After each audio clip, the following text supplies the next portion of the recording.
Now a new, sudden, harsh, and comprehensive ice age has descended upon the entire surface of the Earth. The reporter, freezing in the blizzard, tried to shout to other citizens and ask them not to give up. He was sure that the government had not forgotten about them and that they could only survive this crisis by helping each other. The journalist had no idea that a huge icy plain was falling behind him, so his speech was not destined to end.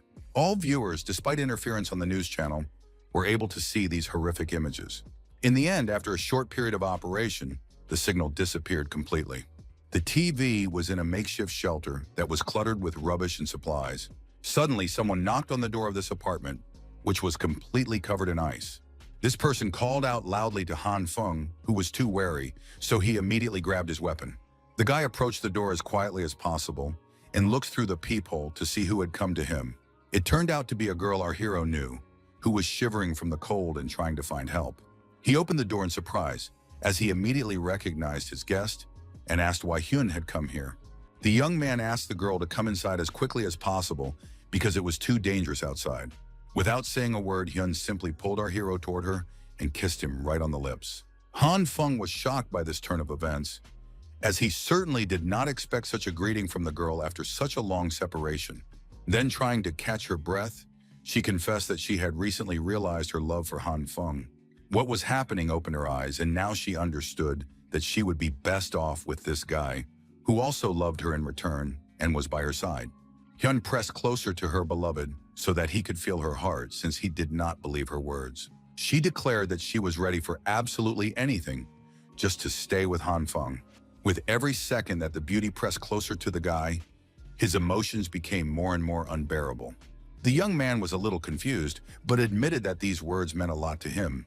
Then Hyuna gently took our hero's cheek in her icy hands and asked him to be quiet for a moment and close his eyes. All this time, Han Feng had no idea that it was all a trap and that the girl had not come here alone. Another person was hiding behind the door, waiting for the right moment to attack the guy who so easily trusted the lovely beauty. Hyun was shocked that her partner had killed our hero so easily, but he asked her not to play the innocent lamb because she herself knew that this was how it would turn out. The guy explained that they now live in a completely different world, so they can't afford to feed anyone else. And now he wanted to see what this loser was hiding in his hideout. It turns out that all this time, Han Feng was still alive and could barely move his arm. In the end, he felt that his whole body was completely unresponsive, and he began to realize that this was what death looked like. Before his end, he saw the killer touching his beloved and how they were flirting right next to his body. Now the main character believed that Hyun was just a vile, cold-blooded woman. When his eyelids finally closed, in complete darkness, he thought about how he would not chase after such a girl if he had a second life, and then he saw a dim light. The guy immediately reached out his hand toward the light, not understanding what it was. He felt the warmth from this unknown object and was no longer afraid of the unknown. Our hero began to think that this was how he would go to heaven, but suddenly felt a sharp pain in his hand. In the end, he was completely torn apart in this unknown space. All that remained of Han Feng was a bright flash, and he himself completely dissolved. In the next briefest of moments, thanks to the sudden movement, he found himself in a completely different place, physically intact and unharmed. The guy woke up in a very ordinary bedroom, which showed no signs of the terrible ice age. Half an hour later, the main character gathered his strength and went to see where he was. Han Feng enjoyed the warmth of the sun because he had already forgotten this pleasant sensation. He looked at the calendar and found out that today was June 28th, and the end of the world was supposed to begin on July 15th. The young man began to suspect that heaven had given him a second life to correct all his mistakes. But there was one very strange correction in all this, because ever since he woke up, his right hand had been glowing red. The limb did not hurt at all. There were no unpleasant sensations, just warmth, and it no longer showed any signs of existence. At that moment, Han Feng suddenly sneezed loudly, making a sharp sound, and was slightly distracted from his deep thoughts and reflections. After that, the young man looked at his hand again, which was now glowing green for some reason. While he was pondering these changes, the flame grew much larger, which frightened Han Feng. The main character quickly ran back into the apartment and tried to calm down after everything he had seen. He immediately wondered how science could explain the fact that part of his body was emitting a multicolored glow. At that moment, the guy noticed that the flame had become smaller and concluded that the green light was unstable and constantly changing in size. Han Feng also felt a sudden wave of fatigue and began to suspect that it was all because of this strange flame. All this made the main character very angry because he had more and more questions about his new ability. But he immediately calmed down because he remembered that it was similar to what he had seen in comics before. In such genre works, as a rule, the main character after his tragic death was also reborn, getting a new chance. In addition, such characters always have some kind of inadequate superpower. So Han Feng decided to test his. The young man decided to do this with a kitchen knife, but it did not react. Only now did he realize how strongly, painfully, and incredibly he wanted to eat. The main character immediately went to the refrigerator, which turned out to be completely empty, so it could not help him in this situation. This was very bad because he had a feeling that he would pass out right now if he didn't eat something. At that moment, the guy noticed that there was still a jar of some kind of snacks on the table. They were roasted soybeans, a delicacy that doesn't exist in the post-apocalyptic world. And although it wasn't a full meal, it was better than nothing. Han Feng didn't pay attention to the glow on his hand, so he started picking up the beans with it. He gently popped one piece into his mouth, unaware of what was about to happen. Suddenly, there was a small explosion right in front of his face, and his abilities finally manifested themselves. It turned out that under the influence of this unknown force, the soybeans had sprouted right in his mouth. Han Feng immediately reached out to remove the sprout from his mouth, as the unpleasant roots were on his tongue. He was shocked to find that he now had a whole plant in his hands and did not understand where the beans had gone. In addition, our hero noticed that his fatigue had also suddenly disappeared. This also applied to the green light around his hand, so Han Feng began to suspect that he was somehow connected to this plant. Then he decided to examine the fruits that were also on this small bush. In the end, the main character realized that it was a pot of beans that he had just eaten. The guy was delighted when he realized that this was where his ability lay, and now he wanted to learn more about it. In any case, he had more important things to do now because he needed to stock up on food for the impending apocalypse. At that time, there were quite a few people on the street who had no idea that disaster was imminent. Han Feng tried to reconstruct the sequence of events and remembered that at first the light on his hand was red, then green, which grew larger and smaller, causing his heart to race or making him feel tired. He looked at his hand in confusion and wondered what kind of ability this was. At that moment, the guy heard quick footsteps behind him and a familiar voice. The main character was slightly distracted from his thoughts about the ability and immediately turned around to see who it was. It turned out to be Hyona, who asked with a smile if the guy also wanted to browse the shops at. The girl's cheeks immediately turned red because she thought that fate had brought them together right here. Han Feng himself was shocked by this encounter because he remembered everything from his past life perfectly. Lee Hyun was the girl our hero had been dreaming about day and night for the past 3 years, and he did everything he could to make her happy. The guy always understood that he was just a backup option for her, but even that didn't stop him. But he would never have thought that this very beauty would be involved in his unjust death. The main character grabbed his arm with all his strength to calm his anger a little and not show his emotions. He understood that now was not the time for revenge, because it was better to prepare for the end of the world. The girl turned to Han Feng again because he had literally frozen while she was talking to him. The young man finally came to his senses and replied that she looked so beautiful today that he was completely speechless. Lee Hyun just laughed at the compliment and asked when the main character had become so romantic. In the end, she suggested they go shopping together since they had met here so happily. Han Feng held a strong grudge against her, so he refused the offer, despite his feelings.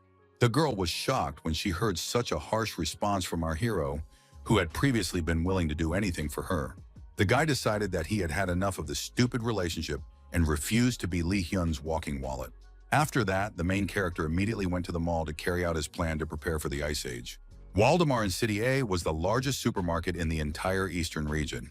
When the apocalypse came, the entire store was looted overnight, and whoever managed to do so was very lucky.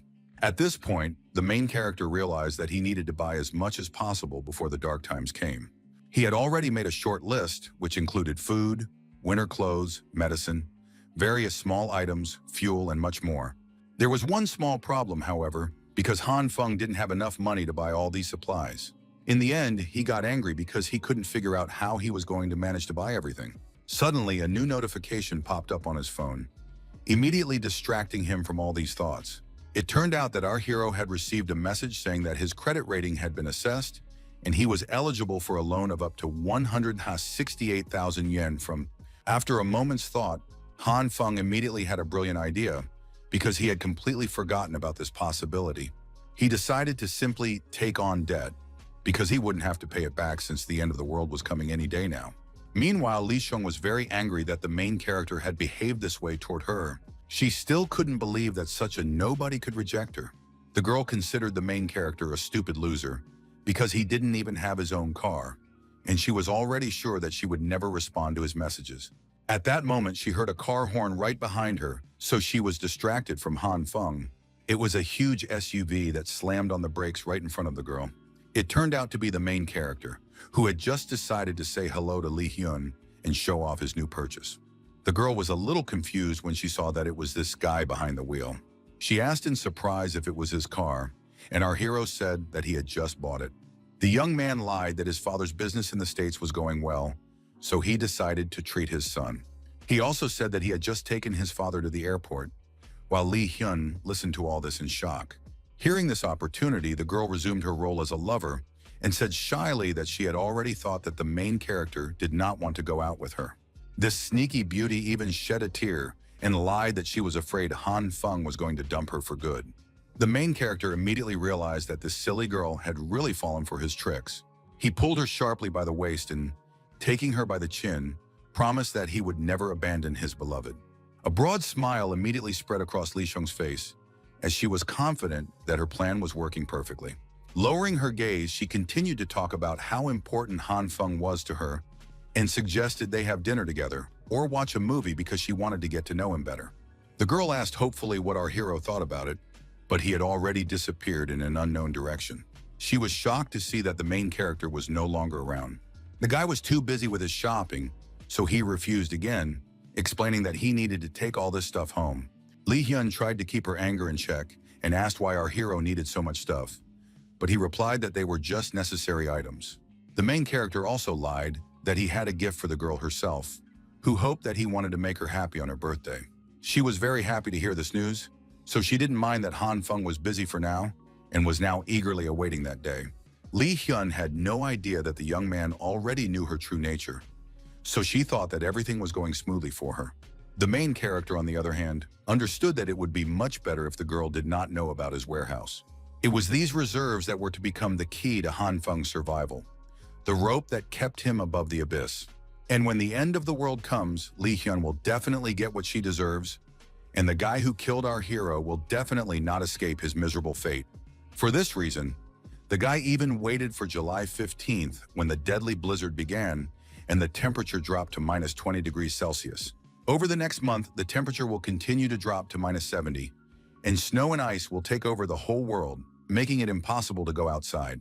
The main character stocked up on a huge amount of food, and canned goods were his main bet for survival. He understood that the boxes had to be well sealed so that his neighbors would not suspect anything, and he carried other fragile supplies at night so that no one would see. There would also be no electricity for obvious reasons, so Han Feng bought a generator and fuel. When the apocalypse began, there would be no heating, so the young man planned to convert his home to independent heating and reinforce the windows and doors at the same time. The young man set aside an entire room to hide all his accumulated resources. He finished all this on July 14th, the day before the first drop in temperature. Now Han Feng moved on to the most interesting part of his plan, namely studying his ability. The main character understood perfectly well that in order to survive the coming ice age, supplies alone would not be enough. That is why his ability to control plants was his only hope. For now, he decided to prepare all the soybeans he had grown with his strange skill. The only problem was that this ability was somewhat inconsistent, so Han Feng still did not understand how to invoke it. In the end, the guy came to the conclusion that it was time to try his dish, hoping that the fruits were edible. So he ate half a plate of beans and didn't feel any side effects so far. The main character verified that this food was edible, so now he knew how to provide himself with food indefinitely. Now the most difficult step remained for the young man, namely figuring out how to control his powers. So far, Han Feng had only tried this with beans, so he didn't know what would happen with other plants. That's why he immediately went to the refrigerator to find some vegetables for his experiments. As a result, the main character spent the entire evening studying his abilities. He put so much energy into his attempts that he didn't even notice when he lost consciousness. When he came to, Han Feng immediately felt as if his head was literally splitting apart. The guy came to the conclusion that this ability seemed to be taking a heavy toll on his brain and body. He decided to have a snack to regain his strength after all his hard work. Despite his exhaustion, our hero still managed, albeit with great difficulty, to figure out some important details. Before completely passing out, the young man tried to use his ability on different plants. The first problem was that some vegetables did not react at all to the power of the green glow. The rest grew as well as soybeans, increasing the amount of food. The second problem was that some specimens were completely different and simply exploded in Han Feng's hands. After he acted on them, the vegetables exposed to his power simply turned into weightless, very light, dark coals. But even that was of little use, because such coals can be used to keep warm. The main character was glad that even in the worst-case scenario, he would not freeze. Han Feng, despite all his failures, continued again and again, but nothing worked for him. He decided to stop for a while to concentrate and focus on his breathing. It was then, using his unique abilities, that after many experiments, he managed to grow impressive broccoli. He spent too much effort on this, so his consciousness simply shut down for a while. Even so, the main character couldn't find any pattern, but he was sure that some principle must exist. In any case, Han Feng gained at least a minimal understanding of how to activate this ability. The most crucial and important key to solving the problem lay hidden deep in the young man's subconscious. He had to imagine himself in the wilderness, somewhere in the middle of a dense forest. In such a place, his body and soul merged with the wild world, which opened up this wonderful ability to him. After concentrating on his senses, Han Feng carefully opened his eyes to see if it worked. Our hero was very happy when he saw that his ability worked and obeyed his thoughts. In addition, there were various meat products left in the reserves, which were also worth experimenting with. Without wasting any time, the guy decided to try applying his glowing hand to the meat. There was no reaction, so it was obvious that the skill only worked on plants. The main character hoped until the very end that it would still work on meat, because he wouldn't be able to survive long without such products. In the end, he realized that there was nothing he could do about it. Only now did the young man realize that during meditation, he felt two different energies, and he had not yet tried the red one. Then he decided to give his ability another chance and release the red light. Han Feng concentrated as much as possible on his sensations in order to influence the meat in his hands. After a few seconds, he began to notice that the piece began to move strangely and change shape. After a while, the meat turned into some strange, indescribable, bloody mess. The main character was frightened by such drastic changes, so he abruptly threw his creation aside. He realized that he still needed to examine the transformed meat, which had reacted to the red light and now seemed to be ready. Han Feng was not particularly pleased with the fact that this skill simply heated objects in his hands. But still, the guy began to suspect that everything was much more complicated than such simple skills. Then he noticed that the meat wasn't just heating up, but was starting to disintegrate from the effect of his ability.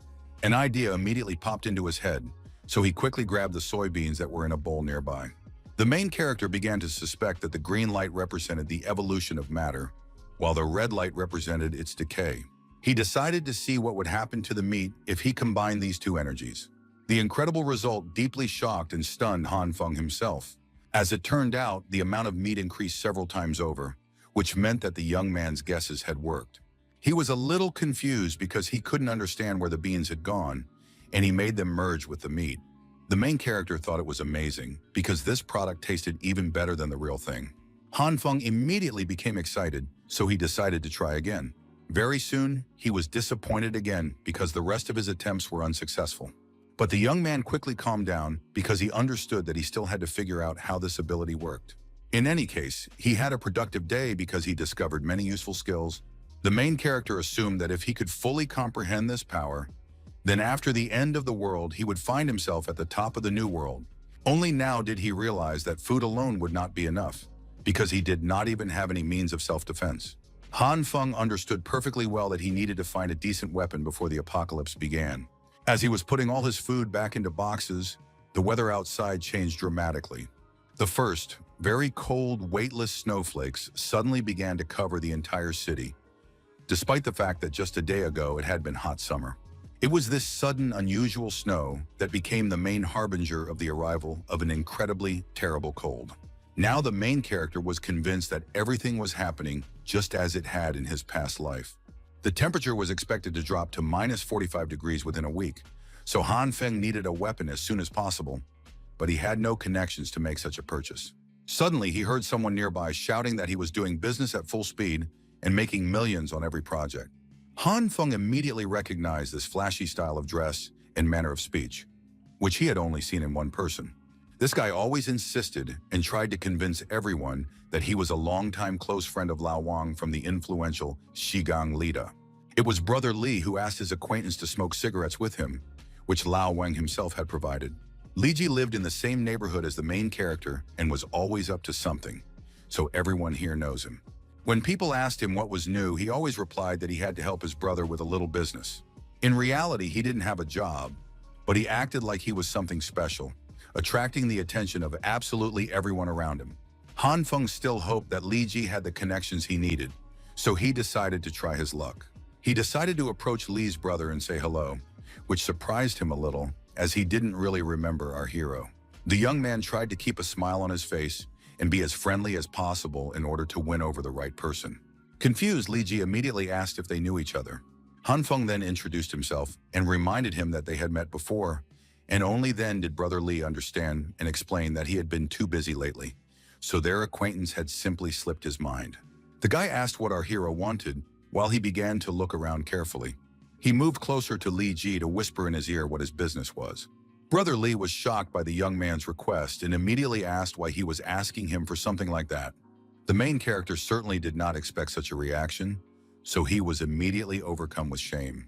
Meanwhile, his acquaintance said bluntly that they were not involved in any illegal activities, although he did have connections. Li Ji advised the young man to simply stay out of these matters, but the latter immediately stopped him and explained that he had been misunderstood. Han Feng tried to convince him that he was in a situation where he now needed a means of self-defense. He told a story about how he had recently been riding his bike to work when an old man rode past him, constantly spitting in all directions. The guy didn't bother anyone, but the spit still hit him right in the face. He decided to ask the stranger why he did that, but the man spat in his face again. The protagonist refused to tolerate this and gave the scoundrel, who was unable to resist, a good beating. The beaten man left, holding his bike in his hands, and promised that Han Feng would regret his actions. The next day, his friends allegedly ambushed the young man near his workplace and beat him up with 5 people. Our hero emphasized that this was too humiliating for him, so he decided to get a weapon. This story touched Li Ji deeply because he couldn't believe that someone could behave like that in public. Han Feng, seeing his friend's strange reaction, suspected that he did not fully understand the whole story. In the end, Brother Li firmly took the main character by the shoulder and asked him not to explain himself any further. He promised that everything would be done in the best possible way, so he was going to call his boss right away to solve this problem as quickly as possible.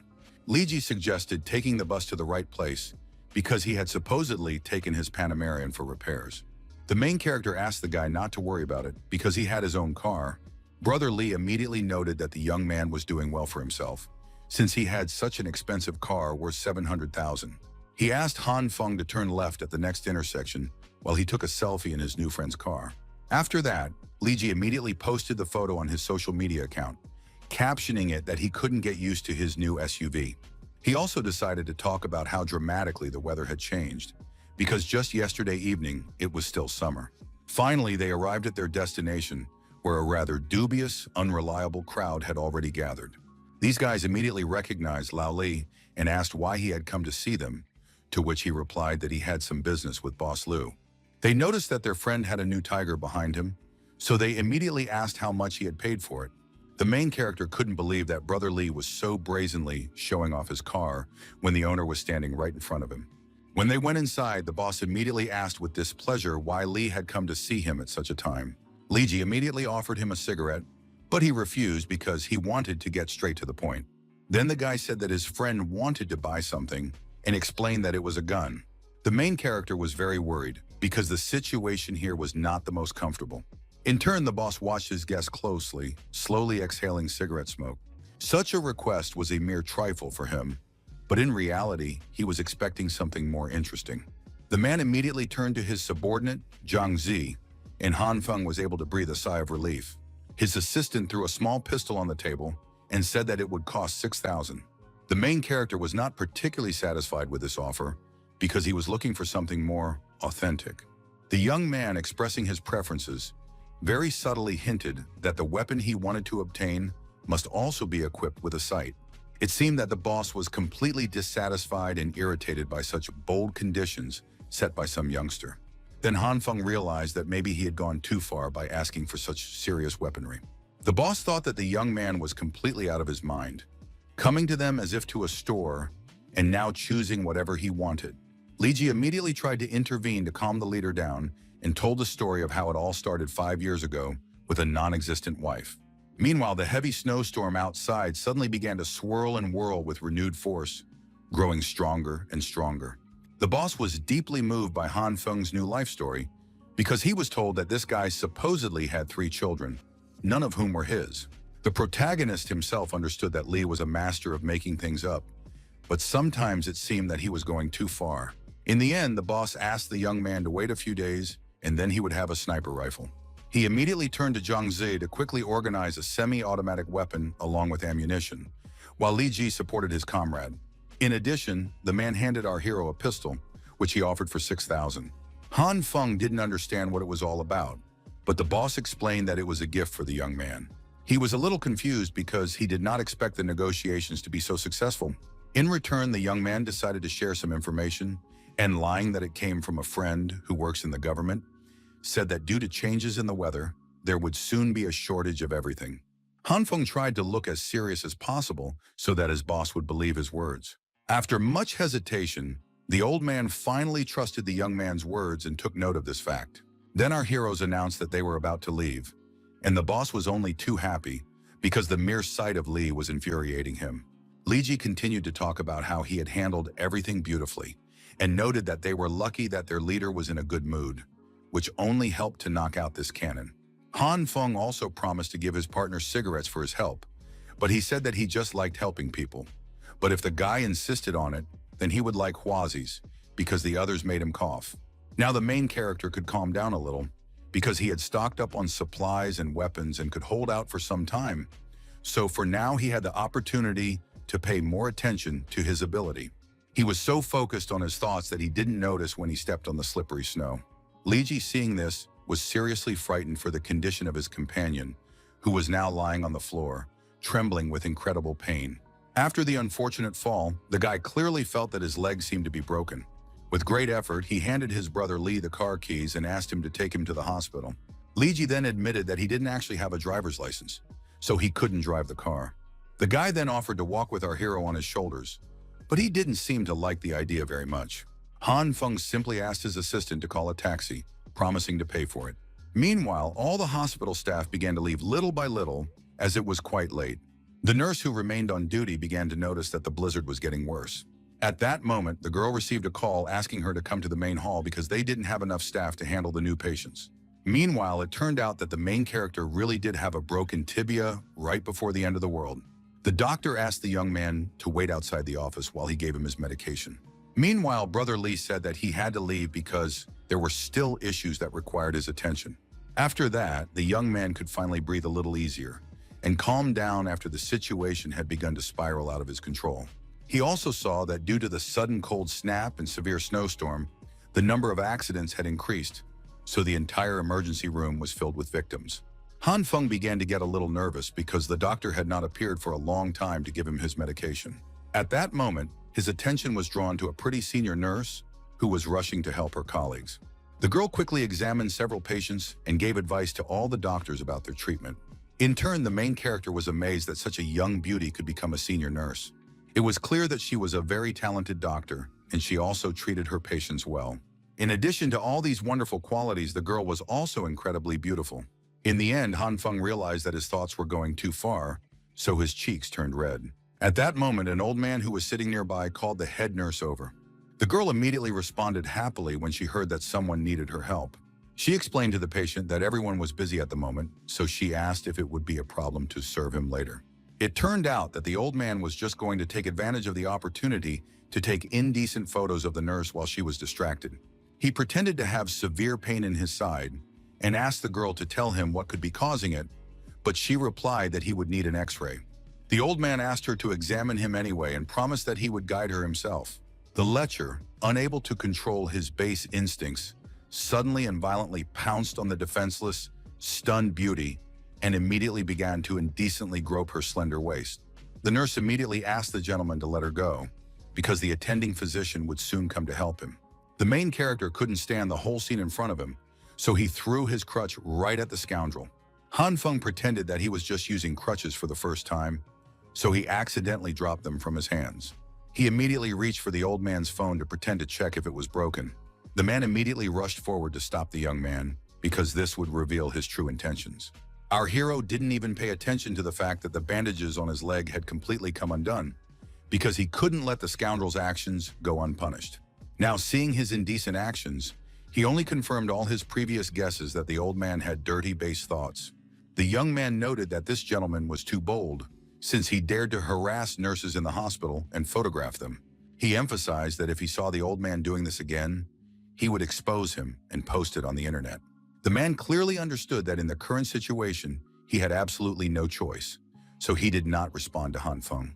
The old man couldn't take it anymore and just ran out of the hospital while the nurse tried to stop him. It seemed that the girl didn't understand anything and couldn't understand why the patient left if he had a sore side. Han Feng couldn't believe she was so naive, so he decided to show her what that scumbag had photographed. He gave the old man's phone to the girl so she could decide for herself whether to go to the police with it or just delete the photos. The nurse thanked the main character for his concern and reminded him that his legs seemed to be injured, and only then did he remember his ailment. Then she began to re-bandage the young man's broken leg, which made him cry out a little from the pain. When she finished and smiled, noting that it didn't hurt as much now, Han Feng, seeing her happy face, completely forgot about his injury. Then the girl began to say that she should thank the main character for showing her the bad guy. At that moment, one of her colleagues called the nurse, so Han Feng could no longer enjoy the company of this beauty. Before leaving, the girl reminded him once again that he should come to her in a week to have his bandage changed. The main character thought about it when he heard such a long period, because he understood that the world would change too quickly. Leaving the hospital, the young man simply resigned himself to the fact that he would never see this lovely beauty again. The next day, the weather worsened even more, making it increasingly difficult for people to move around the streets. Han Feng decided to check the news, which reported that heavy snowfall and a sharp cold snap were expected in all regions of the country within 24 hours. Sudden temperature changes are being observed all over the world, so domestic experts, along with 46 of their colleagues from other countries, are going to a UN meeting to discuss the cause of such weather. However, the experts also stated that such an unusually severe cold snap would not last long, but nevertheless, everyone was asked to pay attention to precautions and warnings about natural disasters. Han Feng understood that the top brass was simply hiding the true state of affairs and using false information to pacify the masses, so that even he himself would have believed it if he hadn't died one day. But this time, he had already stocked up on supplies, secured his home, and installed heating. The guy was very happy that he had managed to prepare so well, so now he didn't have to worry about anything and could relax and drink wine. He decided to see what people were writing about this situation on the internet, where the prevailing mood was not particularly optimistic. Suddenly, a neighbor from the residential complex where our hero lived warned everyone that this was an unusual blizzard and that an ice age caused by the Earth's interior would soon begin. Han Feng immediately became interested in this user with the nickname Marginal, because he did not expect that anyone else knew about the end of the world. The young man understood perfectly well that he should pay attention to this mysterious character. In addition, all the residents of the building were outraged that the management company was completely ignoring their requests to clear the roads of snow. They wanted the company's representatives to finally show up and explain their inaction in this situation. The management company then explained that the snowfall had been too heavy, so their options were very limited. Obviously, everyone was dissatisfied with this state of affairs and now wanted the owners of the complex to give them their money back. Han Feng himself thought that it all seemed rather silly, because it was indeed impossible for ordinary people to clear this snow. Then Zhang Xueyu, the owner of apartment 611204, joined them and suggested that everyone stop arguing and consider the fact that it was snowing so heavily outside that it would simply cover the road in a couple of hours. He emphasized that now was definitely not the time for arguments and that the managers were just like everyone else, so they couldn't do anything about a natural disaster. The other residents immediately thought that he was also one of the owners of the complex, since he was saying such things. Zhang Shuyu remained calm, explaining that he was not defending the managers, but simply stating the objective facts that he saw with his own eyes. People began to ask what they should do in this situation, because they couldn't just wait until everyone starved to death. This resident believed that going to the store was out of the question because, in any case, there would definitely be no clean roads outside, so he suggested walking. The main character, who was quietly watching this from the sidelines, began to remember this Mr. Zhang. He remembered that even before his rebirth, this character had always been active. Then another resident joined their conversation, who couldn't understand what their problem was. He suggested that anyone who wanted to should just go out and clear the snow. And if they didn't want to do that, they should just shut up. This guy was very angry that all the residents did nothing but talk, but in reality did nothing. After this resident appeared and disappeared so abruptly, there was a sudden silence in the chat. Then someone finally spoke up and said that he was ready to go downstairs and help, because the road needed to be cleared as soon as possible so that he could go to his friend's house. The main character immediately recognized this distinctive manner of speech and characteristic voice. Finally, other people who wanted to help clear the road joined this tenant. Even the sweet, fragile girls agreed to help, despite their lack of strength. One of the residents, although she had been ill for the last few days, also wanted to keep up, because Brother Zhang had set a good example for everyone. The main character was surprised that even this girl was going to go. Other guys immediately latched onto this beauty, as they simply could not allow such a fragile cutie to work instead of resting at home. She was touched and indescribably happy that everyone around her was so sincere and caring, so she thanked them and decided to accept their help. Han Feng could no longer watch this circus, so he finally decided to leave the complex chat room. At that moment, new notifications from another contact came to the guy's phone. It turned out to be Li Hyun, who asked what the young man was doing and suggested he come to her house. She also asked our hero to go to the supermarket and buy some food before coming over. In addition, she sent a cute photo of herself so that the main character would definitely take her up on her offer. The young man was a little surprised that she was doing such a thing in such harsh conditions, but he understood that fulfilling her request would cost him dearly. Han Feng thought about how best to respond to the girl and came up with a witty reply for Hyona. In the end, she became very angry that the main character did not fall for her tricks at all. Today was already the third day of the apocalypse, and the temperature outside had dropped to -20 degrees. In the early days, the heating system was still working, and there was even internet access, so everyday life continued as normal. That's why Han Feng had to watch videos to pass the time. The only problem was that the guy was already bored, and now he realized that loneliness was the biggest problem during the apocalypse. In addition, the main character's leg was also not in the best condition, so he would need a few more months to recover. At that moment, Han Feng came across a video about what they were studying in the science section today, whether there really are people in the world capable of regeneration.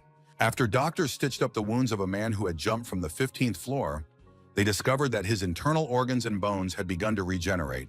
The main character, having heard all the details, thought about it when he saw this sensational news. After thinking about it for a long time, the young man couldn't understand why he hadn't come up with this brilliant idea from the very beginning. He didn't waste any time and immediately focused on his green energy.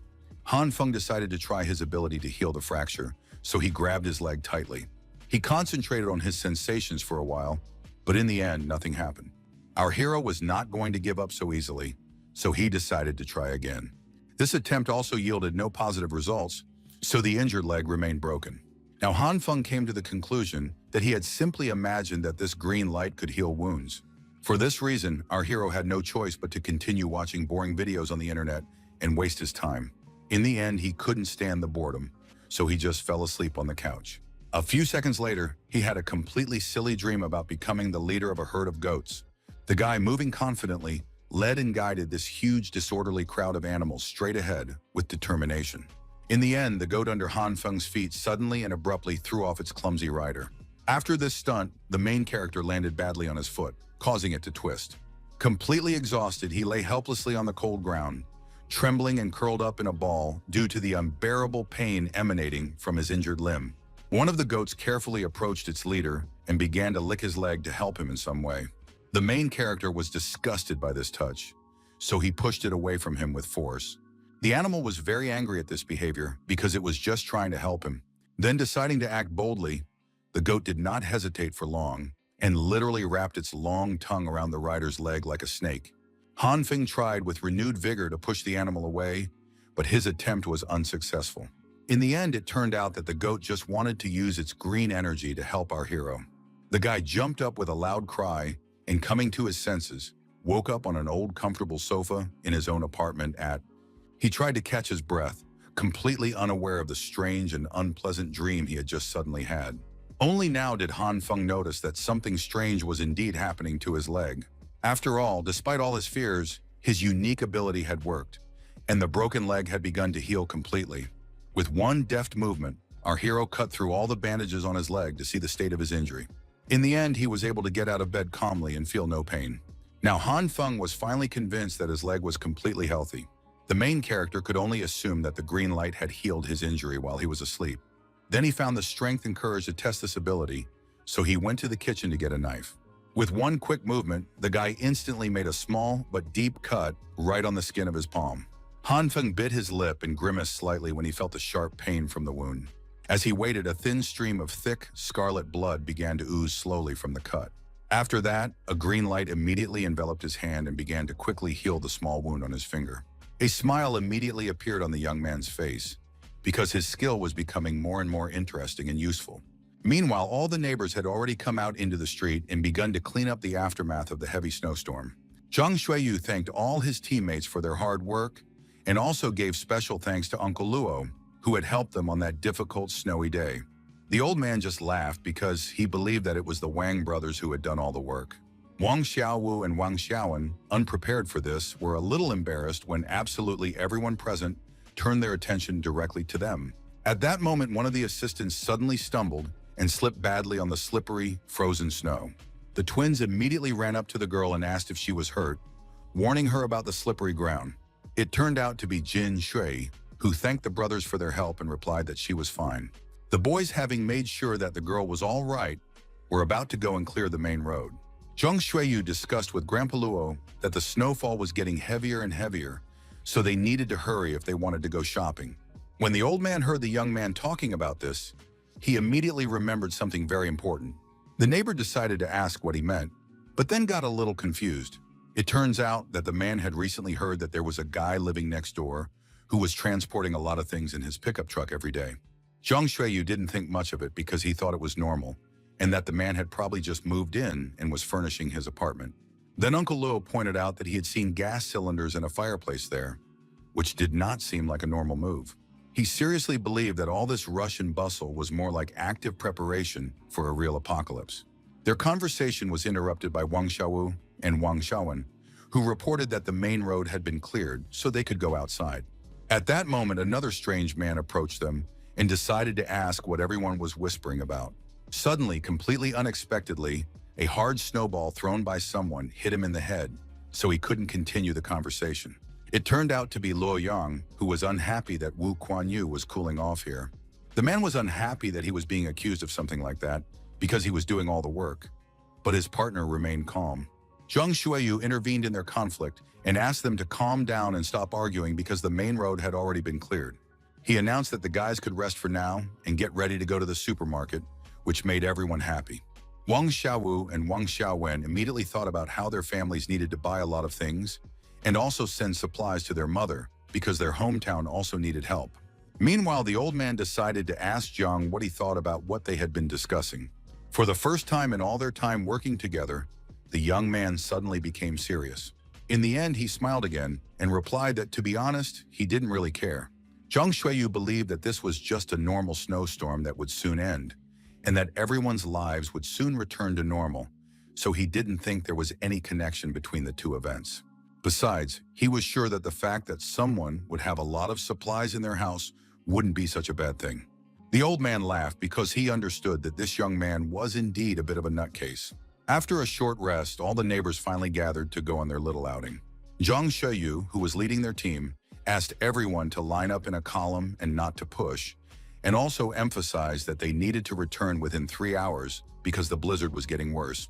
Armed with umbrellas and warm clothes, they all slowly made their way to the store. Meanwhile, events returned to the home of the main character, who was not concerned with such problems at all. The young man fell fast asleep, but then woke up abruptly to the sudden loud sound of persistent ringing at his front door. The visitor shouted for Han Feng to open the door quickly, so he couldn't ignore the visit. It turned out to be Li's brother, so our hero apologized for not answering him for so long. The visitor had come for an important reason, bringing with him the rifle that the young man had ordered. Brother Li also conveyed his boss's gratitude to Han Feng for stocking up on supplies for the apocalypse in advance. It seemed that the protagonist's comrade was in no hurry to leave, so he decided to ask what was going on. Li then told him about a store in the Eastern District where their gang had cleared the way, but it turned out that it had been emptied overnight. The young man was shocked by this news and couldn't believe it was true. In the end, his friend said goodbye and advised him to dress warmly, so Han Feng was left alone again. Returning to the apartment, the young man immediately wondered who could have carried away an entire supermarket in just one night. In the comics and novels that the main character had read before, only people with superpowers could do such a thing, sucking everything into space. It was too difficult, almost impossible, to believe that such a powerful superhero could exist and live in the ordinary real world. Looking at his own small ability, Han Feng immediately thought that all this was too alarming. This prompted him to carefully study his abilities so that when he met other people with powers, he would be able to take countermeasures. At this point, it is known that Han Feng's ability can react with various foods. The main character turned his attention to soybeans again, as they were one of the cheapest and most widely available foods. The main problem that worried the guy was that the probability of success was too low. Han Feng thought deeply, trying to understand why everything was happening this way. He tried again to use his powers on the plants, causing a small explosion in his hands. Seeing a piece of something incomprehensible in his hands, the main character realized that the percentage of success was indeed negligible. The young man squeezed the stone with all his might, crushing it into pieces, and firmly decided that today he would figure everything out. He spent his time doing this until nightfall, scattering beans and his failed attempts around him. Only now, after many attempts, did the young man finally, albeit with great difficulty, achieve success and grow a full-fledged, healthy plant. Han Feng spent almost all of his life and physical strength on this task, but now, to his relief, he finally understood what was going on. It turned out that the energy of green light is unstable when used, which makes it difficult to control. The young man learned that all products have different energy values, which affected the result. When things didn't go as planned, the main character simply failed at the very end. Only now did he realize that the scale he had come up with in his head looked too familiar. In the end, the main character realized that it all resembled an online music game that was popular 10 years ago. He assumed that a certain amount of energy was comparable to the direction of movement, so all these values of energy input per second must be correct. Thinking of the whole process as a game, Han Feng focused on the sensations and the streams of green light. In the end, the young man's plan finally worked, so another bush appeared in his hands. Now that the essence of green energy had been figured out, the main character began experimenting with meat. This aspect was different because if something went wrong, it would turn into some kind of nasty black liquid. Recalling his previous experience, the young man clearly understood that the principle of his current actions should be completely similar to what he had successfully done before. First, he needed to determine the amount of energy required for this process. However, it seemed to take much longer than in the case of plant-based food. For this reason, the main character had to try again and again to find the exact answer. In the end, the entire kitchen was flooded with black liquid, but Han Feng still hadn't achieved success. Despite this constant frustrating failure, the guy still kept his cool and stubbornly continued to try.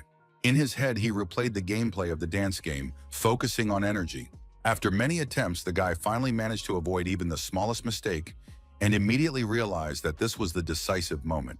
He had finally managed to successfully increase the chicken legs several times and fully understand the complex mechanism of how these two energies work together. Despite his exhaustion, Han Feng found the strength to rejoice in his success. After that, the main character, completely exhausted, sprawled out in the middle of the kitchen and breathed a loud sigh of relief. He was able to calm down a little because the method of synthesizing meat had also been found. Very soon, a new day dawned, and the news reported that the disaster had been going on for 4 days, and the whole country was experiencing this event with horror. To make life easier for ordinary people, all regions were actively fighting the natural disaster and dealing with its consequences. Due to heavy snowfall, transportation, electricity, and the internet were intermittent. So local authorities were trying to deliver all necessary resources to the affected areas. Han Feng, upon hearing this news, realized that, as in his previous life, everything was gradually beginning to fail. At that moment, his phone began to buzz with notifications from the residential complex group. The main character did not expect his neighbors to start causing such a commotion in the chat so quickly. Everyone was extremely anxious and kept asking why there was still no news at all. The guy thought that everyone had already seen the news and some believed it, so they were waiting to be rescued, while others were arguing about how to survive. At that moment, one of the residents asked if the others really believed what was being said in the news. It turned out to be Uncle Lou, who believed that if the situation was under control, as they claimed, rescuers would have arrived long ago. He also learned from friends that a lot of armored vehicles, tanks and other heavy weapons, had been spotted heading towards City A. The old man suggested that under such conditions, a full-scale war could break out, which shocked everyone around him. For a while, all the residents fell silent, realizing what they had just heard. Finally, they realized that the old man was telling the absolute truth, and now they believed that they were simply doomed. The main character was not particularly surprised by this news, as he had already heard something similar before his rebirth. At that moment, Zhang Shuiyu joined the conversation, saying that if this was really the case, they needed to take action as soon as possible to save themselves. He emphasized that some people had already run out of food because they had stocked up on enough in advance, and besides, it was unknown when rescuers with food would arrive. The guy thought that those in need should be helped first, so he suggested that residents with enough food donate some to those in need. He decided to start first and promised to give away half of his food, so he invited his neighbors to come to him at any time. Quanju believed that Brother Zhang was right, because they needed to help each other to survive this crisis, and asked Hyuna what she thought about it. The girl thought that he had decided to turn to her precisely because she had once refused to go on a date with him. Everyone began to attack their neighbor and defend the beloved beauty, because Hyun immediately pretended that she had no food reserves at all. In the end, she stood aside, offended, while everyone else began to actively discuss what to do next. After a while, more and more people joined the team of do-gooders, promising to help not only with food, but also with clothes and medicine. Zhang Shuiyu immediately wanted to thank them all on behalf of those in need, because a considerable number of people had volunteered to help, and now he proposed appointing responsible representatives from among the residents. This would be something like a temporary emergency committee, which would be responsible for coordination and support. Han Feng immediately recognized this detail because the neighbors had formed a group that tried to deceive those who donated food before his rebirth. Meanwhile, it was July 19th, the 5th day of the end of the world, and the temperature had dropped to -40. The heating system was completely shut down due to extreme weather conditions, so everyone was looking for their own way to keep warm and maintain their body temperature. As in our hero's past life, the situation was only getting worse. But for him, everything was completely different. Han Feng was thoroughly enjoying all his supplies and didn't feel bad at all. In addition, he had the opportunity to play video games in warmth and safety. Unfortunately, he was distracted and interrupted from this pleasant, relaxing activity by a loud, sudden phone call from an unknown number. It was a representative of the 8th house, who informed him that they were going to clear the road in 20 minutes, so he asked the young man to come to the underground parking lot to sign in. The main character thought that this man had definitely lost his mind because there was an insane amount of snow on the street. At the same time, he understood that it was better not to quarrel with his neighbors, so he met everyone else in the lobby on the first floor. The only problem was that the snow had covered almost the entire first floor, so it was impossible to even leave the building. The other neighbors were not at all happy with this situation because they had literally cleared the road just yesterday. They decided to at least try to open the door, so they called Han Feng to help them. The main character had no choice but to help, so he and his partners leaned on the door with all their might. As a result, they succeeded, and the freezing cold and snow immediately rushed into the hall. The wind was so strong that none of the neighbors present could open their eyes. The main character understood that going outside in such weather would sooner or later result in frostbite, and perhaps even death. The others also understood that they were taking too much of a risk if they went out to clear the path right now, and that only a fool would go out in such weather. Suddenly, a man approached them and confidently declared that he was ready to go, and Han Feng immediately recognized his voice. It was Brother Li, who immediately called them all a bunch of weaklings who had no strength or enthusiasm. The neighbors immediately emphasized that this was no joke, and asked him not to engage in foolish boasting. Li Ji ignored all these words and took a deep drag on his cigarette. He rushed forward with all his might and finally managed to spread the huge pile of snow to the sides. Brother Li did not stop there and decided to clear the way for his teammates as much as possible to show off his power. In the end, he simply disappeared into the snow, while everyone else watched to see what would happen next. A few seconds later, they heard a cry for help from Li Ji, who had failed to correctly assess his abilities. Without wasting any precious time, the neighbors rushed to pull this overconfident, clumsy fool out of the snow. After that, they immediately slammed the door shut so that the cold would not enter the room again. The main character immediately rushed to clear the snow off his friend and asked how he was feeling. He asked the others to go to the parking lot and find the boss to report on Brother Li and suggested waiting until the snow stopped. The guy emphasized that with such a heavy snowstorm going on, they definitely wouldn't be able to clear it all by hand. Then everyone listened to Han Feng and went to the parking lot, where the other neighbors had already gathered. Zhang Shuoyu also thought that there was really a lot of snow right now, so he decided to clear everything when the weather got better. The main character, leaving his apartment for the first time, was finally able to see what this Zhang from the conversation looked like. Now he understood who this charlatan was, the one who would head the committee to deceive the residents. Zhang Shuoyu, in turn, continued to play the role of a kind neighbor and thanked everyone for their concern. He did not expect so many residents to want to donate their supplies, so now their generosity would help a large number of people in need. All the good-natured people thought this was normal, because they should help each other in difficult times. The main character was the only one who understood that this disaster was not over, so the others would regret their decision 100 times over. Brother Li couldn't stay here because he was very cold after his short trip outside. At that moment, the guy's attention was drawn to a completely different person passing by him. He immediately recognized the nurse when he saw Jin Shui trying to push through the crowd with a pile of boxes in her hands. The girl was trying to shout for everyone to make way for her, while our hero watched this clumsy cutie with embarrassment. Finally losing her balance, she couldn't keep her footing on the slippery ground and began to fall rapidly along with all the heavy, bulky boxes she was holding in her hands. Han Feng reacted as quickly as possible to the threat to the nurse and caught her, asking if she was all right. The nurse immediately thanked him and, looking at him, was surprised because she realized that he was one of her patients. She remembered that this guy had a broken leg, but now he was standing without crutches and, moreover, picking her up in his arms. The main character realized that he had just been caught red-handed, because under no circumstances would his leg have healed so quickly. In the end, he simply made up a story that he had had excellent regeneration since childhood, so normal bruises went away in just a few days. All this time, Jinju listened attentively and was surprised to her patient's incredible story. This fact did not even arouse suspicion in the naive beauty, so she simply admired the guy's abilities. Finally, our hero decided to help her with the boxes, assuring her that he was strong and could handle even heavy loads in order to thank the nurse for bandaging him.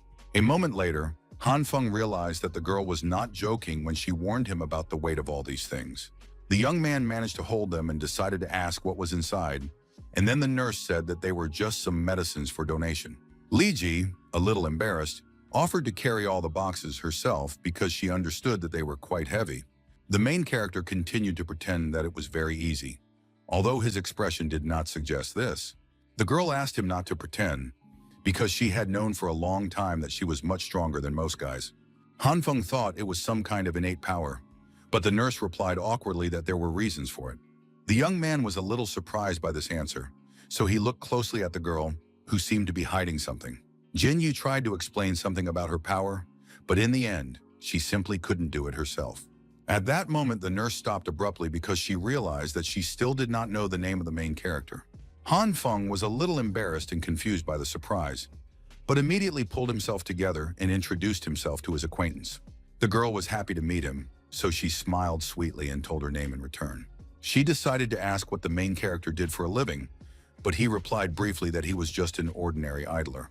At that moment, someone accidentally bumped into Jin Shui from behind as they were passing by. The girl couldn't keep her balance, so she bumped right into the main character, who didn't understand what was going on. She pressed too close to Han Feng, so he didn't even know how to pull himself together and help the beauty next to him. The girl quickly got back on her feet and apologized to our hero, while Hyona watched everything from the sidelines. She quickly approached Han Feng and asked why he hadn't told her he would be here too. Hyuna immediately asked who the girl standing next to the guy was and assumed she was his girlfriend. Jin-shu immediately realized that she was out of place here and decided not to interfere with them. But she also did not forget to thank our hero for his help. The young man, without taking his eyes off the nurse, asked why the girl had come here, and she replied that she wanted to get supplies for herself, noting that she was worried about the main character because he hadn't responded to her for a long time. Han Feng was a little flustered and lied that he was just about to write to Hyun, but she saw with her own eyes how he had just been laughing with another girl. The girl wasn't angry about it at all, because she was just planning to ask if the main character had any extra food. The guy couldn't help but grin because he realized he could take advantage of the situation.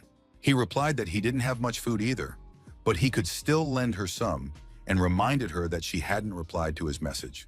The main character pulled Hyun closer to him and asked if she would like to stay with him for a few days after all. The girl was a little confused because she certainly did not expect such a request from Han Feng, whom she had planned to simply take advantage of. She began to say that she didn't quite understand what our hero meant at the time, and if he just wanted to chat, he could write to her at any time.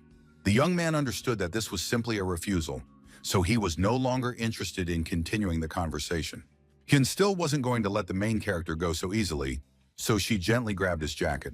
Now it seemed to her that the main character had changed a lot, because before he knew for sure that she was extremely serious about relationships. The girl didn't want others to think that she was only with Han Feng for supplies, so she asked him to give her some time. Our hero, forgetting his previous grievances, was even a little embarrassed when he heard such confessions from the beauty he once loved. He understood that if it weren't for that death, he would have even believed Hyun and her pretense. The guy was already itching to find the man who killed him in that life and take off that ugly mask. In the end, he realized that he just needed to behave the same way he did before his rebirth. And then Hyuna herself would bring this scumbag to him. The main character quickly returned to his role as a lovesick fool and replied to the girl that he was just joking. Hyuna didn't quite understand what the young man was talking about and looked at him with surprise in her eyes. Han Feng promised that he would just wait for her answer and bring her some supplies tomorrow. The girl was immediately delighted with this change in our hero's mood and promised to write to him a little later. She quickly turned around and, with a smirk on her face, walked home, thinking that she had managed to get this naive fool. Han Feng, in turn, also chuckled because he clearly understood that his cunning fish had already successfully taken the bait he had prepared. Meanwhile, the building of their complex was covered with an even thicker, denser, and more impenetrable layer of ice. All this time, Hyuna had been writing to the main character because 2 days had passed since he promised to give her food. The guy simply ignored all her attempts to reach him and enjoyed the meal he had prepared for himself. He savored every bite because in such freezing weather, you need to eat something hot. The experiments that the main character had been conducting in recent days helped to determine that meat cannot increase indefinitely. But the second fact that Han Feng learned was that it could be processed endlessly, just like beans. Previously, the young man had eaten half of the sprouts and sent the other half for processing, so he tried to do the same with the meat. From half a piece of beef and soybeans, he got a whole piece of meat and repeated this with another piece using the same principle, but the result remained the same. Our hero experimented again and again, but nothing changed as he expected. So now he didn't have to worry about running out of food sooner or later. It was already the 2nd of August, the 19th day of the disaster, and at this time, even in the Maldives, 78 kilometers from the equator, the temperature had dropped to minus 42 degrees. The entire island was covered with snow and ice, and the ocean around it was freezing at an unimaginable speed. Experiments had already established that the maximum thickness of the ice had reached 55 centimeters. Han Feng laughed at everything they said on the news because he already knew perfectly well that in reality, everything was much worse than the media was reporting. At that moment, everything around him shook from some unknown, extremely powerful explosion. The main character quickly jumped up from his seat and ran to the window to see what was happening on the street. It turned out to be the 7th explosion, but the young man still did not know what was happening in the neighboring district. At that moment, his attention was drawn to a loud rumbling in the sky, which turned out to be military helicopters flying overhead. Looking at his phone screen, Han Feng saw that his favorite neighbors were also panicking about what was happening around their complex. At this time, residents were exchanging various items and food in the underground parking lot. Many even took advantage of the opportunity to extort money, which of course caused quite a few fights.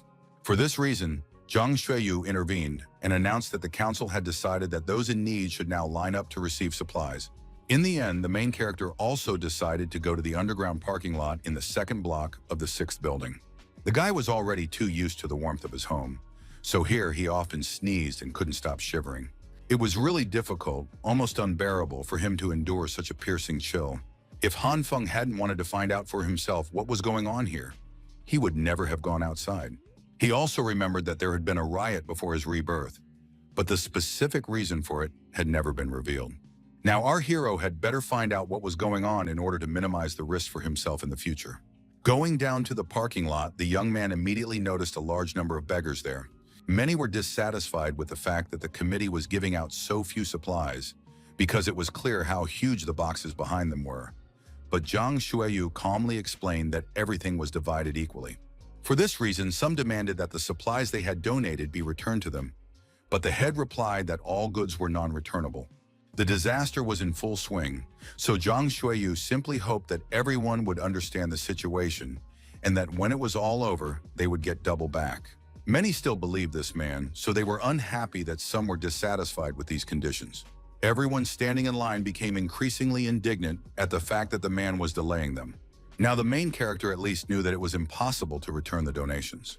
But he also believed that putting himself on a high moral pedestal and accusing people of donating more than they received was also too shameful. At that moment, someone with a familiar voice appeared next to the young man and said that he had never seen such shameless people before. It turned out to be Li's brother, who had completely lost his former appearance and seemed unable to withstand such harsh conditions. Han Feng was happy about this coincidence, so he asked his friend how he had been doing lately, and he replied that everything was pretty good. Only Li Ji felt that he had been a little out of sorts lately, which our hero immediately noted did not seem like a normal state of affairs. The protagonist's friend admitted that all this time he had been drinking water to stave off his intense hunger. The young man was very surprised that he had no food left, so Brother Li explained that he had thought to help and had donated most of it to the committee. As a result, there was no food left, the blizzard was not going anywhere, and the committee itself did not have enough supplies to last long. The whole situation immediately made Han Feng think of an idea and ask his friend for a favor. Li Ji was very surprised when he heard that the guy was going to give him 4 noodles and 2 sausages for free. Although it was very little, in such difficult times it was a real act of generosity. So Brother Li burst into tears at his friend's gesture. He promised to take care of everything, so the main character asked him to come back a little later for food. Han Feng's partner did not object, because he still had to wait in line for supplies. The young man himself was happy that a couple of packs of noodles and sausages were enough for him not to have to sniff out all the information himself. Of course, he felt a little sorry for sending his friend there, but lying on the couch at home, eating delicious food and playing games was much better. At that moment, someone called out loudly to Han Feng, who immediately was distracted from his thoughts about his plans. The main character did not have time to react to someone's hand flying towards him at full speed. It was Hyun, who, instead of the usual polite greeting, immediately gave the guy a very strong and resounding slap. The young man, completely taken aback, did not expect such a sharp turn of events, so he humbly accepted this sudden blow. It turned out that the girl, being very angry, was extremely dissatisfied with the fact that Han Feng had so meanly and despicably betrayed her sincere trust. She shouted loudly and emotionally at Han Feng because he had not responded to any of her messages the entire time. The main character, in a state of shock, still couldn't fully recover from the girl's actions. Finally, coming to his senses, he realized what had just happened and gently touched his cheek, which was now burning from the blow. Han Feng understood that he still hadn't settled the score with Hyo for the past, and she was allowing herself to be rude again. The guy understood that this girl still sincerely believed that she could still boss him around like a stupid fool, even though this was far, very far from the truth. The main character still hadn't answered Hyuna, which made her think he was deaf or mute, so he hadn't heard what she said. The young man sighed heavily to calm himself before explaining everything. Han Feng tried to look as tired as possible and began to tell his next made-up story. He claimed that he had left his supplies at the door in return for his keys, and when he came out, he found that all the food was gone. The girl listened to the whole story with wide eyes because she understood that she might be left without supplies. The main character continued to say that he had a little bit of supplies left, so he would have enough for a few more days if he ate once a day. Li Jung was delighted to hear this news because she hoped that the guy would share with her anyway. She believed that if Han Feng ate once every 2 days, there would be enough food for her too, so they could survive this disaster together. The main character understood that this girl had no shame or conscience, which is why she could say such terrible things with such ease. The young man was no longer surprised by this because it was obvious that in Hyona's eyes, he was just a tool to be used when necessary. In the end, he figured out how to use this whole situation to his advantage. Han Feng promised to give her half of his supplies and asked the girl to come back tonight when he was done cleaning. Hyona was delighted with this help and asked the young man not to stay here too long because he might catch a cold. The main character knew that his plan would work again without any problems, so he said goodbye to her until the evening. The appointed time came, and the blizzard outside the window howled louder and louder, like a wild beast. For an entire hour, Hyuna sat at the guy's door and wrote him many messages, which were simply ignored. She couldn't understand what our hero was doing, that he wasn't responding to her messages or calls. The problem that greatly complicated the situation was that, due to serious problems with the power supply, even the regular elevator in the building was not working. The girl, being a little worried, looked up with obvious apprehension at the long, dark staircase that led to the upper floors. In the end, she decided to go upstairs because the supplies were still important to her. The girl was suddenly overcome by intense fatigue because she hadn't eaten anything in the last few days. After a while, she reached the 16th floor and was getting closer to Han Feng's apartment. At that moment, the lights in the stairwell simply went out, plunging everything around her into darkness. She was very frightened when she suddenly saw that the electricity had been completely cut off. Hyun held on tightly to the railing and tried to keep going when she heard some strange noises somewhere above her head. Looking up, she finally saw a huge black bag flying straight at her. It was so unexpected that the girl was physically unable to dodge this unknown threat in time. With a crash, this unknown object knocked the girl to the ground until the light finally returned. Very soon after regaining her composure a little, she saw and, to her surprise, realized that what had happened was the work of Han Feng himself. The main character came down, apologized to her, and told her that he had simply fallen asleep and rushed over as soon as he saw Hyona's messages. Then unexpectedly, the lights went out and he hit the railing, so he couldn't hold on to the bag of flour. But the girl was still very angry, so she called the young man a pig and accused him of not being able to do anything right. In fact, Han Feng enjoyed her humiliated look because he had planned this whole performance from the beginning. Then he decided to remind her that he had actually brought the groceries and handed Hyun a bag of supplies, which immediately caught her attention. Opening the strange bag, the girl was disgusted to see that it contained only rotten, moldy waste. Our hero lied that this was all he had left, but she still couldn't understand how anyone could eat such things. The guy didn't stand on ceremony with Hyuna and immediately asked her to give him the food if she didn't need it. The girl immediately clutched the bag closer to herself and had no intention of giving anything to Han Feng because she was too hungry. The main character looked at the girl, who had once been the object of his affection, with some disgust. He couldn't believe that this was the same goddess he had been courting with all his might just recently. Now this beauty thought that the mold was only on the surface of the food, so she could eat the edible part that remained. Without asking Han Feng himself, she also took the flour that he hadn't had time to spill. Opening the bag, the girl saw that there was still half of it left, which was enough for her. The main character understood that he had given Hyun such waste that she was sure to have stomach problems. In addition, in the current weather, there was no help for it, so the girl would also have to walk in the flour. The guy, who was satisfied with his cunning plan, was finally able to return home. Suddenly, he heard a strange rustling behind him and stopped to listen. The main character waited for a while for someone to appear, but nothing happened. He decided to calmly continue down the corridor, unaware that he was indeed being followed. A second later, a shadow appeared near the blocked doors, which did not want to fall behind Han Feng. Finally, when he was very close, the pursuer stamped his foot loudly so that the young man walking ahead could clearly hear the sound. In turn, the main character reacted instantly, without hesitation, to this sudden potential threat. He immediately grabbed the man who was so desperately trying to hide his presence. Han Feng swung his heavy fist threateningly and asked coldly and menacingly if this insolent pursuer was tired of living. In the end, the guy was very surprised and stopped when he got a better look at who was in his hands. It turned out to be an unfamiliar girl who didn't look like she wanted to do him any harm. To begin with, Han Feng decided to ask if the stranger had been following him and wanted to know why she had been doing so. The girl did not answer any of these questions and just looked at the main character. The young man was a little surprised when he realized that she was going to remain silent, but stubbornly stand her ground. He tried to scare her into talking and promised that he would simply undress her if she continued like this. The stranger blushed slightly, embarrassed, but still did not answer. Only now did the main character realize that he couldn't do anything with this strange girl. The young man quickly got up from her and decided to let his silent pursuer go for now. Han Feng turned around and advised her to go home quickly and not wander around here anymore. Our hero was about to go to his apartment, but suddenly felt that he couldn't move forward. It turned out that the girl had grabbed his jacket and seemed to want to say something to him after all. The young man was unhappy with the way she was looking at him and promised to leave if she didn't say anything. The stranger also raised her hand without saying a word and pointed it in an unknown direction. She pulled Han Feng after her, and then he realized that she wanted him to go with her, and she finally agreed in response. Soon they found themselves in the apartment of a girl who seemed quite prepared for the apocalypse. The main character was shocked when he saw what this eccentric woman had in her home. He began to look around quickly and couldn't believe that the girl had prepared all this for the apocalypse. Han Feng began to guess that she might also know about the beginning of the disaster, just like him, and the not very talkative stranger confirmed his words. In disjointed words, she explained that the Ice Age was the result of some of her calculations.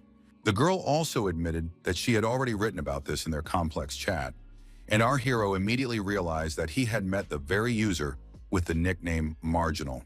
The guy thought it sounded very cool and asked if she had brought him here to tell him just that. The eccentric girl, remaining mysterious, did not explain anything and simply pointed to the monitors that were turned on. The main character reacted instantly, turned sharply, and looked closely to understand what she really wanted to show him. Han Feng was very surprised when he saw the surveillance camera footage on the screen, which showed himself. The girl knew that he had stocked up on a considerable amount of fuel just before the Ice Age. In addition, she had even seen Brother Lee come to our hero to deliver his semi-automatic rifle. Only now did the young man realize that someone had been spying on him all this time and knew absolutely everything about his plans. Suddenly, the stranger began to change her clothes, continuing to give brief answers to all of Han Feng's questions. The guy was immediately very embarrassed because he definitely did not expect something like this. But the eccentric girl herself did not see anything wrong with it because she was simply hot. When the girl finally changed, they sat down on the sofa and just sat in silence for a while as she looked at something on her laptop. Our hero had already learned that she had been spying on him because she had some suspicions about his supplies, but her main goal was only cooperation. Still, the young man wanted to find out more about what his neighbor meant by partnership. At that moment, without warning Han Feng, the girl leaned too close to him. The guy was a little confused when she ended up on his lap and asked what she was up to. It turned out that she just wanted to pull some device closer to the sofa. Finally, the eccentric girl explained that she had done all this to ask Han Feng to teach her how to use the generator. After a couple of seconds, the powerful machine was already actively humming away, doing its job. Han Feng showed her all the buttons needed to operate the generator and asked if she understood all his instructions. The main character hoped that was all, but the stranger looked at him too intently. Remaining mysterious, she again did not explain anything and simply pointed her finger silently in the other direction. It turned out that the girl simply did not know how the boiler worked, so Han Feng did everything and explained all the rules for using it. In addition, the main character saw that she had not unpacked all the raw meat and put it in the freezer. The guy also emphasized that the girl should follow safety precautions when turning on the gas and demonstrated how to do it. He couldn't stop there, so now he showed her how to cook. Soon there were several appetizing dishes on the table, and it was time to eat with this girl, who still hadn't introduced herself. Han Feng asked the eccentric girl to start eating as soon as possible while the food was still hot. In fact, he felt like a babysitter who had just worked a full day, and he noted with irritation that the girl did not know how to take care of herself at all. The eccentric girl just looked at the main character in surprise, as if she didn't understand what he was talking about at all. Realizing his mistake, the guy understood that he might have gone too far, so he simply said awkwardly that it was just a joke. In fact, Han Feng was only thinking about how tired he was of everything that was happening. He didn't forget to warn his new friend that he was going to eat and go home, but it was too late because the girl had already fallen asleep. The strange girl was already lying right among the plates and did not respond at all to the young man's indignation. The main character himself couldn't believe that she had fallen asleep right in the middle of dinner. In any case, showing concern, he carefully laid the girl down on the soft sofa and lovingly covered her with a warm blanket so that she would not get cold. After that, thinking that he was now involuntarily raising a small, capricious child, the guy quickly got ready and immediately went home. Without delay, Hanfeng abruptly closed the front door behind him with a noticeable slam. Thus, the whole night passed quietly, and events unfolded further in the early morning. It was then that the girl came to the main character's house again, while he was too sleepy to understand who was banging on his door so early in the morning. The neighbor briefly explained that she had brought some supplies to thank Hanfeng for his help. The guy immediately began to suspect that she had come here because she wanted something else from him. It turned out that the girl had completely forgotten how to use the generator, so she wanted our hero to show her again. After spending a couple of days with the girl who lived above his apartment, he realized that she was a complete idiot. The main character confirmed for himself that she had no common sense whatsoever, but at the same time, she seemed to really want to learn everything she needed to know, since she dragged Hanfeng to her place every day to ask for help. Despite the fact that she was completely unable to cook, the young man continued to say that it was at least some improvement in her culinary skills. He also noted that at a time like this, many people would be happy to eat such food, although on normal days, even dogs would not eat it. When they sat down to eat together again, the main character realized that he still did not know the name of his new friend. Then the girl introduced herself as the messenger of the evil king's true eye, and did so as calmly as if it were a normal thing. Hanfeng, feeling completely disappointed, finally realized that talking to her would not give him any useful results. Meanwhile, in the underground parking lot of the complex, the first clashes between residents had already begun. They decided to take back the supplies they had given to the committee because they couldn't stand such unfair rules. The rebels even used homemade Molotov cocktails in this violent confrontation, so now there was a real, fiery scene of hell around them. At that moment, Zhang Xueyu arrived and watched from the sidelines for a while. After observing all this chaos, he realized that he would have to intervene after all. He stunned everyone with the sound from the loudspeaker, so the residents immediately stopped and clutched their heads. None of them could understand what had just happened, so they looked at the committee chairman in surprise. Zhang Xueyu asked them all to finally stop all this lawlessness. He thought it was ridiculous to fight over the last food supplies. The residents couldn't believe he still had the nerve to say such a thing, because it was his fault that their families only received a pack of instant noodles for a few days. The head understood that the food provided was not enough, and meanwhile the supplies were running out, so they were fighting for the last provisions. He even went so far as to say that perhaps all these people deserved to starve to death, since they had sunk so low. Zhang Xueyu suggested that everyone think carefully about who had put them in this situation. He picked up a piece of stale bread lying at his feet and decided to remind them how it all began. The head of the committee reminded them that initially, people with more supplies sold bread, which originally cost them pennies, for tens or even hundreds of yuan. A loaf of ordinary simple bread was divided into at least 5 or even 10 small pieces at such a large-scale cruel auction. In the end, these scoundrels managed to make a fortune from this disaster. Then Zhang Xueyu wondered why there was suddenly such a struggle for the last supplies. He asked if it wasn't ridiculous to the people themselves, because those with the most supplies were not making donations, because they wanted to deliberately raise prices. The committee chairman couldn't believe that this was the reason why they would all end up starving to death, because it was completely unfair. At the end of his speech, he decided to ask if they all thought that there was anything more important right now than getting up and taking the supplies that belonged to them. Upon hearing his words, the people immediately, without hesitation, believed Jin Shui and sincerely believed that he was absolutely right. They really couldn't understand why some people should live in luxury while others starved. In the end, the committee chairman's speech worked on all the residents, and they now believed that those people were to blame for all their troubles. A smirk immediately appeared on the guy's face when he saw how well his plan had worked. Li Ji also stood in the middle of all this commotion, gathering information for the main character. He understood that all these guys had simply gone mad, and that something very big was coming. Meanwhile, the weather had deteriorated to such an extent that the house itself was almost invisible behind a thick layer of ice. At that moment, Hanfeng was peacefully dozing, having fallen asleep while reading a book. He was awakened by a notification from Brother Li, who warned our hero that they were going to take all the supplies. The guy asked who his comrade was talking about, and he explained that this guy named Zhang was inciting the residents to steal other people's food, so now they were going door to door, breaking locks. In addition, Liji warned him that all these people were armed, so it would be better for him to hide and not fight them head-on.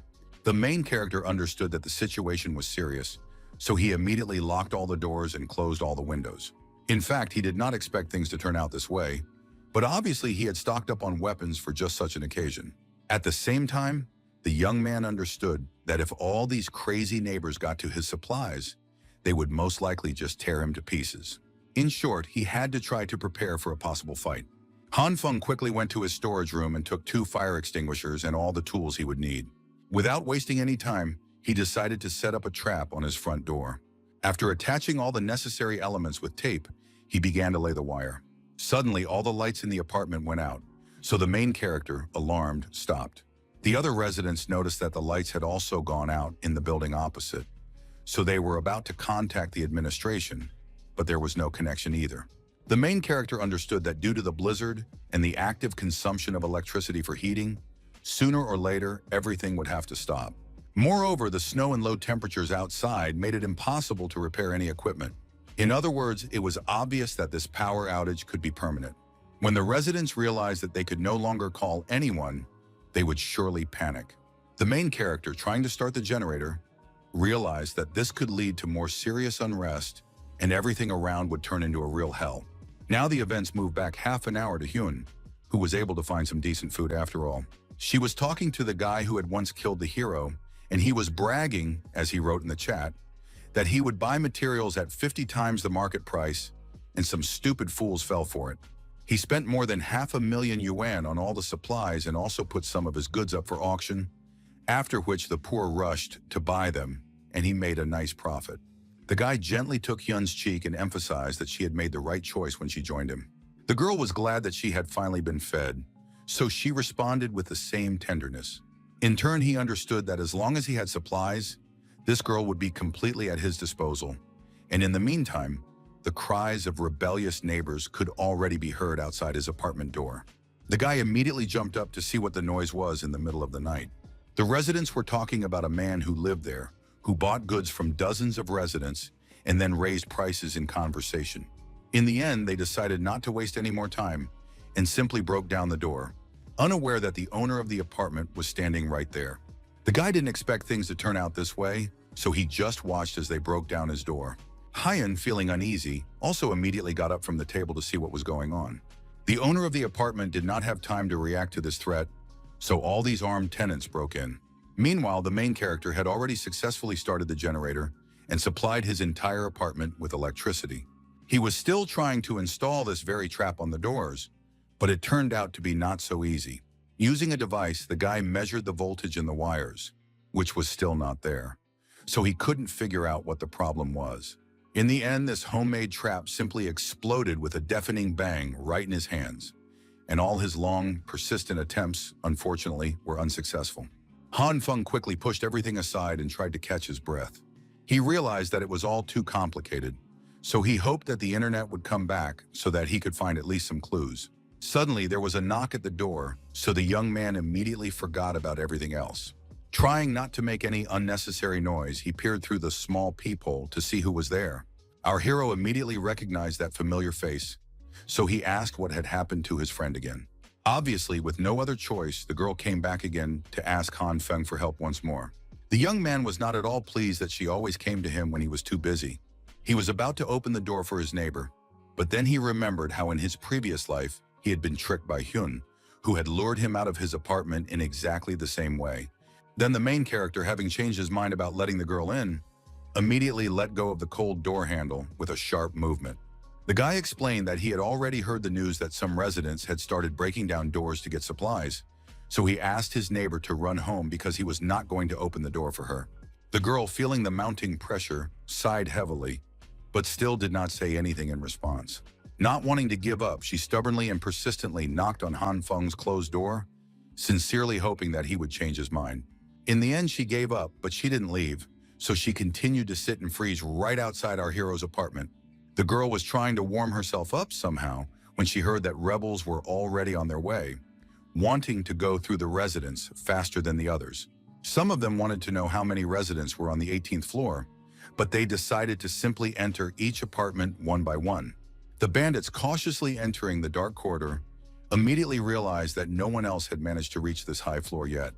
They quickly and efficiently divided all the apartments among themselves, while the girl suddenly disappeared without a trace. The rebels, acting in unison, quickly approached the first massive door and immediately grabbed a heavy crowbar to break it down. They asked if anyone was home and lied that they had brought supplies, while the main character and the girl sat right at the entrance. These two strong guys started to literally break down the sturdy doors. But Han Feng, despite everything, continued to sit completely calmly and motionless.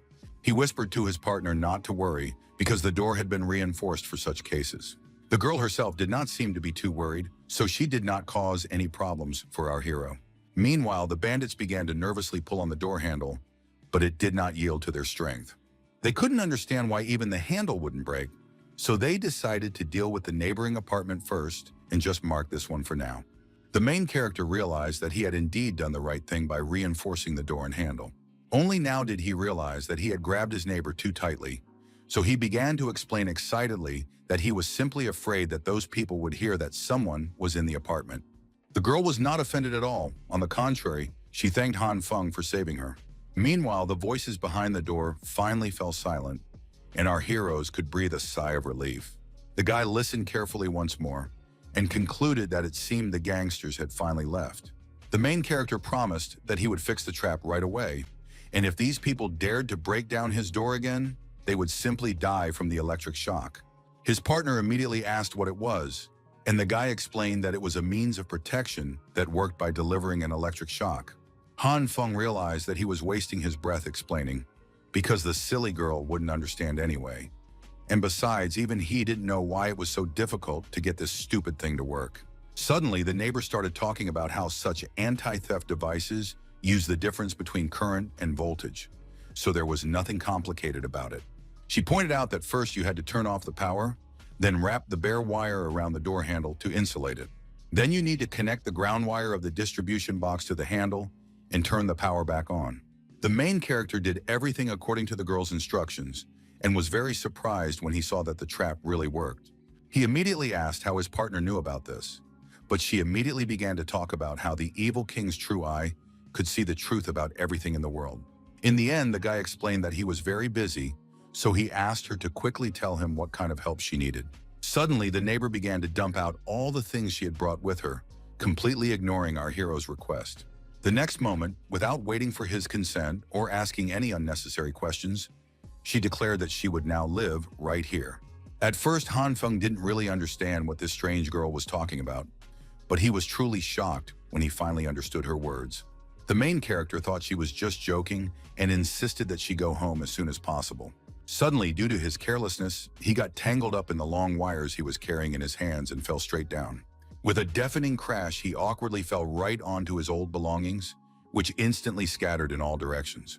The young man slowly came to his senses after the fall and immediately felt how painful it was with his whole body. Literally a second later, to his great surprise, he realized that all the pain had instantly and inexplicably disappeared. Then the main character looked around and realized that something strange had happened to his coffee table. Looking closer, the guy realized that the furniture had suddenly changed its usual shape. Only now did Han Feng realize that his hands were glowing with a purple light that he had never seen before. He was also amazed to see that the toolbox had suffered the same strange fate.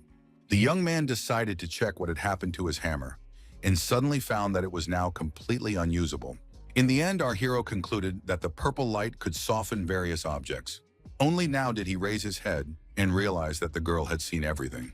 Han Feng realized with horror that he had even forgotten that there was someone else in the apartment.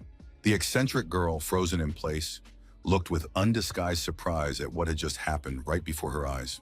Despite her shock, the eccentric girl was still going to say something to the main character, who had accidentally revealed his abilities to her. It turned out that she was very happy because she had found another messenger, chosen by the evil king's true eye.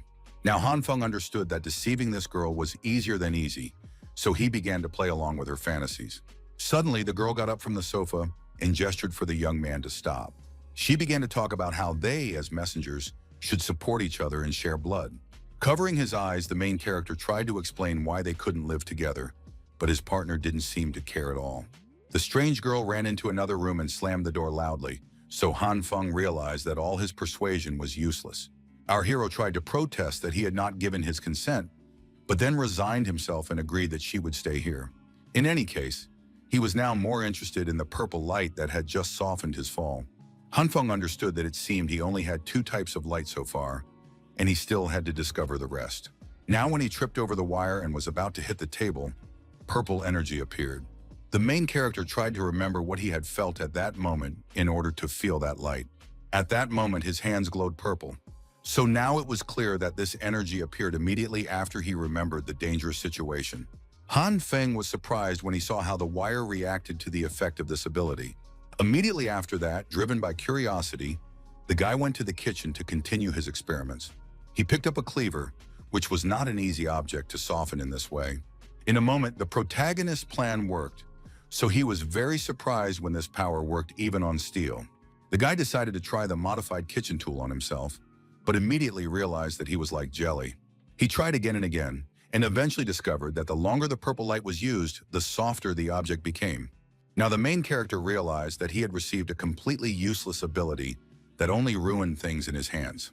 However, twirling the dented spoon in his hands, Han Feng wondered if maybe that wasn't the case at all. He wondered what would happen if he mixed another light with purple, as he had done before with red and green. Han Feng decided to conduct this experiment on the cleaver, focusing all his attention on the process. A second later, he saw in his hands a knife that was completely intact, just as it had been originally. The main character looked at his reflection in the steel of the tool with surprise, because he did not expect it to actually regain its shape. At that very moment, he had new ideas for further experiments with this new power. For now, the young man decided to carefully test his sudden guesses on the most ordinary, unremarkable paper napkin. Han Feng now understood that mixing 2 types of light could change the strength of matter. Moreover, it turned out that the hardness of these materials was even quite good. At that moment, the main character had an interesting idea about his new ability. Meanwhile, the bandits had already collected some resources from defenseless residents and, it seems, had no intention of handing them over to the committee. They believed that there was no need to hand over the resources so that they could then be distributed to some old women and old men. One of the rebels noted that all this had to be kept secret, because they would be finished if anyone found out about it. But the second one pointed fearfully behind him. In the end, one of the bandits obeyed his partner and saw that the wall was moving strangely. Literally a second later, a truly terrifying, distorted face of an unknown creature suddenly appeared from the smooth surface of the wall. It began to deform more and more, making eerie sounds, taking on ugly forms, and truly terrifying the gangsters standing nearby. The creature approached the rebel who was standing closest and seemed to look into his very soul. The monster slowly reached out to the guys who, completely paralyzed, simply froze in place due to their primal, crippling fear. Now trembling with inexplicable horror, they seriously thought that right in front of them, contrary to common sense, the most real, soul-terrifying ghost had appeared. In the end, they ran away in terror, screaming desperately and frantically throughout the corridor. At that moment, the creature began to twitch frantically, as if it could no longer breathe. It turned out to be the main character, who decided to teach the bandits a lesson using his abilities. Now he felt that doing something like this with an entire wall was too much trouble. Stepping away from the wall, Han Feng immediately felt how exhausted he was from this experiment. But despite this, the main character gathered his remaining strength and picked up a heavy sledgehammer. The main character decided that now was the time to test the result of hardening the wall. Fully concentrating on his inner feelings and trying not to get distracted, he finally decided to begin the process. Summoning all his willpower and strength, Han Feng struck the wall he had just successfully reinforced with a crushing blow from the heavy sledgehammer. After that, our hero calmly stepped aside to look at the mark left by his blow. Now he understood that everything here was so hardened that even a piece of the wall did not break off from the huge sledgehammer. Meanwhile, the action moves to the underground parking lot, where all the rebels have gathered. One of them reported that many residents had almost run out of food, so he had only just managed to gather supplies. Suddenly, someone grabbed the stunned rebel firmly by the shoulder, causing him to flinch and freeze instantly.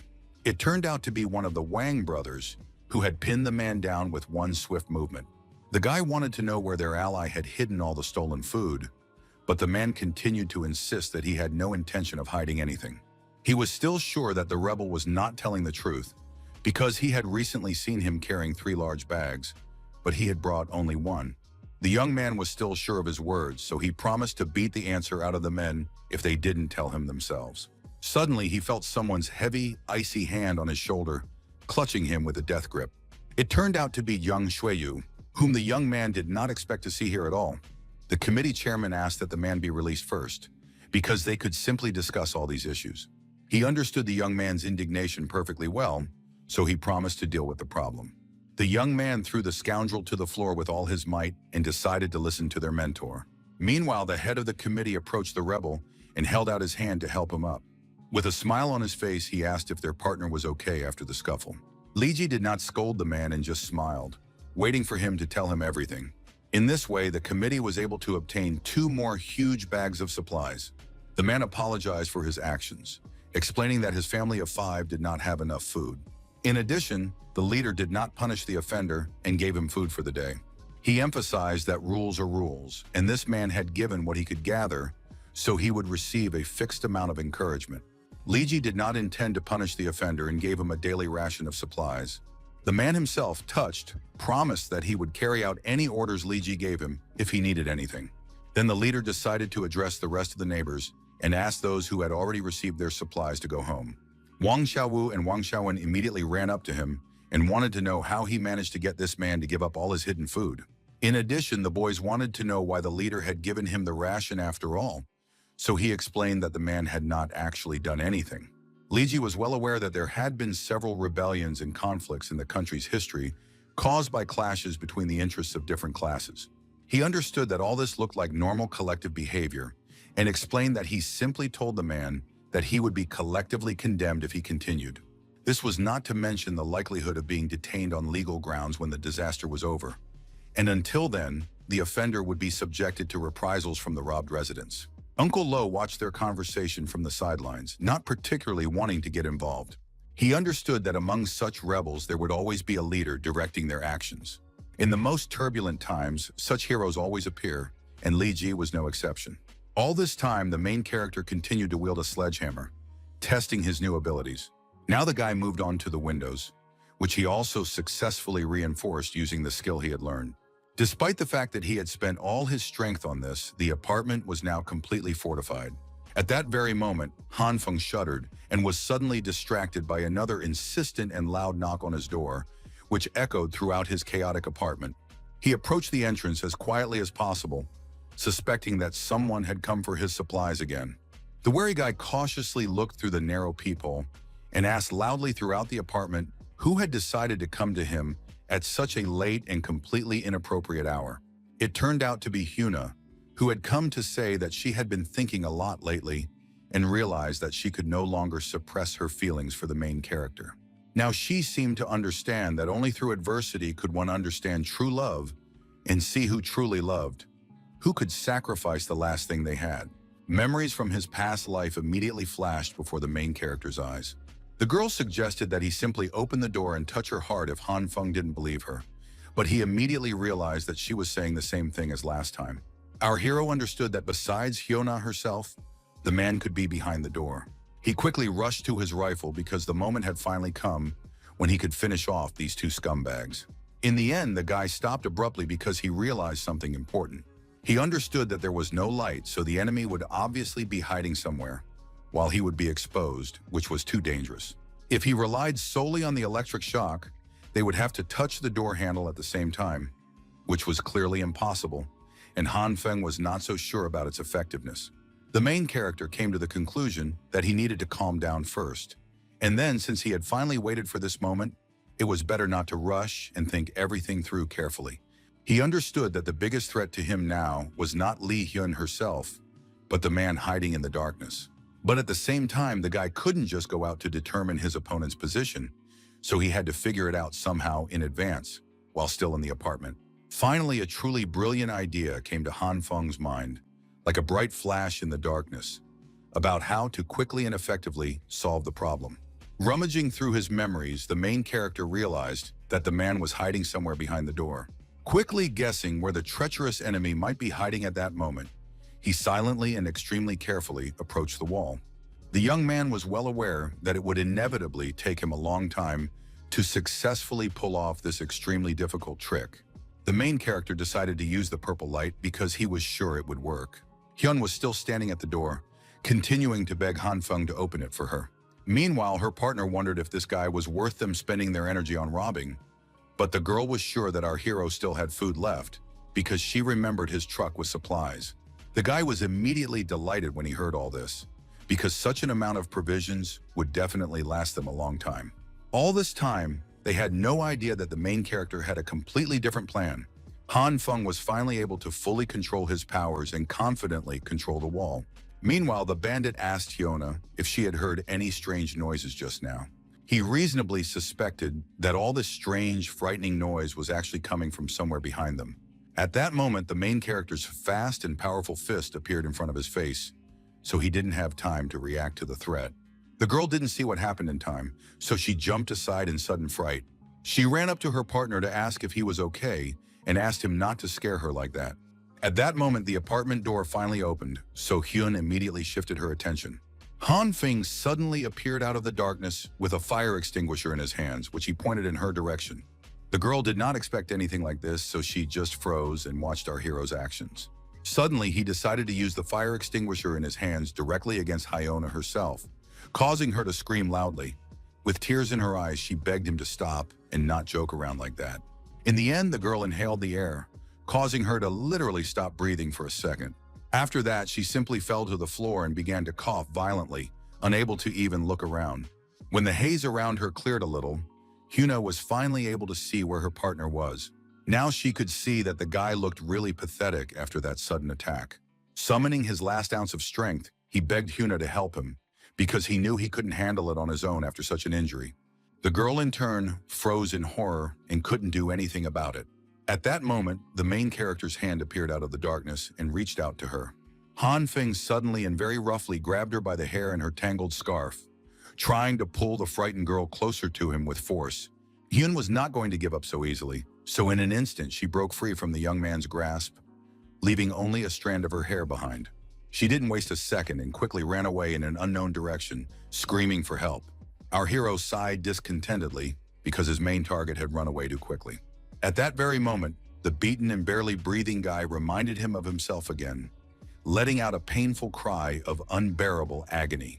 Han Feng was not going to leave it at that, so he struck his enemy in the stomach again with all his might, asking who had given him permission to get up. Coughing, the guy asked the main character to wait, so he paused for a second before his next attack.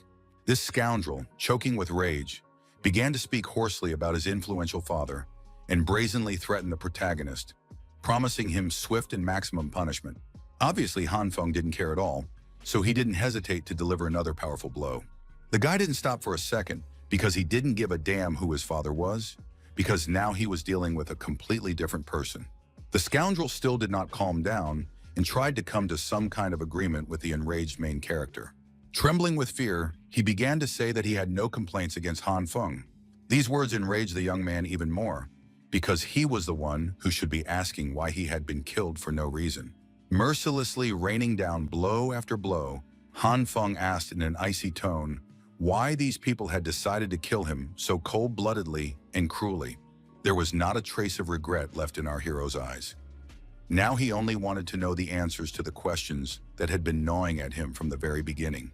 It seemed that this guy was already in such a state that he simply couldn't answer him, even if he wanted to. In the end, Han Feng decided not to waste any more time or energy, so he grabbed a baseball bat. He stopped in front of the beaten scoundrel and stared at him intently for a while. The guy gathered all his strength and asked why the main character was being so cruel to him, trying to find out what his motives were. Han Feng couldn't believe that this despicable person still dared to ask such questions. He ordered the scoundrel to stop pretending to be an idiot and finally delivered the fatal blow. The main character was very angry at the fact that his killer dared to say anything about motives. It was incredibly difficult for the guy to recover from what had happened. So his ragged breathing did not calm down at all, and his heart continued to beat wildly in his chest. Suddenly, Han Feng realized the whole situation too well, so he couldn't hold back the urge to vomit. In the end, unable to control his nausea, he vomited the entire contents of his stomach right in the middle of the corridor. At that moment, he heard a rustling sound behind him, which meant that he was not alone. Han Feng immediately forgot about all the unpleasant sensations and glanced behind him to see what was happening. It turns out that his new neighbor had been sitting nearby the whole time and saw exactly what our hero had done. Suddenly, the girl asked him without any emotion if he needed help. The young man understood perfectly well that it was a very harsh sight, but this girl didn't seem to care, so he definitely didn't want such a strange person to stay in his house. The main character began to tell the eccentric girl that those people could return at any moment to take revenge, so it would be better for her to leave so as not to be in danger as well. In response, the girl only mumbled indistinctly, expressing her uncertain attitude toward the situation, but she was in no hurry to leave. Han Feng tried to be as serious as possible, so he emphasized that she should stay at his place for her own good. The strange girl had no intention of listening to the main character, so she replied that she wanted to stay here. The guy continued to say that it was too dangerous here, because they could both just die. It seemed that these words finally angered the girl, so she slammed her glass on the table. She asked Han Feng not to worry about it, because the evil king's true eye would definitely help them. After that, the girl just got up and left because she was tired and wanted to sleep. The main character was unhappy that she had simply ignored him, so he grabbed her arm sharply. He asked the eccentric girl to stop pretending to be stupid and evasive, because they were talking about real problems now. The girl just looked at Han Feng's hand, which was clutching hers tightly. In the end, she simply asked our hero to go with her to the next room. The young man was surprised by this request but did not resist and simply asked why she needed this. When he saw what the eccentric girl was hiding behind those doors, he was so shocked that he didn't say a word. Now the events returned to the underground parking lot of the complex, where it was still a mess, so everyone who had already received their rations was asked to go to their apartments. The room was still noisy, as quite a few residents still wanted to receive supplies. Among those waiting in line was Hyona, who was now looking around excitedly. When her turn came, she introduced herself as a resident of apartment 601 in Building 4 and asked for one ration. The other residents, hearing her words, immediately began to actively discuss the girl behind her back. Hyona paid no attention to any of this because she couldn't understand why her partner had suddenly lost consciousness and hadn't responded to her all night. But what worried her most was the moment when Han Feng suddenly opened the door. The girl remembered perfectly well that the apartment was lit and warm, so it was obvious that this guy had something to generate electricity. Now she was angry that the main character had prepared for this disaster in advance and hadn't even said anything about it, giving her useless junk with the trash. Hyuna was so preoccupied with the need to find out as much as possible about all this that she didn't even notice when she bumped into one of the residents. The man walked a little ahead and suddenly froze in place, then quietly asked her to stop. It turned out that he recognized Hyuna, so he wanted to talk to the tired girl for a bit. This neighbor informed her that they had built a fire in the lobby on the 5th floor and asked if she would like to warm up with them. She had no desire to sit with anyone, so she replied that she would rather warm up at home. It seems that the man didn't really want to let the beauty go and offered her to stay at his place for a few days. He advised Hyun to think carefully because he had plenty of food and emphasized that he had always liked her. The girl couldn't stand the fact that this tenant wouldn't leave her alone, so she pushed him away because she definitely didn't want any of his leftovers. The man was very angry at these words because he could clearly see that she had shamelessly taken supplies a second time. Everyone heard what the two were saying, so they immediately tensed up because they couldn't allow anyone to take someone else's food. Hyona herself couldn't take it anymore and attacked this scoundrel who wouldn't leave her alone. The man certainly did not expect the girl to lash out at him with such malice and considerable force. This enraged him even more, so he swung his arm to hit the insolent girl in return. At that moment, another girl intervened in their conflict and slapped the man hard across the face. She pushed the scoundrel aside and shouted at him that he shouldn't hurt girls. More and more people began to pay attention to this brawl, realizing that someone was in trouble. People began to suspect that some kind of fight had broken out and asked for Mr. Zhang to be called. It turned out that a nurse had come to Hyun's aid and immediately asked if she was injured. Jinyu immediately handed the girl her business card and asked her to contact her if anything hurt. Hyun did not want to take the nurse's contact information and, covering herself with a scarf, tried to leave as quickly as possible. Suddenly, the man attacked again, only this time targeting the girl who had saved Hyuna. He didn't stand on ceremony with the fragile nurse and pinned her to the floor with all his strength for daring to interfere in other people's business. Swinging at the girl, this scoundrel began to scream frantically that he would kill her right then and there. Finally, someone from the crowd mustered up the courage to intervene and pulled the vile attacker away with force. It turned out to be Li Ji, who simply could not stand by and watch all this. After dealing with the scoundrel, he explained that he had always believed that the most disgusting person was someone who allowed himself to hit women. At that moment, Yang Shuyu finally arrived and ordered everyone to step aside. The man immediately reported to the leader that Jung had dared to pretend that she had the right to claim supplies, adding that he had seen her with the rich man who was raising the prices of materials. Li Ji was greatly angered by his words because he believed that a man who beat women certainly had no right to complain here. Suddenly, he stopped because he saw that the leader had decided to deal with this scumbag himself. Li Ji asked the man what he thought of their organization, because their original mission was to protect everyone and prevent people from starving to death. The man immediately began to apologize to Mr. Zhang and admitted that he was wrong, and the leader himself asked him to just walk by next time. After that, the leader turned to Li Ji and Jin Shui, noting that they had suffered for nothing, and asked if they wanted to join the committee. Brother Li immediately turned away because he was not interested in looting, so he would not join them, even if he were starving to death. The nurse also admitted that she couldn't accept Mr. Zhang's approach, but noted that she was still willing to help others as a medic. The leader sighed heavily, realizing that he was unable to recruit such useful people. Then Hyona approached him, wanting to know if she could join their committee.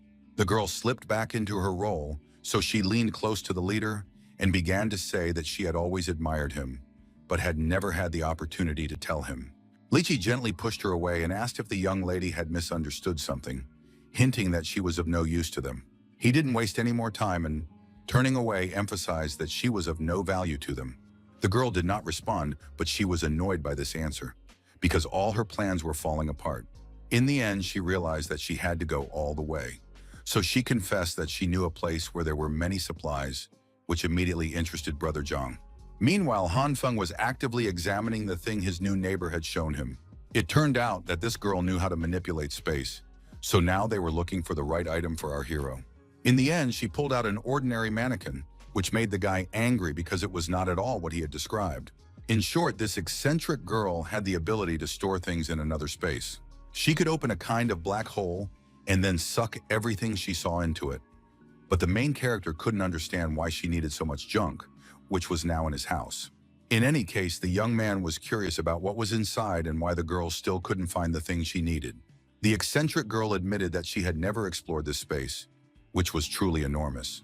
And that was why Han Feng suggested sticking his head in there so he could look around. The young man was still afraid, but he tried to calm himself down by thinking that the girl herself calmly put her hands in there, and it didn't hurt or feel good to her. A second later, part of his body simply disappeared into this black unknown hole. The main character carefully opened his eyes to see what was in this unknown space. The guy felt that he was completely fine and was surprised to realize what was happening here. The space was indeed very large, so there was a huge amount of supplies here. The main character himself did not expect the size of this storage facility to be so enormous. Now he understood perfectly well what kind of person could have cleaned out that supermarket in just one night. Suddenly, the young man's eyes began to water profusely, and he completely forgot about all his joys. He began to literally suffocate because this space did not seem to be designed for humans to be in. The protagonist's whole body began to shake violently as he desperately tried to get out of this black hole. After a while, the guy finally managed to do it and was able to breathe fresh air. Han Feng immediately fell to his knees and began coughing violently, while involuntary tears streamed down his face, contorted with pain. He was very angry that his partner had not warned him that there was no oxygen in that space, but she saw no problem with it because she could not feel it with her hands. At that moment, the girl was distracted from their conversation because she seemed to have found something interesting in her boundless storage. Pulling a box out of the black hole, she calmly informed our hero that she had found what he was so interested in. Han Feng immediately forgot all his previous grievances because he was incredibly happy with this discovery. It turned out that this was not all, so the guy watched closely to see what the eccentric creature would do next.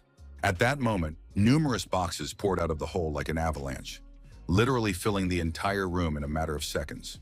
The main character could not find the words to describe his shock at what he saw. The events of that evening then rapidly moved to one of the dark, damp stairwells of the building. The bandits, who had previously fallen for Han Feng's prank, returned to the 18th floor. They followed their comrade, who had not yet encountered the monster, and asked uncertainly if he really wanted to go there. The man just laughed at his partners because it was the 21st century, and they still believed in ghosts. He emphasized that Mr. Zhang had asked them to check everything here because he trusted them, so they simply had no right to let their leader down. The frightened gangsters were still reluctant to go there because they thought that the girl might have simply deceived the head of the committee. It turned out that Han Feng had already been following them with the devices they found in their partner's storage room. The guy knew that these people would come back, so he was glad that they decided to follow the corridor. Then he announced the transition to the second part of the plan and emphasized that he would start, and then the girl would make her exit. The main character understood that they needed to calculate the timing perfectly for everything to work. To carry out his plan, he carefully set the timer for exactly 2 minutes, watching closely as the digital display began its countdown. Meanwhile, the leader of the group asked his cowardly comrades if they had heard any noise, and they, of course, immediately thought it was a ghost. Then some frightening and completely unknown lights appeared from the darkness of the floor, ominously illuminating the frozen walls of the house. It turned out that they were remote-controlled toy cars with explosives attached to them. All the gangsters immediately froze, not understanding why all these toys were flying at them. Finally, one of the cars crashed right into the face of the man standing in front. Because Han Feng had carefully calculated the timing, the dynamite fuse had just burned out. A moment later, there was a powerful explosion, followed by the screams of the rebels who had not managed to escape. It turned out to be just compressed paprika, which temporarily blinded the intruders. It didn't end with the cars, because our heroes also had drones equipped with such explosives. The leader of the group managed to see this threat, so he immediately shouted for his partners to run away. It wasn't that simple because the drone was controlled from the apartment and could easily catch up with them. There were 22 seconds left on the timer, so the eccentric woman sitting at the controls asked if she should drop the explosives. The main character realized that they still had time, so he asked his partner to fly closer so that these people would definitely learn their lesson. It turned out that this bandit was not easily frightened, so he tried to shoot down the device, which made Han Feng panic because he didn't want the equipment to be damaged. His partner had to work hard to dodge these rapid attacks. In the end, the rebel's weapon hit one of the drone's blades, breaking off a small piece. The girl then reported that control of the left side had been lost, so she was no longer able to stabilize the drone, but Han Feng demanded that she save their only drone. In the end, the drone simply flew out the window, and the time on the timer was running out. The main character tried to support his partner so that she could hold on to the device, but it was already too late. When the timer ran out, fireworks suddenly went off in the street, intended for those gangsters. Despite the interference, the drone was still flying steadily, but it was becoming more difficult to control with every passing second. Chudachka reported that the right propeller had completely failed, so now it was descending, and the guy asked her to find a suitable place to land so as not to crash the device. Finally, she reported that she had managed to find a spot outside the stairwell window. Han Feng didn't waste any time and said he would go there right away because this drone was too important to them. Suddenly, the girl reported that there was a corpse there, so the young man immediately looked closer at the screen. He asked his partner to zoom in on the image to see who the person was. The main character was shocked when he realized that it was Li's brother, who looked very emaciated. The young man couldn't understand why his only friend was here. This was very upsetting to Han Feng, because he began to suspect that Li Ji had also been robbed. Now the young man was even more determined, so he quickly got ready and warned the girl not to open the door to anyone. The main character rummaged through all his belongings to gather everything he needed for this outing. At that moment, he heard his partner approach him, so he immediately looked up at her. The girl wanted Han Feng to take a device with him to keep in touch with her. The young man did not refuse this help and thanked her for her concern. Our hero understood that it was too dangerous, so he took a gun with him for self-defense, but hoped that he would not need to use it. Soon, Han Feng began to descend to retrieve the drone and check on his friend. All this time, his partner was watching every floor, checking to see if it was clear. Meanwhile, the guy himself was thinking that, according to the drone's measurements, they knew that it was almost minus 50 degrees Celsius outside, so a person without protective measures would die in just half an hour outside. The main character understood that the situation with Brother Li was very bad, so he needed to hurry to get there in time to help. The bandit who had managed to escape Han Feng's trap had already warned others to be careful if anyone else was planning to go there. Zhang Xueyu listened carefully to all these reports and thanked the residents for their concern. The leader then moved on to other committee issues and listened to the other participants.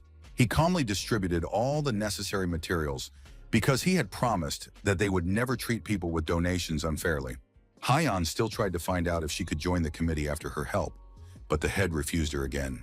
The guy explained that they still couldn't confirm that it was her friend's doing, and also noted that if it weren't for Uncle Lu's words about someone moving resources, he wouldn't have believed it at all. In the end, he turned to the others and suggested that they go there together and inspect the floor. Li Ji also asked the guys to bring tools for Hyona because he hoped that during this operation she would demonstrate her value to the organization. The girl was surprised when she heard these words from the head of the committee, as she did not think she would have to do this. One of the Wang brothers brought a pipe for Hyuna so she could defend herself. She simply accepted that she would have to go through all this to prove her trustworthiness. Li Ji emphasized that every person was an important part of their team, so he asked everyone to watch out for their safety as they climbed. After that, everyone went up the stairs to that ill-fated, mysterious floor. Li Ji walked confidently ahead, carefully lighting the way for everyone with a flashlight. Soon, one of the twins saw the body of Li's brother and immediately brought it to the leader's attention. Everyone was shocked when they saw that it was Li Ziyi lying unconscious in the middle of the landing. They tried to help the poor guy in trouble as quickly as possible, so they gave him hot water from a thermos to warm him up. When Brother Li came to, he coughed violently because the heat burned his mouth and lips. He started yelling that it was too hot and immediately moved away from the thermos to avoid the pain. Finally, Li Ji realized that something strange was going on, so he carefully looked around. All eyes in the committee were fixed on him, waiting for some kind of explanation. It turned out that this guy was not at all happy that these guys had saved his life. Then Brother Wang intervened in their conversation, unable to understand what was wrong with Li Ji, because he didn't even thank Mr. Zhang for saving him. Brother Li admitted that he would only thank those from whom this young man had recently stolen resources, and asked him to stop pretending to be a hero. The young man was not at all pleased with such insolent words, so he was already preparing to teach a lesson to the scoundrel who dared to insult their leader. Zhang Xueyu still had no intention of giving up, so he asked Brother Li again to join them, but he was adamant and repeated his refusal once more. In turn, the young man asked Li Ji to stop being so shameless and refuse this opportunity. These words further angered the rebellious resident, because he certainly did not want to be forced to join their committee. The head was very persistent, so he stopped him and asked if Brother Li had any misunderstandings with them. Li Ji considered him a real scoundrel, because he saw no difference between dying of starvation and receiving food once every 3 days while continuing to suffer. The main character had been sitting upstairs the whole time, eavesdropping on the entire conflict. Now he understood that Zhang Xueyu didn't really care about his wards since they only got food once every 3 days. In addition, the guy realized that this made sense, because the committee wanted to attract young people, but so far only the old, sick, weak, and disabled were coming. Meanwhile, Brother Wang couldn't hold back again and grabbed Li Ji by his clothes because he thought that he didn't appreciate their kindness at all. He asked one last time if Brother Li was going to join, but Li didn't answer and hit him hard with his forehead. As the young man fell to the floor, the rebel continued to shout that he refused to go and asked what they would do to him for it. The other committee members looked at Brother Li with wide eyes, not understanding why he was behaving this way. Zhang Xueyu just sighed heavily, realizing that the conversation with this stubborn man had finally reached a dead end. Nodding his head, he signaled to his men to begin dealing with Li Ji. Little by little, all these armed men began to surround the rebel, who was completely unarmed. Despite this, Brother Li was not afraid at all, and declared with confidence in his voice that he was not afraid at all. Han Feng understood perfectly well that this was a bad situation, because his comrade was in such poor condition that he could collapse at any moment. The guy wanted to help Brother Li, but he couldn't defeat so many opponents. At the same time, he remembered how many times his friend had saved him, so he couldn't just stand by and watch Li Ji risk his life. Our hero sighed heavily to gather his thoughts and think about what to do in this situation. In the end, the gun came in handy for Han Feng, so he took it out of his jacket pocket. The young man took careful aim and, grabbing the icy railing, waited for the moment to act. Even under the threat of death, Li Ji did not lose his enthusiasm and waited for them to attack him. Suddenly, he looked at the staircase leading to the next floor and noticed something interesting. Literally a second later, a deafening shot rang out in the enclosed space of the corridor. The bullet hit the floor right at Brother Wang's feet, who fell to the ground in shock and fear. The others didn't really understand what the sound was and began to guess that it was a gun, which was very hard to believe. The main character decided to stop hiding and, pointing his weapon at the crowd, ordered them not to move. Everyone in the hallway instantly froze in their tracks, holding their breath and waiting with growing trepidation to see what would happen next in this frightening and completely unpredictable silence. Only Li Ji looked in surprise at the young man who had come to his aid. Everyone else obeyed Han Feng's order without question and now simply stared at the strange pair in complete silence, trying to guess how this sudden confrontation would end. Haiyan immediately recognized the young man and was surprised that he had left the house after all, and with a gun at that. The main character understood that all this was too dangerous, so he gave the key to the apartment to his friend so that they could slowly retreat. Meanwhile, the rebels began whispering among themselves and turned to Mr. Zhang, asking what to do next. Han Feng was unhappy that they had allowed themselves to do this, so he fired another shot at the floor beneath their feet. In a stern voice, he reminded everyone that no one was to move, ordering them to drop their weapons on the floor and kneel. No one dared to defy the protagonist, so everyone obediently followed his orders. In this way, the young man was able to create an opportunity for himself and Brother Li to quietly retreat to his home. A second later, they disappeared from view, and all the committee members also stood silently and did not move. Curious, all the rebels looked up to see where Han Feng had gone. Li Ji was the first to stand up and immediately asked his subordinates if they knew who this guy was. After him, Hyona spoke up and explained that it was Han Feng and that they were on their way to his house. Brother Wang immediately lashed out at the girl because he was very angry that she had not warned him that this man was armed. The girl immediately began to say that she also did not know about this, and Zhang Xueyu asked everyone to calm down because he was sure that the young lady would not lie. The leader immediately took control of the situation and hinted that a man with a weapon must have supplies. The other committee members immediately picked up on this and began to suspect that this was the same person who had raised the prices of materials. In turn, Zhang Xueyu realized that they might have found the very person Uncle Lu had mentioned earlier. Brother Wang immediately asked if they should stick to their original plan, as he was afraid that this person would simply shoot them with a gun. The leader was not afraid of such a turn of events, because he understood that if this man were capable of murder, he would have already done so. He didn't believe that the two would hide in the apartment the whole time, so he suggested that everyone return and prepare some security measures before going back. In addition, Zhang Xueyu promised that they would clear out the insolent man's house as soon as possible. Meanwhile, our heroes still couldn't get inside, but Li Ji couldn't open the door because his hands were shaking. Han Feng asked his friend not to panic because it seemed that no one was chasing them, so he was able to immediately insert the key into the lock and feel the warmth from inside. The young man urged Brother Li not to delay another second and to get inside as quickly as possible. His partner was very surprised when he noticed that there was a working radiator in the apartment. He also saw a generator that supplied the entire apartment with electricity. The young man looked with admiration at the very room that was filled to the brim with supplies. He asked in shock what was going on with the main character's house, but the latter couldn't explain because it was too long a story. At that moment, Brother Li was distracted from the supplies because he noticed that the door to the other room had suddenly opened. It was Han Feng's neighbor, who decided to ask where the drone was that the guy had gone outside for.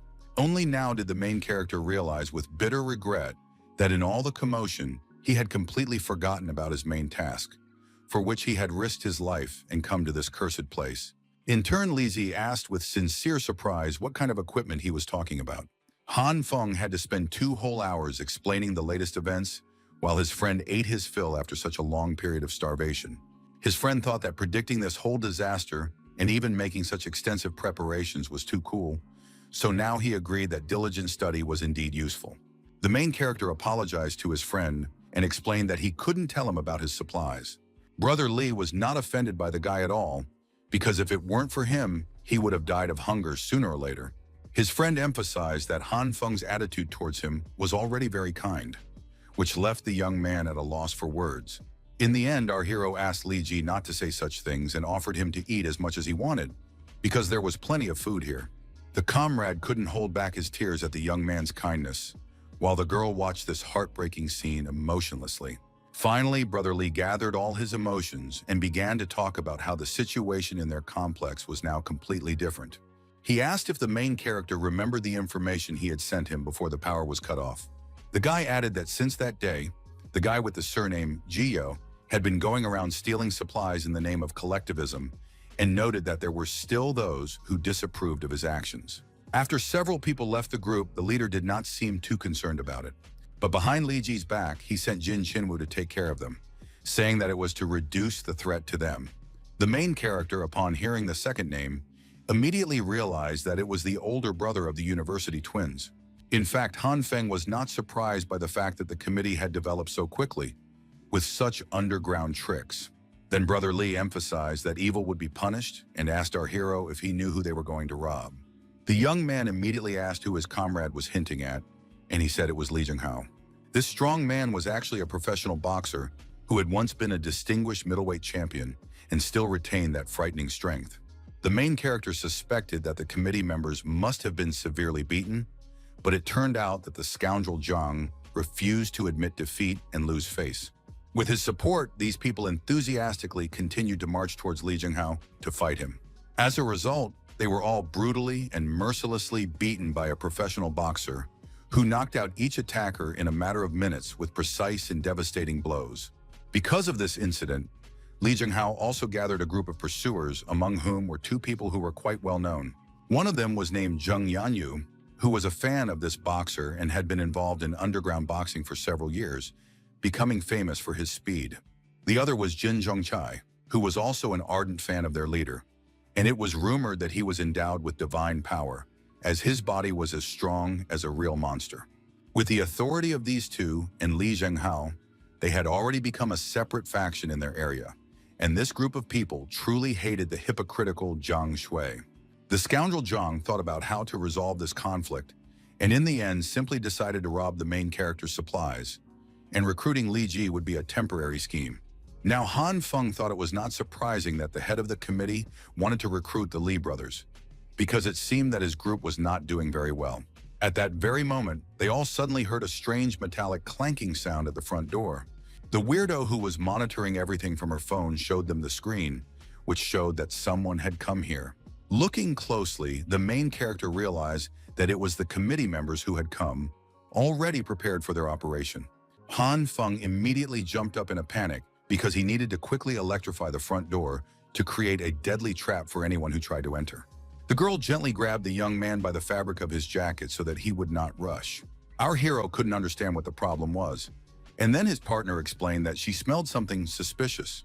The guy didn't have time to ask her any more questions, because in the next moment, they all fell to the floor due to a powerful explosion. Han Feng couldn't believe that someone dared to use explosives against him. The strange girl, who continued to sit calmly in her place, explained that these people must have used homemade explosives, which were not that powerful. At that moment, the young man looked more closely at the broadcast and noticed a familiar face among the crowd. Now he was absolutely certain that it was Hyun who had brought Zhang Shu here. The main character quickly reached the generator and asked his friend to move away from the door. As soon as he activated the high-voltage trap on the metal door handle, terrible, heart-rending cries of pain instantly rang out from the dark corridor. The rest of the group immediately scattered in horror from their unfortunate partner, who had been severely injured by the trap and was now convulsing helplessly. Li Ji watched the whole scene in surprise and didn't even know how to act in the situation. He understood that they needed to resort to the most severe methods, so he asked Brother Wang to set explosives at the edge of the door connecting to the wall. They decided to use 2 bags at once to ensure that the explosion would work. When everyone had moved to a safe distance, there was a powerful explosion, which they hoped would open the door to the apartment they so desired. When the smoke cleared, all the committee members could see that everything was intact, except for the walls, which now had cracks in them. Mr. Zhang's subordinates began to panic because everything was still intact. The leader looked at the results of their efforts with surprise and tried to figure out what to do. He understood perfectly well that there were definitely no problems with the explosives, so now he suspected that this guy had prepared for defense in advance.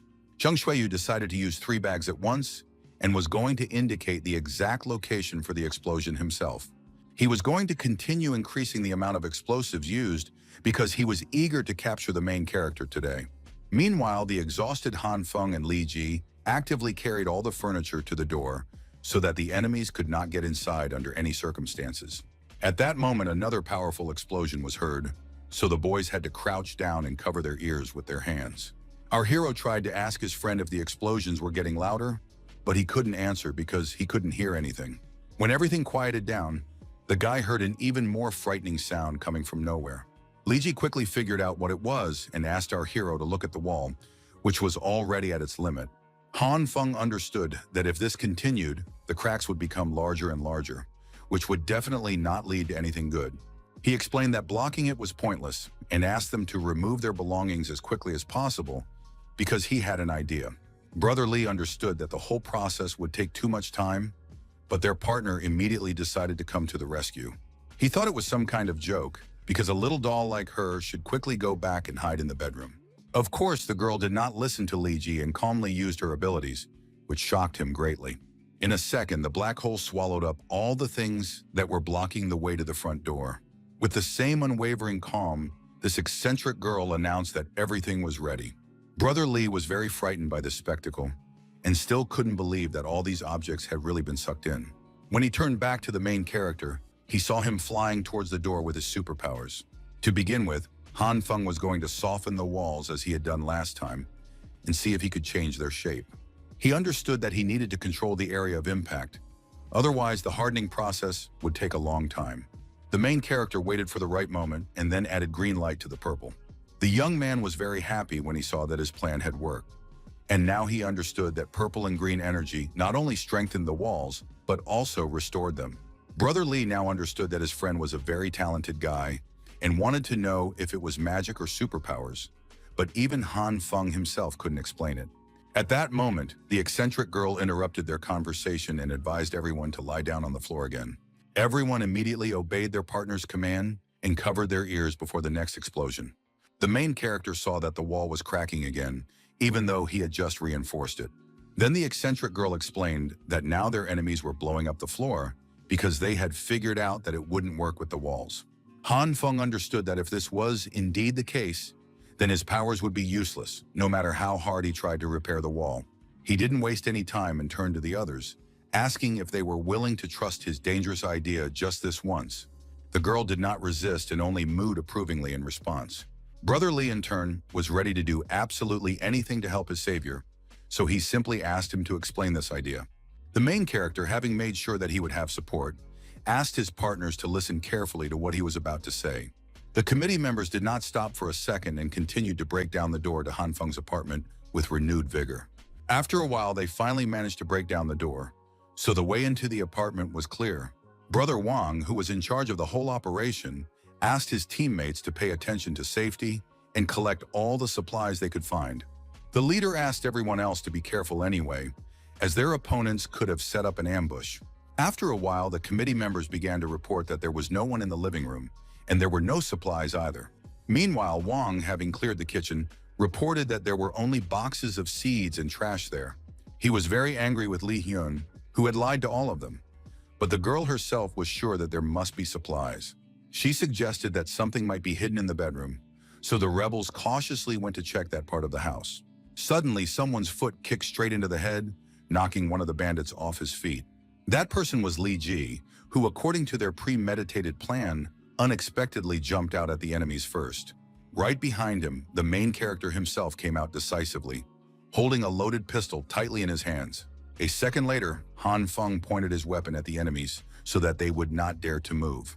Everyone immediately rushed to protect their leader so that the guy would not hit him under any circumstances.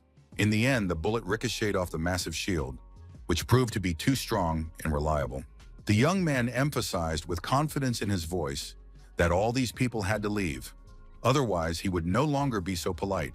Zhang Shuiyu was surprised when the main character said this, because he believed that he had not been polite at all up to that point.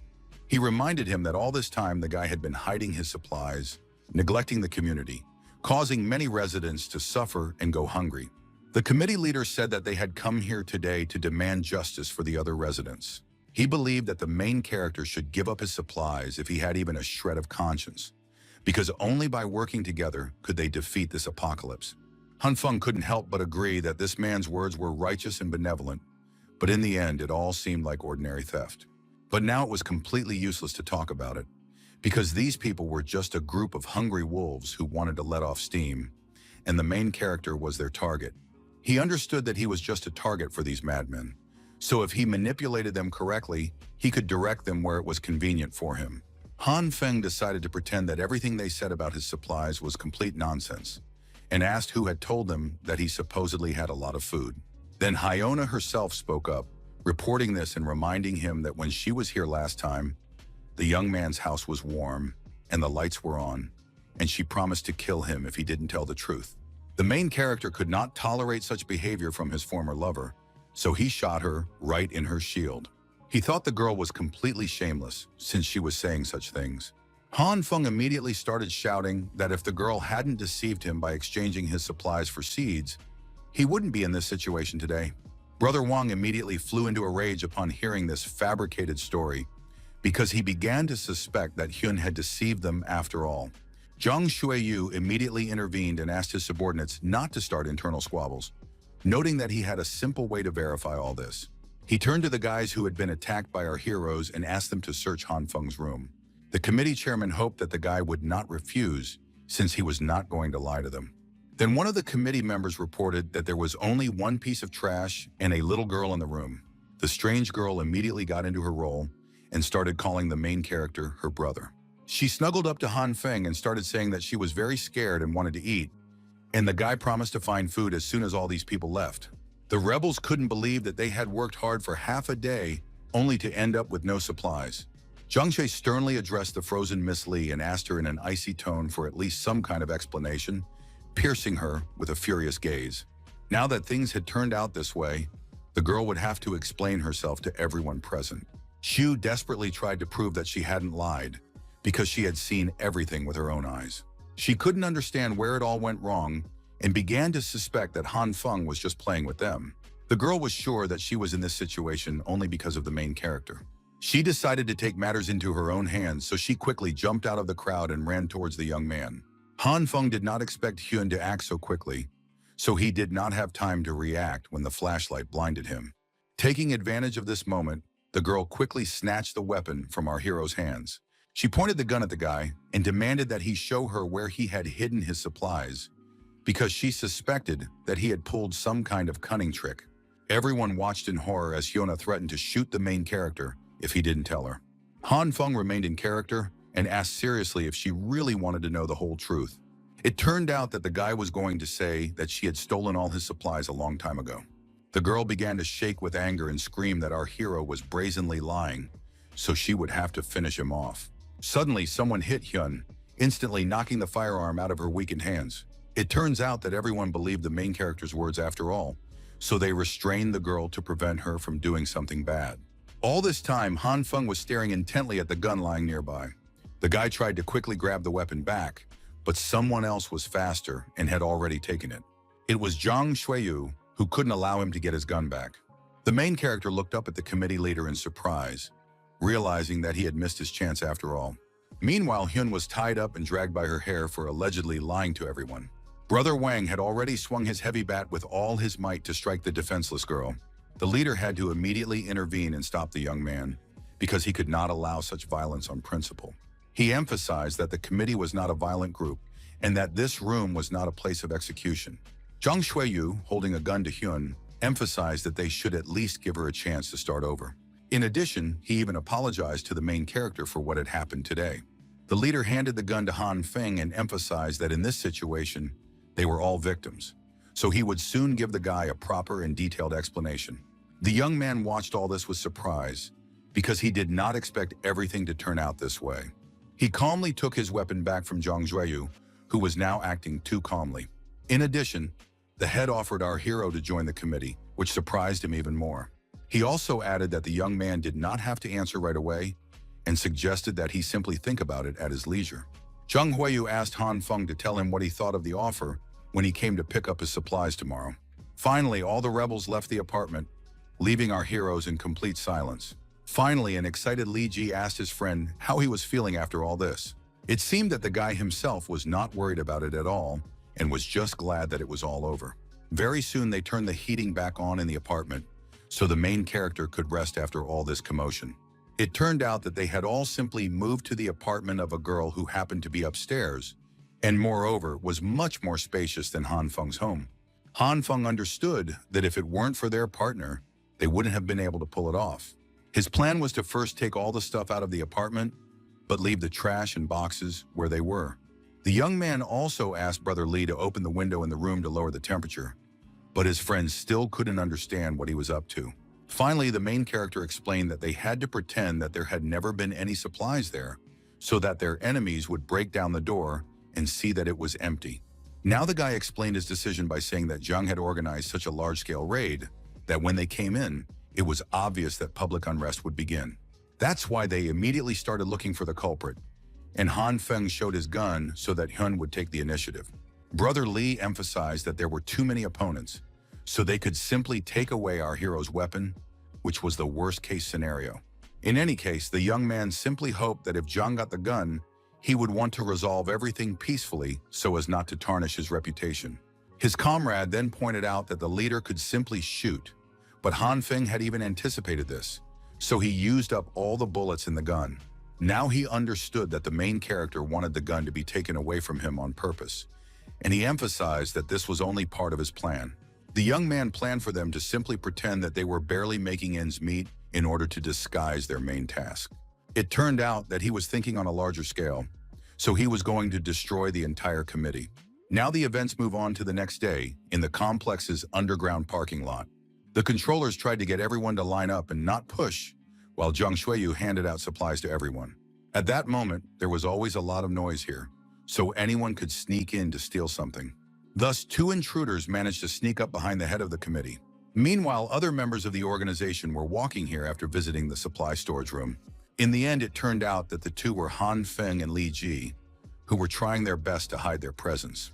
Exchanging glances with obvious relief, the guys immediately gave each other approving gestures, confirming their silent agreement. After that, Brother Lee said that, according to his observations, the first 4 floors had already been cleared, the 5th and 6th were occupied by the administration and residents, and he had not been able to get to the 7th and 8th. He suspected that the warehouse might be located there, but there were guards on the 5th floor, so he was going to go up first and distract them while our hero knocked them out with a baton. When our heroes began to climb the stairs, they noticed that no one was there, so Han Feng assumed that the guards had gone to lunch. Even on the 6th floor, there was no one around, but the guy still asked his partner to be quiet. They reached the 7th floor, but even here there were no people at all, so the main character began to doubt that she had supplies on these floors. Li Ji had already resigned himself to the fact that they hadn't run into any guards, but he still couldn't understand why there wasn't a single soul here. In the end, he suggested that Han Feng search the entire floor and asked him to shout if anything happened. The young man was finally able to breathe a little easier because he was worried that he would have to fight after all, but now he could calmly explore the place. It turned out that he simply understood that there were too many people in the committee, so it would be better for them to destroy the entire organization from within. The main character explained to his partners that the committee was friendly as long as there were supplies, so if their team found the warehouse and robbed it, it would be the end of them. Now the guy realized that this was easier said than done, because it was completely unclear which apartment the supplies were in. At that moment, he turned around at some strange noises in the hallway and saw Li Ji running towards him. It turned out that Li's brother had already managed to find the place, but their problem was still not solved. There were doors with the word warehouse written on them, but the main character was in no hurry to go inside because he was afraid it might be a trap. His friend had no idea what the problem was because he completely trusted the sign, but Han Feng didn't think they would have even left a key in the door for them. The guy thought they had simply forgotten to take it out, so he suggested opening the door themselves to see what was inside. The main character immediately hit his partner on the arm with a pipe to stop him from doing so. Then he pointed out that there was thin wire wrapped around the key and handle, which looked like a typical trap.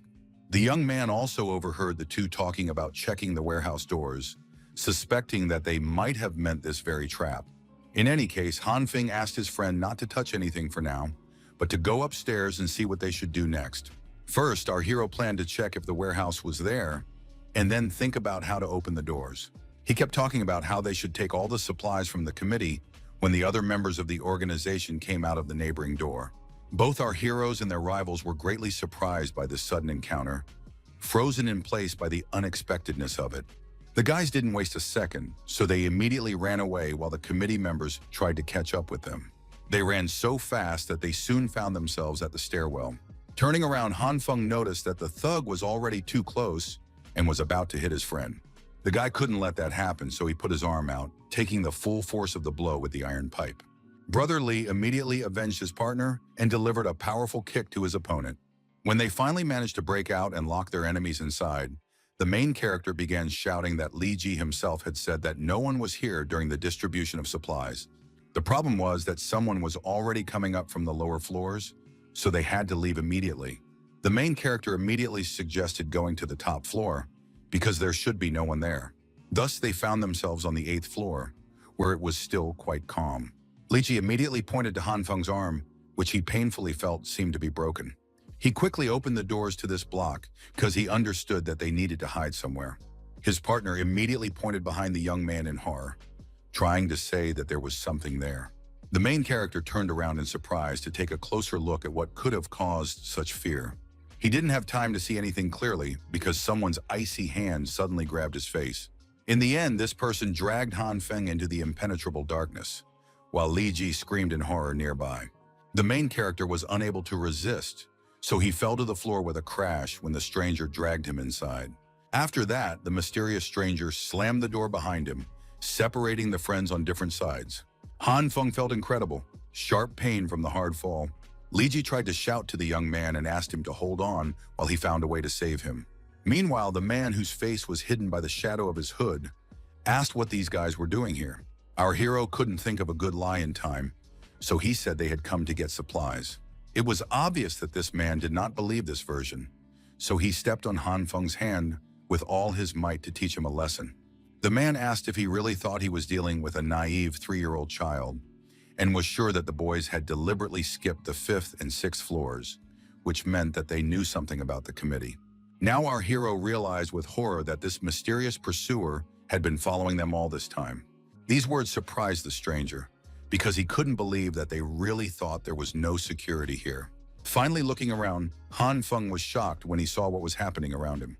It turned out that there were already quite a few people here who had been beaten up by this strong security guard.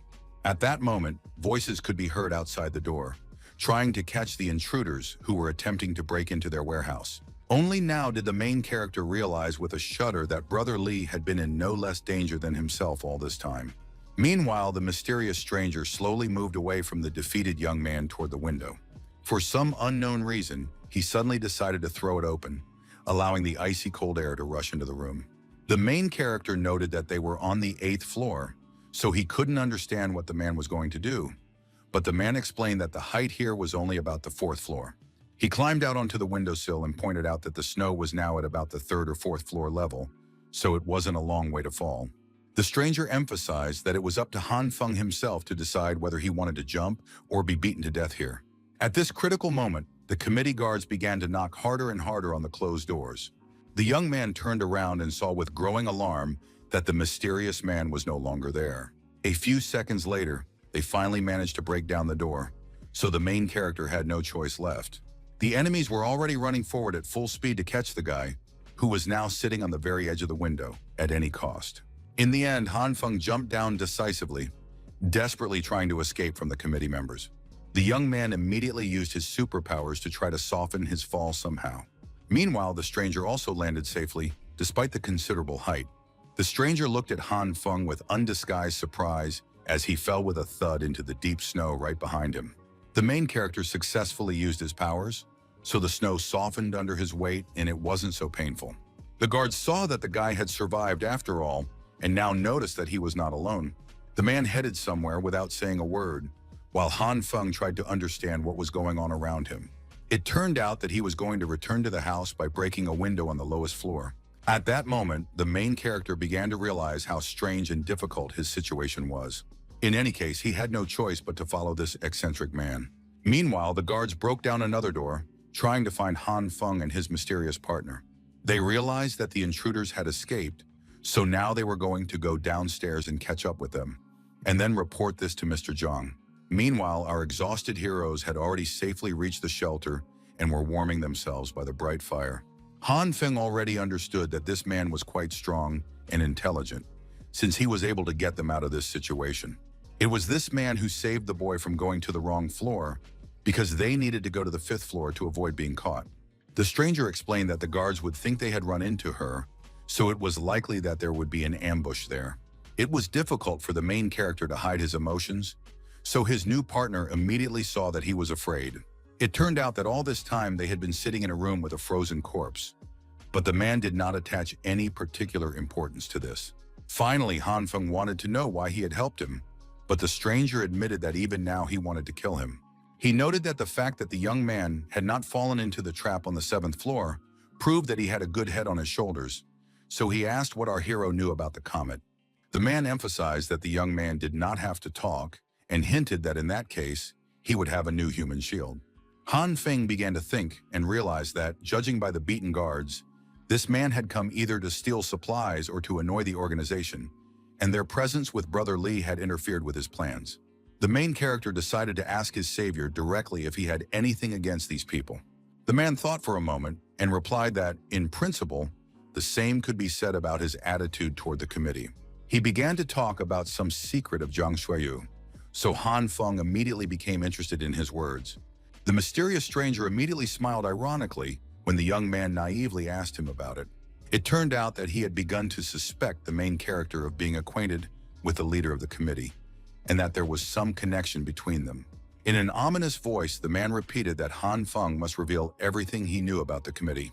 Otherwise, he promised in a cold tone that the young man would inevitably become as frozen and dead as their ill-fated companion in this room, whose stiff body in the corner served as a reminder.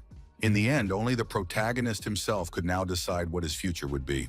The young man decided to lie and told a heartbreaking story about how Zhang came to his house with explosives and took all his supplies. Immediately after that, he put his gun on the table to supplement his story. He had supposedly taken out the weapon to take revenge for all this because he simply saw no other choice. Han Feng hoped that this mixture of false facts and the gun would make him credible. After listening to our hero, the man sighed heavily and noted that an unloaded gun would certainly not scare the committee. He also added that the fact that they had not taken the weapon from the young man only confirmed this once again. The main character was able to breathe a little easier because it seemed that the stranger had believed him after all. Then he asked why the head of the committee had done so, and the man suggested that it was to show his leadership position or that they had more powerful weapons. Han Feng then said that this time he had brought his friend along to deal with Zhang, because without him in the committee, everything would be more or less peaceful. In fact, the committee's original intentions were good. At least they really helped some people survive. But Zhang's ideology makes everyone believe that only through violence can a better life be achieved. So even if the apocalypse ends, these unscrupulous people cannot return to society. That is why the main character was convinced that this organization must be completely destroyed. For a while, the man just sat there and said nothing, pondering Han Feng's words. Getting up from his seat, he asked what they could all do if the committee did fall. The stranger explained that in their world, the strong dominate the weak, so he thought the guy's idea was ridiculous, despite his hatred for Zhang. The main character asked if he had ever thought about what would happen to society if it were not controlled in any way. The man did not answer Han Feng's question because he sensed that someone had been standing outside the apartment door the whole time. Suddenly, something flew at him, clearly trying to distract his attention. The big man only had to move slightly to the side to avoid the bag hitting him in the head. Immediately after that, he fiercely attacked the insolent man, who not only dared to secretly eavesdrop on their important conversation, but also brazenly attacked him first. Surprisingly, the man hiding in the shadows easily stopped this incredibly powerful blow. The man looked with undisguised surprise at these unnaturally fragile hands, which with incredible tenacity resisted his brute force, preventing him from delivering the decisive blow. Then he decided to act differently and used his other hand against his mysterious opponent. At that moment, the main character intervened in their fight and asked his partner to stop. It turned out that the young man immediately recognized her as Jin, a nurse he had known for a long time. The girl was also incredibly surprised when she suddenly saw this familiar face, which she did not expect to meet in this place. She immediately bandaged Han Feng's broken arm, apologizing for eavesdropping on their conversation. It turned out that the girl had gathered supplies for Grandpa Li and came to give them to him. But as soon as she entered, she saw that he had already died. The man noted in his stern voice that the nurse was partly to blame for this man's death, because he believed that selfless devotion to one's work was just a joke. Jinju calmly replied that he was quite right, but she still did not regret the decision she had made. She was very confident, so she was not afraid of being called cruel or heartless, because only by surviving could she save more people. The man did not expect this girl to be so brave, so he did not even know how to respond to her words. Now, the main character realized that she had to join Mr. Zhang after all in order to come here. In addition, she was able to obtain a lot of supplies, so she had no reason to refuse such an offer.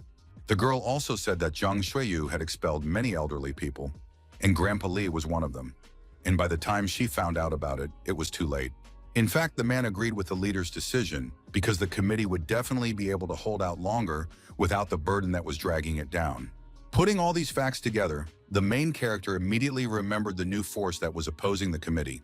Now the whole picture came together, and it was clear why the leader was expelling the old, weak, sick, and disabled, and leaving supplies for the young and strong.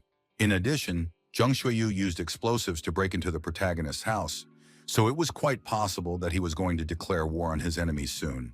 Han Feng understood that if this was true, he would have to find weapons for himself quickly. But the man couldn't understand what it was all for. He asked if our hero was really going to go alone, and what he would do if he didn't find anything. The young man replied sharply that he did not want to be buried with the other residents, and if he found an arsenal of weapons, he would have a way to survive. For a while, the man looked silently and appraisingly at this unusually self-confident young man. Finally, he suggested that the main character go ahead if he was so eager to die. Before leaving, the man said that in this apocalyptic world, Zhang's committee was only a small force, and that in the future, there would only be more battles for survival. He emphasized that only those who could survive to the very end would be victorious. The main character and the nurse watched all this with surprise but did not object. The girl immediately turned to Han Feng and asked if she could help him in any way. With a smile on his face, the young man immediately refused her because he did not want to drag such a beautiful woman into his troubles. These words angered Zhang Xueyu too much, because she understood that the committee could be in danger if all this was true. The girl's face literally said that she was not going to back down from her goal. The main character did not expect this cutie to be so brave, so he did not even know how to respond. As the frosty air seeped into the apartment through the window, the guy thanked the nurse for her help and mentioned that he had a job for her. Meanwhile, the committee had already learned that one of the violators was Han Feng. At that moment, someone in the crowd coughed loudly, so everyone immediately turned their attention to that person. Shining a flashlight in that direction, they immediately realized that the guy they had just been discussing had come to them. After that, the committee members immediately took the main character to one of the dark corridors of the house. The main character had to endure severe beatings because they were going to teach him a lesson for his recent actions. Brother Wang was very angry that the young man, whom Mr. Zhang had already let go once, dared to steal supplies from them. He decided to show what happens to such scoundrels and wanted to see if Han Feng would steal anything else. At that moment, his partner ran into the apartment and reported that Mr. Zhang had just asked everyone to gather upstairs. Brother Wang sighed discontentedly, but in any case, he could not disobey their leader's order, so he immediately forgot about beating up the main character. For a while, the guy lay motionless on the floor, checking to see if they had really left him alone. When Han Feng made sure that everyone had left for the meeting, he immediately used his powers to heal his body. He exhaled calmly as the sharp pain finally began to subside. The main character was going to immediately go in search of the weapons warehouse once he had healed all his injuries. After healing, Han Feng used purple light to destroy the rope and free himself from it. The young man felt that he didn't even have a fracture now, but the treatment was still too energy-consuming, so he almost lost consciousness. He thought about how he would need to practice this so that it wouldn't happen again every time someone opened the door to the apartment. It turned out that it was the committee members who had brought another prisoner here to wait for instructions from Mr. Zhang. The main character managed to quickly pretend that he was still tied up, so they didn't notice any suspicious changes. The guy quickly turned around to look at his new neighbor, who had also been captured. Looking closer, Han Feng immediately realized that it was Li's brother, whose face was already too difficult to recognize. A second later, he finally woke up from the young man's powerful slap, which worked surprisingly well. Only his friend asked our hero to hit him on the other cheek next time, because he simply couldn't feel the left side anymore. For now, the guy decided to move on from this topic and ask what happened after he was dragged into the dark room. Li Ji said that he had no choice but to break down the elevator door and hide there. After that, he noticed a hole in the floor, which turned out to be very deep. Fearing that the guys would come in, the guy climbed down the rope, despite the great height. Brother Li thought it would lead him somewhere on the first floor, but he ended up in an empty underground parking lot. But it wasn't that simple because he noticed a pile of sealed boxes in the middle. Opening one, Li Ji saw that it was filled to the brim with sausage, each stick as thick as his forearm. He was about to take one for a taste when he suddenly heard a rustling sound behind him. Unfortunately, the guy didn't have time to react, so he lost consciousness and only came to after Han Feng slapped him. Now Li Ji understood why everyone respected this committee so much, because there were piles of sausages there. The main character immediately suspected something, because he didn't understand why they would rob his apartment if they really had so many supplies. He asked if his friend had seen any writing on the packaging, but he hadn't noticed anything, so Han Feng suspected that this place was Zhang's secret warehouse. At that moment, the guys heard unfamiliar voices behind the door, saying that Mr. Zhang suddenly wanted them to get rid of Li Ji, even though he had previously planned to lure this guy to their side. Our heroes looked at each other with horror, realizing that these people wanted to kill one of them. A second later, the doors finally opened, and the committee members appeared in the doorway. They shone their flashlights around, looking around in surprise because they couldn't find the guy they had left in the apartment. These guys tried to find him somewhere under the bed, unaware that our heroes were watching them from around the corner. At the most opportune moment, Brother Li suddenly jumped out at the stunned enemies, unleashing the full power of his skills on them. They quickly tied up the two, and then Han Feng explained that now Zhang himself had to go down to them to check the situation. Li Ji wanted to know what they were going to do with the boxes he had mentioned, but the main character asked him not to worry for now, because first they needed to meet their partner. At that moment, the guy contacted the girl, who immediately reported that some girl had shown up again. Then the weirdo explained that she meant the one who had grabbed the gun and then wanted to kill the main character. Han Feng immediately realized that she was talking about Li Shui, whose image immediately popped into his head. He begged their partner not to open the door under any circumstances, but at that moment, interference began. The main character desperately tried to shout to her, his voice breaking into a hoarse cry, but all he heard in response was a frightening white noise. Han Feng understood that they needed to rescue their friend urgently, so they began to move carefully towards their apartment. When they stepped into the hallway, they heard a noise and couldn't figure out where it was coming from. It turned out that a large number of people had already gathered on the landing, preparing to defend the committee's supplies from an unknown enemy. Han Feng immediately suspected that this could all be because of Li Jinghao, and Li's brother noted that the situation was definitely not in their favor. In the end, the guys decided to put on masks so as not to attract unnecessary attention and blend in with the crowd. At that time, everyone was trying to get the elderly and sick upstairs so that they could be successfully protected in case of danger. Suddenly, someone shouted loudly, so our heroes stopped and peered into the crowd. Soon, they were astonished to see that one of the committee fighters had fallen from someone's crushing blow. It turned out that all this commotion was indeed caused by Li Jinghao's gang. Brother Li immediately grabbed the main character, realizing how serious the situation was. Meanwhile, Hyun was still waiting for someone to open the door to Han Feng's apartment. Leaning against the door, she realized that she couldn't hear anyone inside, so she began to suspect that the main character had indeed left. At that moment, Jin Shu arrived and was surprised to see the girl there. The nurse asked Hyuna what she was doing there, but she couldn't answer that question so quickly. In the end, she replied that she had come here to find something to eat. This answer surprised Jinjo even more, because it made everything seem even more confusing. She wondered if that was why Hyun had brought so many people here, who were standing sternly behind her. The girl herself didn't see a problem with this, so she asked what the nurse herself had forgotten here. She immediately thought that Han Feng might be sick and remembered that the two might have known each other before. Hyuna began whispering something to her new partners, who kept glancing at the seemingly defenseless cutie. After that, a couple of men began to approach the nurse, who immediately tensed up and was ready to defend herself against her attackers, who were interfering with her work. They apologized to Jin Shui, but still carried out Hyun's order, who planned to use her to lure the main character out. Obviously, the nurse was not going to give up so easily, so she warned her attackers that they would regret it if they didn't let her go right now. The men didn't have time to react before they were suddenly thrown in different directions. With all her strength, the girl suddenly slammed their massive bodies into each other, instantly freeing herself from their tight grip. Hyun and the others watched in shock, clearly not expecting such a turn of events. Jingin emphasized with confidence in her voice that she didn't care what they had planned and asked them to let her go about her business in peace. The girl had no intention of leaving it at that, so she immediately reached into her pocket for a knife. She furiously tried to cut the nurse, who only managed to cover herself with her hand at the very last moment. Jin Shu watched with undisguised surprise as the soft filling of her jacket scattered in white flakes in all directions, when the sharp blade cut through the thick fabric. Now Hyuna understood that their opponent was very strong, so she asked her teammates to be careful. At that moment, the door to Han Feng's apartment finally swung open, but behind it was only impenetrable darkness. Then everyone felt that something was wrong with their weapons. They were literally shaking in their hands. Suddenly, all the blades, heavy shovels, and sharp axes simply flew out of their hands as if obeying the call of a powerful invisible magnet. It was the girl who suddenly used her hidden powers to instantly suck all these weapons into a miniature black hole that appeared right in the air.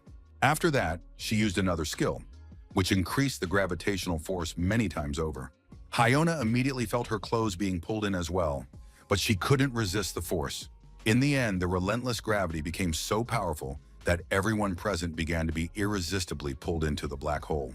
Now the events moved to the basement, where a violent brawl has already begun. There was complete lawlessness here, so in the ensuing chaos, everyone was just furiously beating each other up. Our heroes were already running away from Jung Yanyu, who was too slow to catch up with them. In fact, Han Feng couldn't understand how his opponent could still be running after them when he had just hit him with all his might. Li Ji agreed that the guy's blow was indeed good, but it still wasn't enough for their plan. In fact, the protagonist himself did not expect that the blow, enhanced by his abilities, would be so powerful. At that moment, another crowd spotted them, who were looking for Han Feng and Li Ji. The young man began to panic a little because he understood that everything would be over if they were caught again. In the end, the main character sent his friend after the girl and stayed behind to delay all the enemies. When they saw the guy who had separated from Li Ji, they immediately rushed after him, trying to catch up. Suddenly, Han Feng climbed onto one of the abandoned cars and, shining his flashlight upward, asked everyone present to listen to him. Making an obscene gesture, the main character lied to everyone that he was one of those who raised the prices of supplies at the very beginning. For a while, everyone just stood silently and stared at the guy who had just confessed to such a terrible deed. In the end, Han Feng successfully made everyone present literally hate him, so he had to run away again. In fact, the young man had a clear plan, because he understood that the entrance and exit to the parking lot were closed by iron gates. He planned to use his ability, but suddenly someone managed to catch up with him and hit him right in the chest. The main character couldn't keep his balance and hit the wall with all his might from such a jolt. The people realized that they had cornered the guy, so they were already planning to grab him. Han Feng, holding onto the gate behind him, tried to stay on his feet after such a strong blow.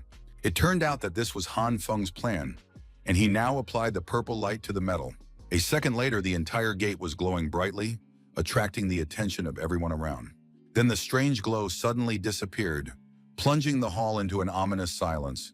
So absolutely everyone present tensed up, waiting to see what would happen next.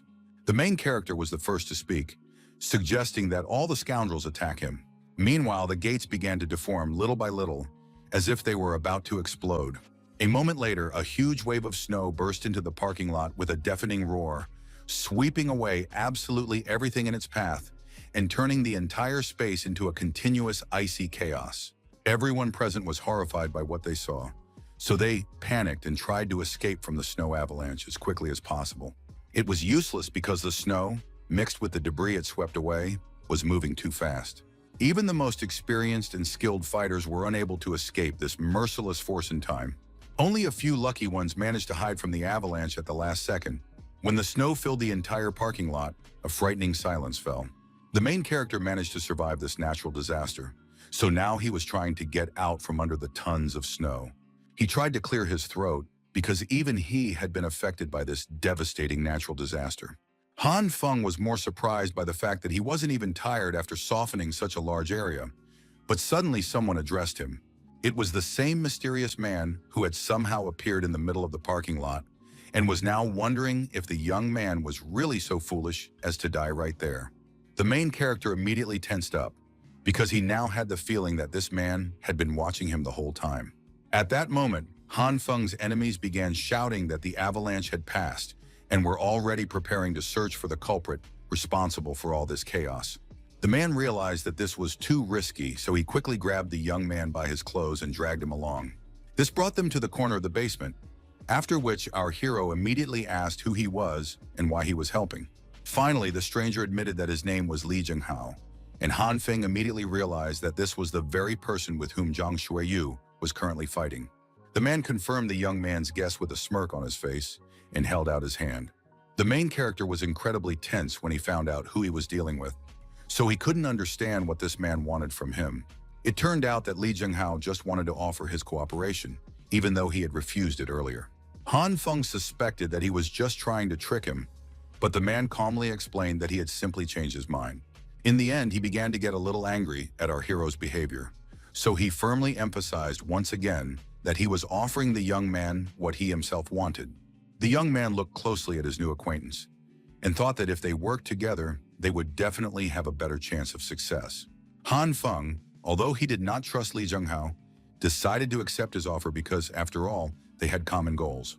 Shaking his partner's hand firmly, our hero promised that from now on, they would act together. Meanwhile, the action moved to the second basement level, where preparations for the upcoming war were in full swing. The fighters reported that the entire convoy had already arrived at the site, so Mr. Zhang could continue to command their actions. Brother Wang reported that the door to the first floor was blocked by snow, causing the temperature to drop sharply, and all the other guys were panicking because of this unexpected situation. In addition, the young man reported that the two they were chasing had disappeared somewhere. The leader paid no attention to all these problems because they did not affect their original plans in any way. The main character and his new partner watched the whole scene from the sidelines and couldn't understand where the military jeeps had come from. Li Jinghao remembered that Zhang Xueyu had said something about transporting residents, even though it was quite cold outside. The man was going to find out all the facts, so he rushed ahead, leaving Zhang with our hero. All this time, Zhang Xueyu was actively directing the process and ordered everyone to get ready. A moment later, the air on the second floor literally exploded with a loud shot, the echo of which filled the entire space around. Everyone present immediately began to panic when they heard gunfire, which meant that they were under attack again. One of them tried to calm his teammates down, telling them to be careful and not to run away. At that moment, Li Jinghao appeared next to him, moving too quickly and quietly to be noticed.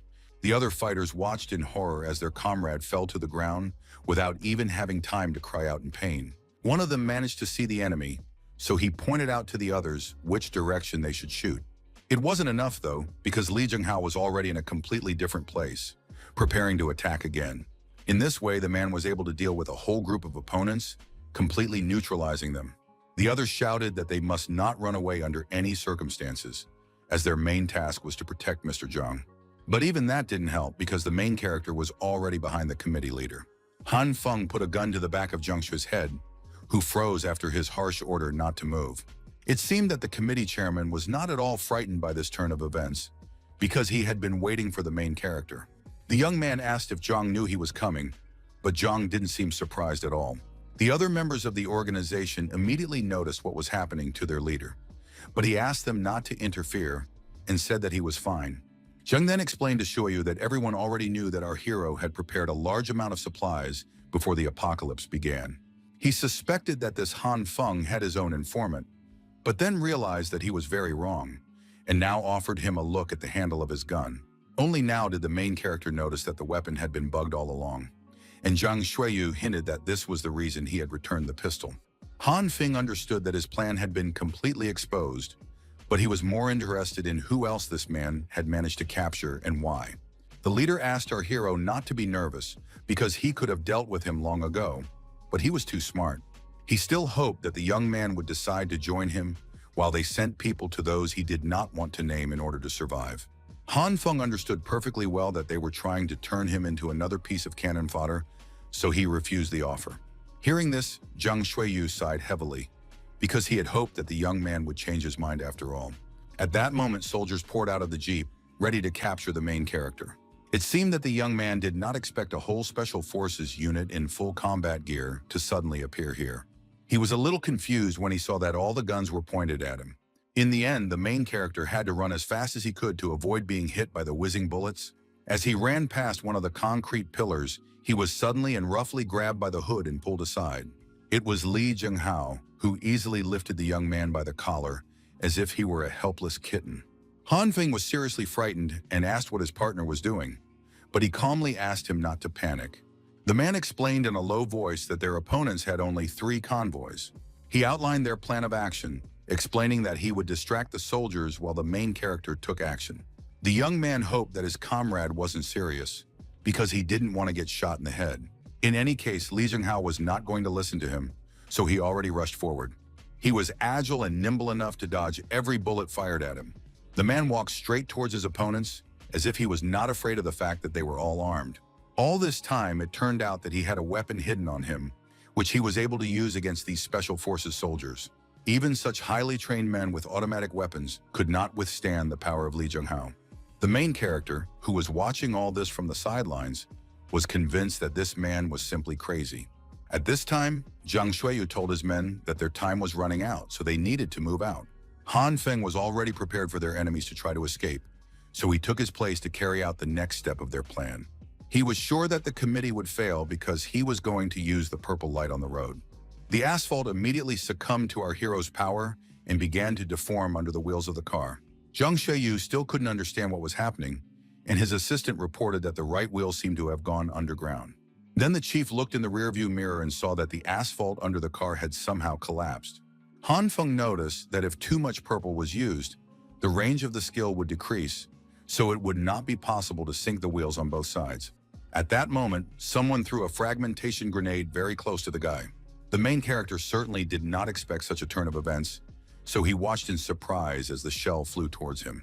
The man who attacked Han Feng was nearby, and before disappearing, looked at him with a smirk on his face. The young man had no time to escape the danger, so he just watched as the grenade exploded right in front of his face. There was a powerful explosion, and the powerful shockwave literally threw the main character to the side. The guy felt his whole body literally start to tear apart from the extreme pressure and pain. He began to quickly lose consciousness, sinking into a sticky darkness. But to his surprise, he felt not agony, but only a strange and incredibly strong, tickling sensation all over his body. When Han Feng opened his eyes, he saw the very goat he had once seen in his dreams. All the animals were licking the young man's body from all sides, which made him feel too good. The main character forgot what had happened a second ago because he was having too much fun now.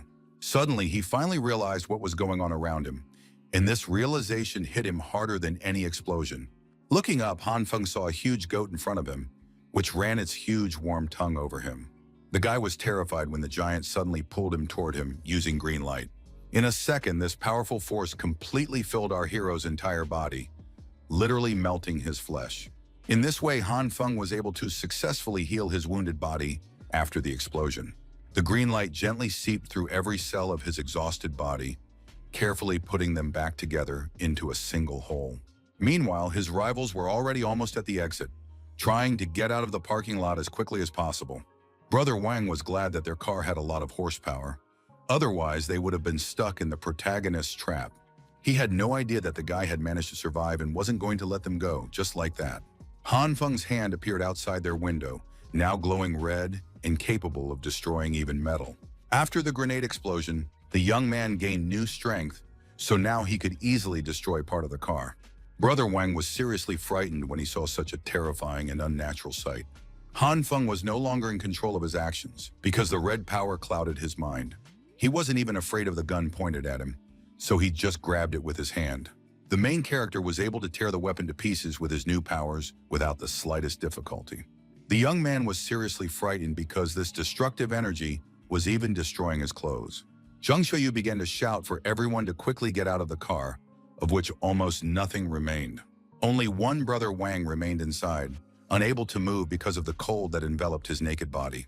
The intense cold made it difficult for him to speak, but he still tried to call for help. In the end, all the heat accumulated in his body rapidly escaped, turning into frosty steam, so he suddenly fell silent mid-sentence and froze like a marble statue. The other twin immediately saw what was happening to his brother, who was standing next to Han Feng. He became incredibly angry with our hero and swung an iron pipe to stop him. The young man reacted quickly to this danger because his reflexes were now at their highest level. Such a simple weapon was useless against the main character, as he was able to destroy the rebar without any problems. Zhang Xueyu realized that all their attempts to stop this man had failed, so he decided to retreat with one of his partners to call for help. Our hero immediately noticed that his main target was about to leave, so he immediately left one of the twins alone. He was already going to use the purple color on another car, which contained other members of the committee. His opponents were going to simply crush Han Feng, naively hoping that it would work against him. A second later, they saw their entire vehicle covered in this mysterious energy. Suddenly, the enemies felt that the machine had simply melted, so I had no choice but to run away from there. Those who couldn't escape were simply trapped under the melted metal and tried to call for help. At that moment, Han Feng felt that someone had managed to hit his cheek and leave a small scratch on it. The green light immediately went to work and quickly healed the wound on the young man's face. The guys who were responsible for the main character's injury began to tremble with fear because they had finally run out of ammunition. Han Feng quickly turned around and ran after his new targets, developing incredible speed. The main character had to stop, however, because his opponents began shooting right at his feet. The soldiers had been ordered to protect Jiang's people first and foremost, so they quickly switched their focus to their main enemy. From the side, Li Jinghao watched closely as his partner tried to get out of this trap. Suddenly, he was also attacked from behind, so he immediately distracted himself from Han Feng's fate to fend off the sudden attack. Now, even an experienced fighter could not guess what Zhang Xueyu had in mind. Meanwhile, the soldiers did not stop firing, trying to hit the main character who was moving too fast. In the end, having waited for the right moment, the guy used the color purple against his opponents. The fighters did not understand why the asphalt under their feet had softened, so they panicked and tried to get out of it. In this way, Han Feng was able to distract his enemies and seize their machine guns. He didn't waste any time and used red light against them to destroy their weapons. After that, the main character used a combination of purple and green power to use this metal for his own purposes. The guy made his own weapon to use against enemies who were completely immobilized by the soft ground. He was literally obsessed with the idea of destroying every target in his path, so he didn't waste a second. The military could do nothing against such power, so they simply watched as the main character flew away. This turned out to be a fatal mistake for them, costing them their own lives. The whole stunt took too much energy out of the main character, so he had to stop to catch his breath. The young man did not notice that new enemies had already approached him from behind. It turned out to be one of the twins, who had finally come to his senses and wanted to avenge his brother again. He had already swung his bat at Han Feng, but it was all in vain because Han Feng had already fainted. The main character fell to the ground with a crash, without even being hit, because his exhausted body simply could not withstand the enormous pressure of his own awakened power. Now the exhausted guy was completely unable to resist due to sudden paralysis, so he instantly became an easy target for all his enemies. Brother Wang, with a maniacal smile, anticipated how the helpless Han Feng would finally get what he deserved. He swung his weapon with all his might at the main character to finally finish him off. But it wasn't that simple because Han Feng's strong partner quickly came to his aid. With just one precise and incredibly powerful blow, Li Jinghao literally knocked Brother Wang far away, causing him to fly several meters and crash into the wall with a dull thud. After that, the man lifted the main character to check if he was really knocked out and made sure that the youngster was completely out of commission. At that moment, his attention was diverted by new opponents who seemed unwilling to stop.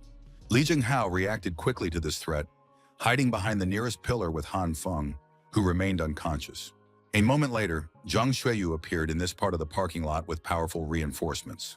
The leader asked his men to be vigilant and first gather with the remaining 3 fighters. Soon, he saw the body of a dead soldier at his feet, and this sight surprised the committee chairman, who did not expect to see an elite fighter defeated so brutally. The others also began to look around to see if anyone else was alive, but they quickly realized that the worst had happened. The soldiers immediately asked the head what they should do next, because the current situation was clearly not the best and required an immediate decision. Zhang Xueyu understood perfectly well that all the soldiers had died, and the location of the headquarters was still unknown to them. Finally, he announced to everyone that their plan had failed, so he asked everyone to return. Meanwhile, our heroes had already managed to escape to their hideout and lit a fire to rest and warm up after such a brutal battle. Only now did Han Feng come to his senses and scream, because a hand grenade was flying towards him, but now he was lying in bed. The guy began to look around in confusion, realizing that he was not dead and was now in an unfamiliar place. Li Jinghao immediately noticed that the main character had come to, but he still couldn't understand how they had ended up here when they had been on the second underground floor before. He immediately replied that how could he know the answers to these questions if the guy himself didn't understand anything, and also noted that he had some information about Zhang Xueyu's plan. The man pointed to the soldier he had managed to capture and hinted that his comrade would tell him more about it. He had already learned that the soldier had been sent by the base to negotiate with Zhang Xueyu, and now he ordered him to reveal what agreement had been reached between them. The soldier said that all this was done in order to exchange food and weapons for local residents. So the main character immediately asked what it was all for. The beaten and broken soldier replied in a trembling voice that these people were supposed to help them build a base. Han Feng immediately wondered why, in such a situation, instead of reducing the population, the authorities were, on the contrary, increasing the workforce. The guy thought that the military was taking them for fools, but the soldier immediately explained that it was all for the sake of restoring civilization and saving humanity, so they weren't doing anything wrong. Then Li Zhenghao intervened in their conversation again, breaking the soldier's finger to put even more pressure on him. This caused the prisoner to scream loudly, and the man asked what would happen if the task was not completed. Overcoming the pain, the wounded soldier managed to say that if his unit failed, the base would immediately send more people here. Li Zhenghao, moving as close as possible to the soldier, asked if there could be people with superpowers among them. The prisoner looked away and pretended not to understand what superpowered people he was talking about.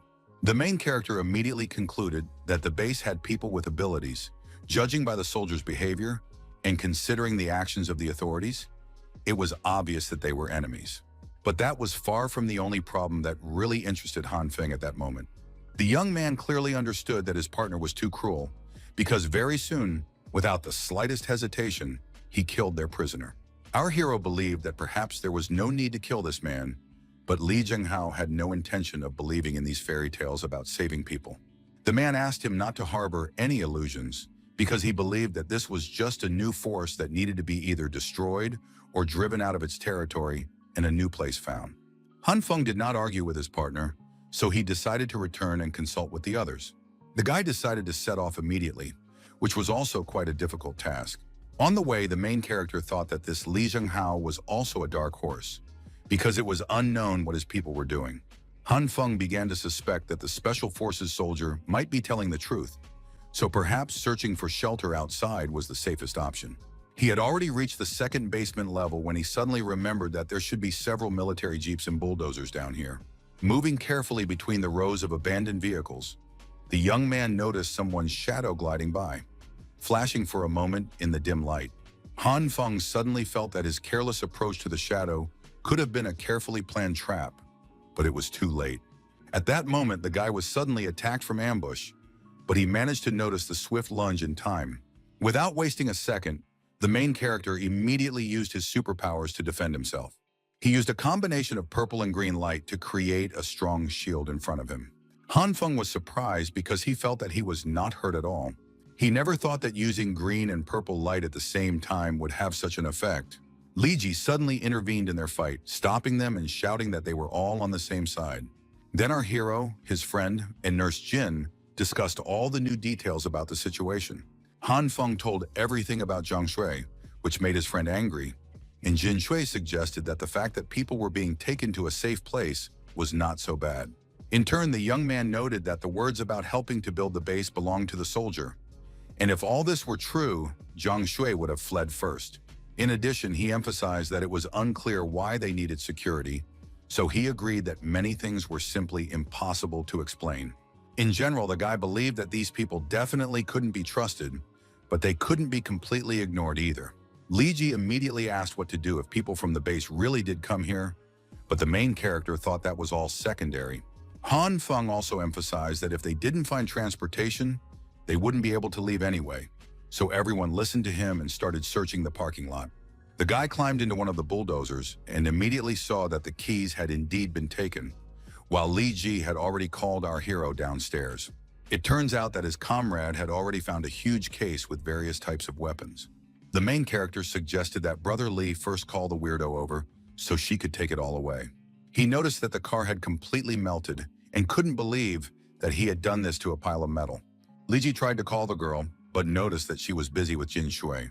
The guys approached and saw that there was a huge rag hanging there, behind which strange sounds were coming from. The main character immediately asked the eccentric girl if she had a powerful flashlight in her huge warehouse.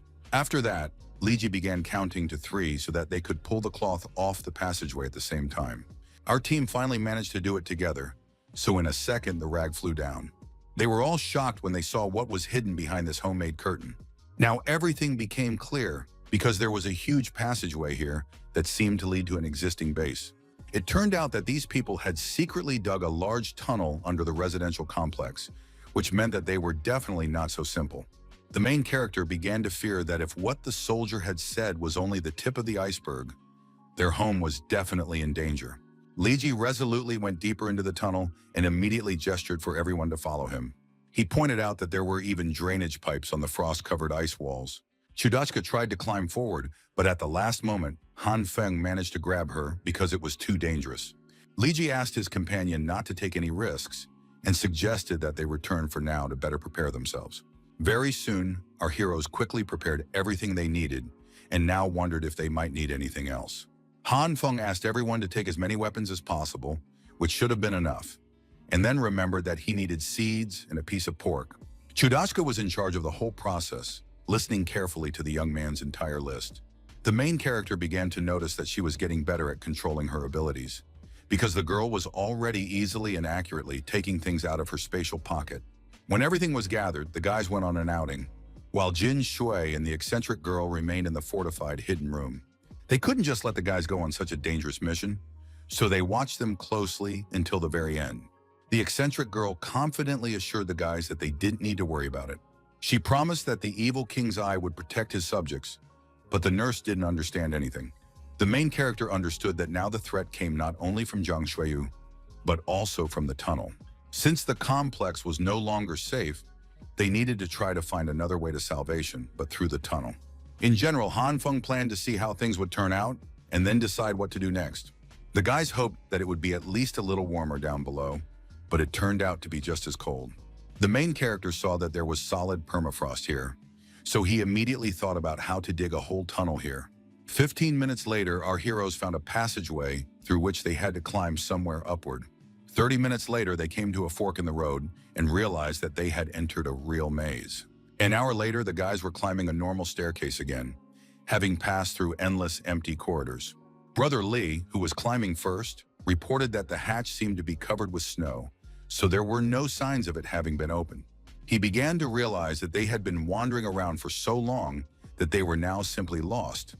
But Han Feng remained calm and tried to distinguish which pipes were more likely to lead to a residential area. Finally, the guys stumbled upon a new passageway that was very different from the others with its brick wall. Liji finally announced loudly that there was something interesting ahead. Hanging on the wall was a huge sewer map with all kinds of passages marked on it. His friend reported that in half a day of their expedition, they had managed to reach the neighboring complex, and ahead of them was a gym. Then the main character whispered to him and asked him to quickly turn off the flashlight. A second later, the deafening roar of a powerful military transport engine echoed through the narrow tunnels. They sped along the underground roads and seemed completely unaware of the stranger's presence. Our heroes stood still, leaning as close to the wall as possible so that they would not be seen under any circumstances. When the vehicles finally passed, the guys were able to breathe a little and calm down. Liji suggested that these vehicles were heading for the Hancheng complex, and Han Feng noted that they could be accomplices of the 3 soldiers they had recently dealt with. Then, putting all these facts together, his partner concluded that these trucks were being used to transport people to the base, and the main characters suggested going ahead and finding out for themselves. The guy was still afraid that they could easily be caught, but Brother Li said with confidence that they didn't need to follow the vehicles because he had another way. He said that a year ago, an old woman from the Hancheng complex had fallen into the sewer, and Li Ji had to pull her out. Han Feng was surprised that his friend remembered the place even after a year, and he emphasized that he had an excellent memory, which is why he was such a nerd in high school. After a couple of seconds, the guy reached the manhole cover, which unfortunately was frozen shut. The main character sighed heavily and suggested looking at the next passage, and Brother Li agreed with him and suggested that he had simply missed it. So his partner tried many more hatches but still couldn't find the one that would lead them to their destination. After a while, Li Ji finally found a passage that was not frozen. He quickly climbed out and carefully looked around to make sure no one was nearby. Finally, they found themselves in the underground parking lot of the Hancheng complex. So now all that remained was to find Old Man Wang. The main character gestured for his companion to be a little quieter, as it was unknown whether there were enemies here. Crouching down and trying not to make any unnecessary noise, the boys began to move cautiously forward between the rows of abandoned cars. Suddenly, Han Feng stopped when he saw what was happening ahead. There were also corpses here, so now our heroes knew that the battle was not only in their complex, Moving further forward, the main character saw that some kind of construction was taking place here. The residents of the residential complex, under the strict supervision of heavily armed soldiers, were slowly digging a new passage. The soldiers were upset that the tunnel was not yet ready because they could not even eat properly in this place. Seeing this whole picture, the main character began to understand that the residents of the Hanchen complex had also been subjugated by the soldiers. At that moment, the guy began to feel that the ground beneath their feet was shaking strangely, and Brother Lee asked him to take a closer look at the construction. The special forces ordered everyone to step aside because the tunnel had to be broken through from the other side.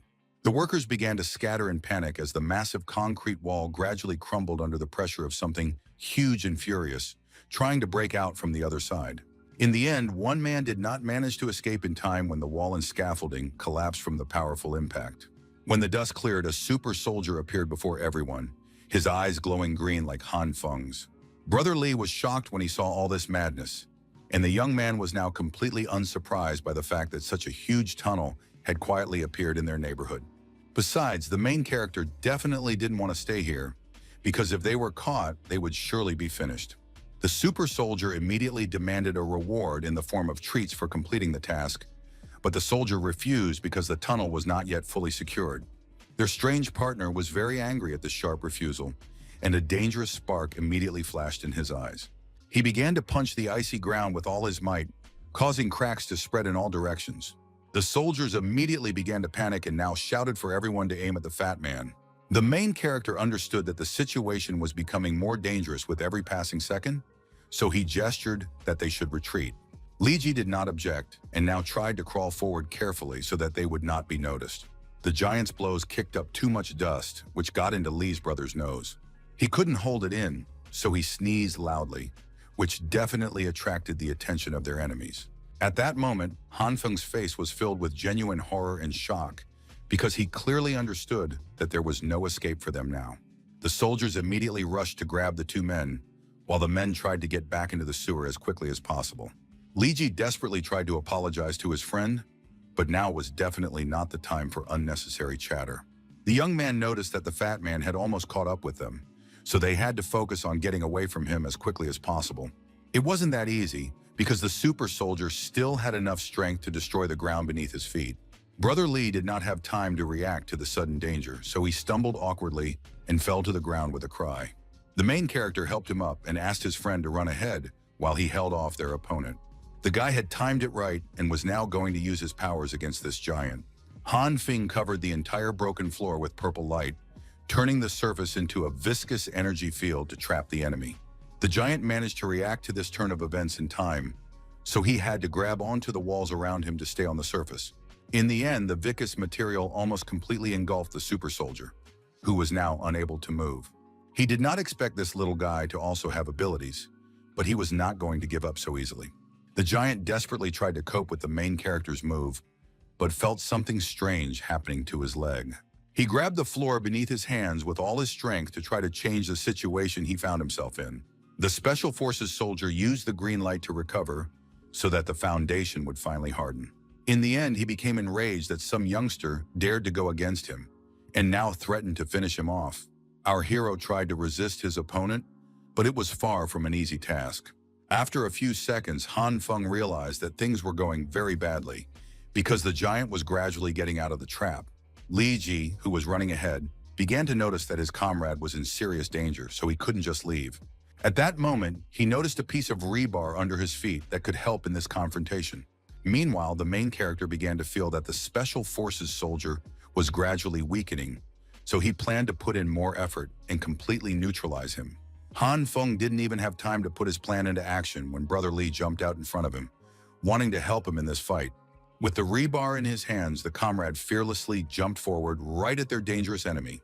He delivered one crushing blow directly to the giant's head, putting all his fury and remaining strength into it. It turned out that the super soldier's skull was so strong that it could withstand even such a powerful attack. Han Feng silently watched this terrible scene from the sidelines, his mouth wide open, but without uttering a single sound. In the end, the attack was completely useless and only angered their opponent even more.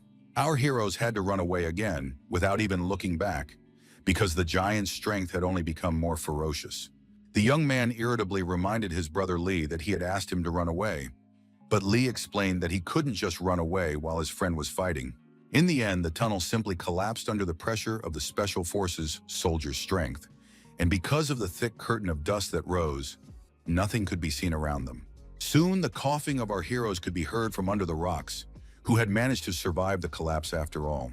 Han Feng immediately jumped up to his comrade to see if he was injured, but he was fine and happy that they had gotten away from that fat guy. Brother Lee hoped that their opponent would not crawl out from under the rocks again, but the main character could not dismiss his fears, so it was better for them to get away from there as quickly as possible. But first, the young man wanted to understand where they were now, but that was not a problem because Li Ji knew the area well. The guy emphasized that he had memorized the map of the underground tunnels well, so he asked Han Feng to leave this matter to him. He quickly ran ahead, although the main character did not particularly trust his feelings and knowledge. 10 minutes later, they were still wandering through various passages, but Li Ji knew for sure that they had reached the drainage pipe in their area. 20 minutes later, there were more and more pipes, so he was sure they were going in the right direction. After 40 minutes, the guy began to suspect that something was wrong, because he remembered that after this section, they should have reached immediately. At that moment, the protagonist suddenly felt a breeze, which immediately caught his attention. Han Feng did not hesitate and immediately went in the direction from which he felt this fresh breeze. Very soon, the guys reached the place where the piercing cold wind was blowing, which literally shocked them. The main character saw a bright light ahead, so it was likely that they would be able to get outside through this passage. Li Ji was not afraid of this unknown at all, so he couldn't understand what they were waiting for.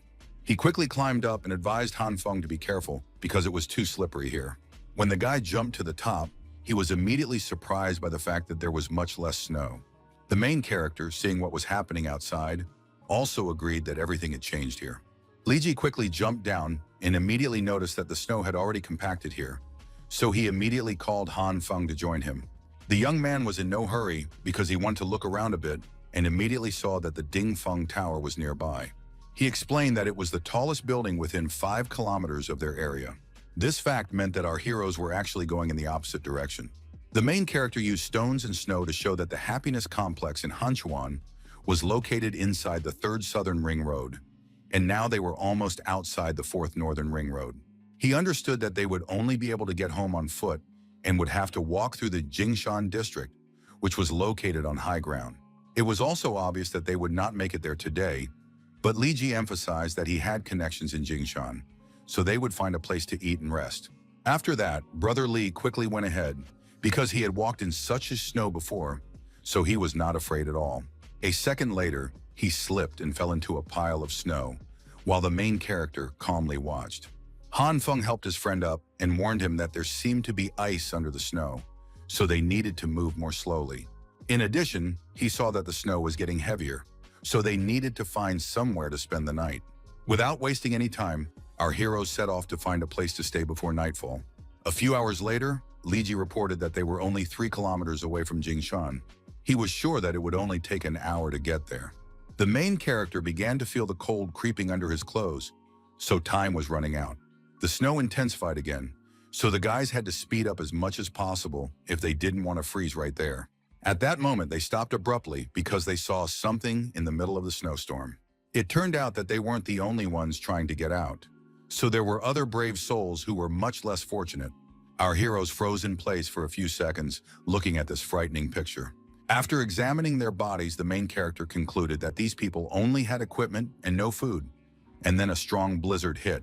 Brother Lee also understood that the blizzard was no joke, so he suggested spending the night in that cottage village in Jingshan. He was afraid that they might also freeze to death here, so he suggested that they hurry to their destination. The guys left the frozen bodies behind and headed further into the unknown. Soon they reached an abandoned residential area where they could spend the night in any empty house. The only problem was that it was located on high ground, so they had to make an effort to reach their shelter. Han Feng noted that Jingshan wasn't even covered in snow, so he wondered what had happened to the people in this area. At that moment, they saw new silhouettes in the blizzard, which, unlike the previous ones, were moving. The main character laughed at the thought that these were Brother Lee's connections, but even he had no idea. His partner didn't wait and quickly ran towards them to find out if they were any of his acquaintances. Han Feng tried to stop him, but it was useless because he was too impatient.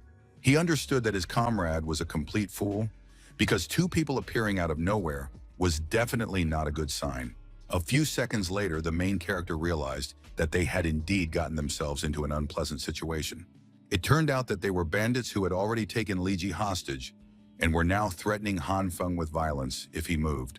The young man did not hesitate and immediately reached for the gun in his back pocket. The villains immediately noticed his attempt and fired a warning shot at his feet. The man who was aiming at the main character shouted at him to stand still and not move around. The second bandit immediately reprimanded his partner because he had no intention of dragging the wounded hostage upstairs. In addition, they suspected that the main character was hiding something because he kept his hands behind his back the whole time. In fact, Han Feng was not afraid because he knew perfectly well that his regeneration could easily withstand a shot to the head. The main problem was that Li would definitely not survive after that, so it was definitely not worth the risk. In the end, the guys had to agree to the gangsters' terms and go upstairs with them. The villains were sure that no one would be wandering around in such weather, so it was obvious that our heroes would have weapons. Han Feng couldn't understand why the bandits still wouldn't let them go, since they had already taken all their belongings. But it seemed that the bandits had their own plans. Li Ji also didn't understand what these strangers were talking about, but the main character couldn't help him with that. The young man suggested that they were going to keep them as reserve provisions, which greatly frightened his partner. He remained calm anyway, because at least they would have a good place to spend the night. This snow-covered hill offered a panoramic view of the entire Hanchuan. It turned out that their shelter even had electricity, so they used the remote control. A second later, the gate of one of the cottages creaked open, and the whole team was able to go inside. Han Feng was surprised by this fact, because the power had been cut off throughout the city long ago, so they were powered by a generator or something similar. Once inside, he began to look around and saw that the villas appeared to have been completed very recently. A little further on, our heroes were greatly surprised when they saw the bandits' hideout. There were serious fortifications here, so Han Feng couldn't understand how these two could have built something like this. The main character immediately thought that they could turn this place into a fortress if they got rid of the bandits and brought the weirdo here. The guy's confusion angered one of the villains, so he hit him on the head to bring him to his senses. It turns out that these two guys brought our heroes here to help them with construction and digging holes. They also promised to release Han Feng and Li Ji when they finished all the work, as well as give them food. The main character didn't really trust them, but the bandits confirmed their intentions and asked the guys to work without any tricks. One of them decided to take a break while his partner watched over the hostages. In fact, the bandit was unhappy that his comrade was resting while he was working all the time. Then he rudely told our heroes to start working, but Brother Li fearfully reminded him that they were actually handcuffed. The bandit didn't care at all, so he threatened them with his weapon and ordered them to dig again. In the end, the guys started doing their job, digging snow around their hideout. Li Ji doubted that they would be released after work, but the main character himself did not know if they would survive, so he just continued digging. At that moment, Han Feng noticed a strange pile of snow mixed with something strange nearby. The main character looked closely, trying to make out the strange details through the white cover. Finally, he realized with chilling horror that it was not just a snowdrift, but a whole pile of bodies. When Han Feng came to his senses, he immediately asked his friend to take a look at the discovery. Li Ji also realized what it was, but the main character immediately tried to calm him down so as not to attract unnecessary attention. The boys began to guess that these bandits had killed all these people, so they definitely couldn't sit here idly. Otherwise, the same fate awaited them. The young man had already figured out how to get out of there, so he immediately shared his idea with his partner. Almost immediately, they began to put their plan into action, so they staged a heated argument. They pretended to be arguing about not being able to divide the work between themselves. The bandit immediately approached them to find out what was going on and calm the hostages, barking at them to shut up. He told our heroes they could argue as much as they wanted, but they had to finish everything before dawn. After that, the guys immediately calmed down and watched intently as the bandit returned to his post. The man stood with his back to them, continuing to shout threats and wave his gun, but he had no idea that a shovel was already flying toward him. After that, there was a dull thud on the street, causing snow to fall from the roof of the house. The second bandit had no idea what had happened to his partner, so he continued to read his book calmly by the warm fireplace. He wasn't worried at all that something bad might happen to his friend. A second later, the man heard someone enter the house and point a gun at him, which immediately distracted him from his reading. Our heroes immediately laughed at the fact that the bandit seemed to be in a good mood. In the end, both robbers ended up in handcuffs and now sat obediently, waiting to see what our heroes would do next. Thus, Han Feng learned that the two were here because of their debts. Li Ji tried to find out if all the corpses outside were their doing, but the bandits immediately began to make excuses and say that they knew nothing about it. The main character decided to believe their version, which immediately pleased the robbers, and they continued to prove that they would never have done such a thing. The young man immediately hid his weapon because now he understood that they weren't such bad guys after all. In addition, he even allowed the bandits to leave peacefully since they were not guilty of anything. Brother Li couldn't believe that his friend had so easily believed these dubious fellows, so he asked again if he really wanted to do that. With a predatory grin on his face, Han Feng confirmed his intentions, and the malicious gleam in his eyes made his cunning plan clear. It turned out that our hero really was going to let them go, but completely naked so that they would simply freeze to death. Han Feng sarcastically advised them to hurry home and dress warmly, while Brother Li thought that his friend was a real devil. Then Li Ji asked what they should do next, and the main character didn't make anything else up, so he suggested they hurry home. He reminded them that their team had originally planned to just take a look at the tunnel and come right back, but due to unforeseen circumstances, they were stuck in the city and didn't know what was happening in their neighborhood. As they set off, the main character could only think about whether their girls were all right. Meanwhile, events returned to their neighborhood, where the team was still waiting for our heroes to return. Jinji was afraid that something bad might have happened to the guys on the way, because they had been gone for too long, but the eccentric girl was sure that the evil king would not let his apostle die.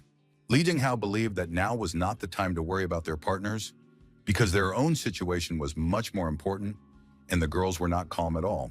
He reminded them that after Han Feng entered the tunnel, an entire army came out, and among them was a man who could command the soldiers.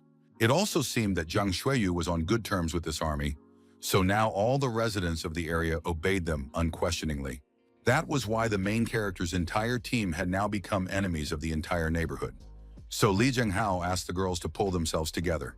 The man believed that the residents of the house were complete fools if they really believed that the army had come to rescue them, so most likely they would die without understanding anything. Chudashka believed that the truth no longer mattered, because those people would not be able to do anything, even if they had suspicions. The residents were the kind of people for whom unquestioning obedience meant a much better chance of survival in this harsh world. The girl was too tired after the recent events, so these were her last words before falling asleep. Jinja, who now called her QQ, quickly covered the eccentric girl with a blanket so she wouldn't catch a cold, while Li Jinghao could only think about how he had ended up in a team with two losers. The man was tired of sitting in one place, so he got up and went to the window to think about what to do next. He thought about what the weirdo had said about the residents who had decided to obey the military. One of his most difficult battles, which took place before the apocalypse, immediately came to Li Jinghao's mind.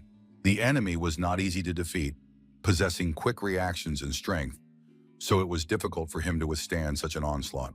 The coach tried to shout to his fighter not to forget all the lessons he had learned, because he certainly hadn't been taught to stand there and take blows to the head. This did not help the boxer at all, so he received another blow to the face. After that, Li Jinghao collapsed exhausted onto the ring while the referee began the countdown. The coach did not give up and tried to do everything possible to get the fighter to get up and continue this fight, which was too important for both of them. These memories were not the most pleasant for the man, so he stopped and angrily stubbed out his cigarette on the glass. Finally, he turned to his partners and suggested they move, because their enemies were surely searching the house, and it was too dangerous to stay in one place. At that moment, someone knocked on the door of their temporary shelter with all their might, and the noise seriously frightened everyone present. A second later, the door flew off its hinges, unable to withstand the powerful blow from outside. Jinye and Li Jinghao watched in shock, waiting to see what would happen next while Kukyu tried to recover from her sleep. In fact, the man did not expect them to be found so quickly. The strange woman seemed completely unable to understand what was going on around her, so she thought it was just time for lunch. Then a huge hand appeared from the impenetrable shadows of the corridor. It was the same huge super soldier who had just smelled the scent of living people and was sure that someone was hiding in the apartment. Meanwhile, the other soldiers in the underground parking lot were busy loading supplies. The manager asked for everything left to be stuffed into the remaining boxes, while his subordinates had already almost completely filled 2 trucks.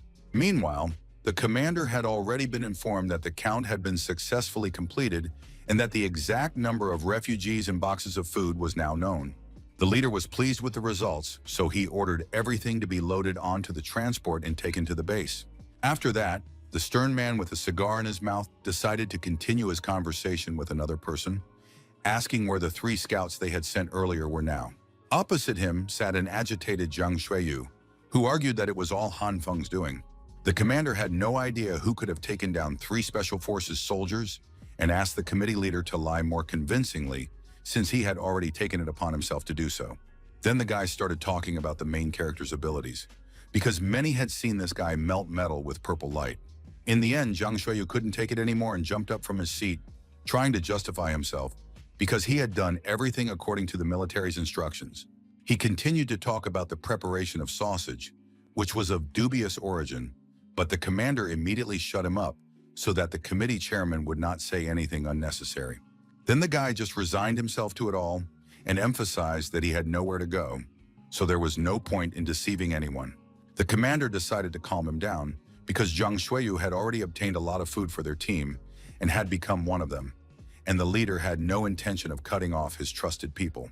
He promised to send his subordinates to find this Han Feng and deal with him personally. That's why the giant soldier came to our team, which seemed to be quite well hidden. After breaking down the door, he scanned the entire apartment with his heavy gaze and now wanted to know which of these pathetic little people was Han Feng. Li Jinghao understood that he was responsible for his teammates, so he quickly grabbed Chukyu, who was still in shock. He hid the girls behind his back and asked them to stay away from the soldier, because it was obvious that he was some kind of lunatic. The man understood that a normal person would not be able to break down a door reinforced by Han Feng. In addition, this fighter had an animalistic smell, so Li Jinghao began to doubt that he was even human. Years of experience told the boxer that they were dealing with a dangerous guy, so it would be best to get out of there as quickly as possible. He tried to break the window with his hand, but in the end, he only felt severe pain in his elbow without any result. Li Jinghao couldn't understand why the glass wouldn't break, so Chukyu explained that Han Feng had reinforced it as well. Then the man agreed to hold off their enemy while the girls tried to escape. It turned out that Jin Shui decided to try to simply talk to the giant, explaining that there was no one here named Han Feng. Then the soldier calmly turned around, believing the girl, and apologized for the unnecessary trouble. The nurse breathed a sigh of relief, glad that her simple plan had worked. Before leaving, the giant glanced at the apartment number once more and made sure he hadn't made a mistake. This angered the soldier even more, because our heroes turned out to be insolent deceivers. He used his powers again and promised that everyone would die if Han Feng did not surrender voluntarily. At that moment, Li Jinghao finally managed to open the window, giving them at least some chance of escape. He quickly grabbed his partners and shouted for them to run away as fast as they could. With all his strength, the man threw them out the window and remained in the apartment to try to delay the enemy. At the last moment, the nurse saw that the giant was already too close, so she desperately tried to warn Brother Li about it. The man only managed to turn around at the very last moment, so he saw the super soldier swinging his huge arms at him. The giant shouted that he hated dishonest people and liars more than anything else in the world. Meanwhile, Han Feng and Li Ji had no idea what was happening to their comrades. During this time, the guys had already found skateboards, which helped them move much faster. The main character praised his partner for this idea and admitted that today he saw him in a new light. Li Ji explained that he used to sign contracts worth tens of billions, so he often traveled with clients to ski resorts. Soon they found themselves near the Happiness residential complex. The main character happily announced that they had arrived, so all that remained was to find a window and climb inside. It turned out that they had arrived just as one of the windows upstairs broke, and their partners flew out of it. QQ didn't panic and quickly used her abilities to save their lives. From her endless storage, the girl threw out a huge number of rolled-up mattresses. That was why she remained completely calm while Jin Shui continued to scream frantically. Han Feng realized at the last second that they needed to jump aside, and Li Ji followed suit. Finally, the girls fell into a pile of mattresses and remained completely unharmed. The main character immediately ran to them to see if they were okay and find out what had happened. Jin Shug, coming to her senses, said that some large creature had broken into the apartment and tried to grab them. The guy didn't even have time to respond when Shukyu announced that the enemy was already coming towards them. With a crash, a huge giant fell nearby, so there was no time for unnecessary conversation. The main character was completely fed up with all the crazy stuff that kept happening to him. Before he could come to his senses, someone's strong hand grabbed him roughly by the collar and dragged him away. It was Jin Shui, who was trying to save her friends from the monster that was already closing in on them. The soldier was even more angered by being called some kind of monster because he considered himself a good boy. Kukyu asked the nurse to hurry up a little because the enemy was almost catching up with them. The girl was annoyed that her partner was still upset about it, because in that case she could have run on her own. Then everyone turned to Han Feng to come up with a way out of this trap, which was no easy task. The giant, keeping up with our heroes, shouted furiously that he was very hungry and wanted a snack. It was this crazy shout that gave the young man a brilliant idea on how to finally deal with this rival. Han Feng stopped abruptly and asked his companions to run ahead, because he had a way to save them all. Then he quickly found the right bag in his pockets and used the green light on it. The guy tried to lure the little guy to him to feed him, just as he wanted. The giant was too stupid, so he easily fell for this trick and opened his mouth wide to catch the bag. The super soldier immediately sensed that it was soy, the taste of which he liked. With a smirk on his face, Han Feng apologized to him for such a modest reception. At that moment, the giant suddenly felt something start to tear his cheeks from the inside. A second later, green soybean sprouts sprouted from his head with a wet crunch, turning into powerful stems in a split second. The giant began to scream in horror from the pain, not understanding what was happening to him. With trembling hands, he desperately grabbed the hard stems and tried to tear them out of his own flesh. The super soldier pulled on the soybean with all his might, trying to uproot it from his body, causing thick, dark blood to instantly gush out of his open mouth. The giant was enraged by Han Feng's actions, so now he was going to turn him into mincemeat. Suddenly, he looked ahead and saw that no one was there anymore, because the main character's entire team had quickly seized the moment and run away. Now the giant considered them all not only deceivers, but also real cowards. Meanwhile, the rest of the special forces came to the super soldier's aid, trying to block all the entrances. The commander understood that it was impossible to run far in such cold weather, so they assumed that our heroes had hidden in the nearest buildings. After that, he approached the giant and asked him how he had managed to get so badly injured. The soldier said that he had eaten a bean thrown away by Han Feng, and a whole bush had grown in his mouth. The leader was immediately interested in this ability, because with such a skill, it might be possible to solve the problem of food shortages.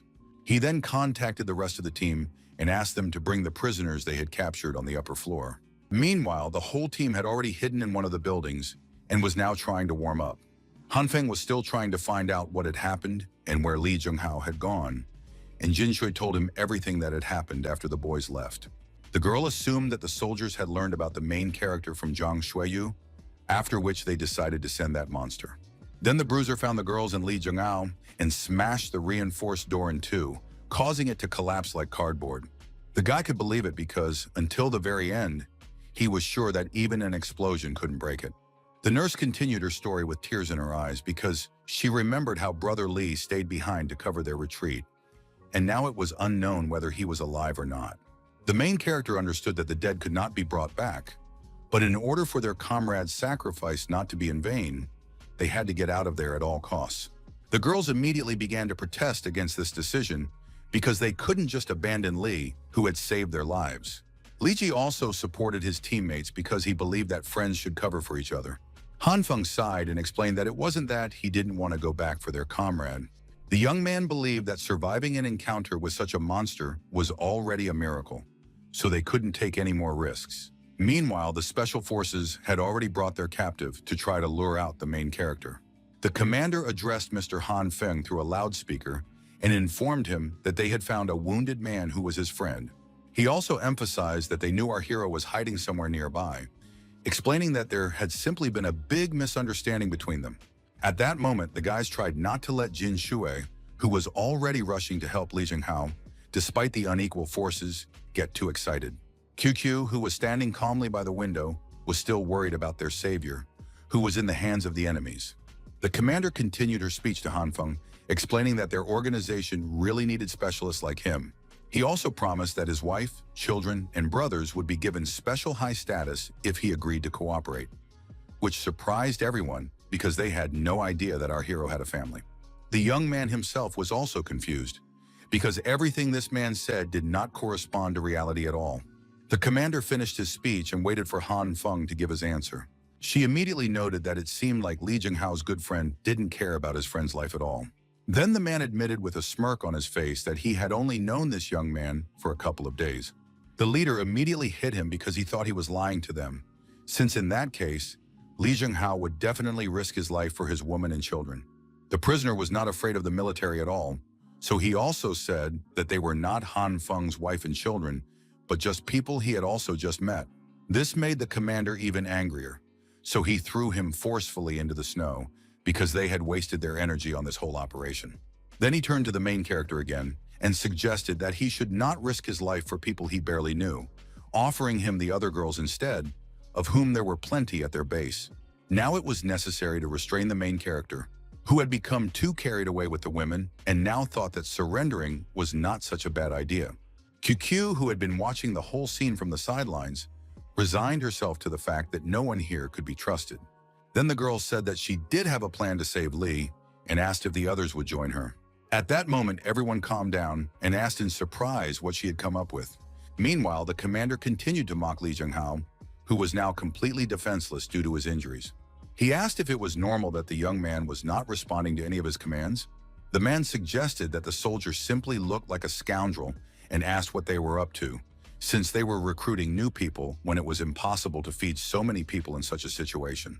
The commander emphasized that saving people was their duty, and such selfish people, of course, would not understand their good intentions. Li Jinghao just laughed sincerely at this blatant and ridiculous lie.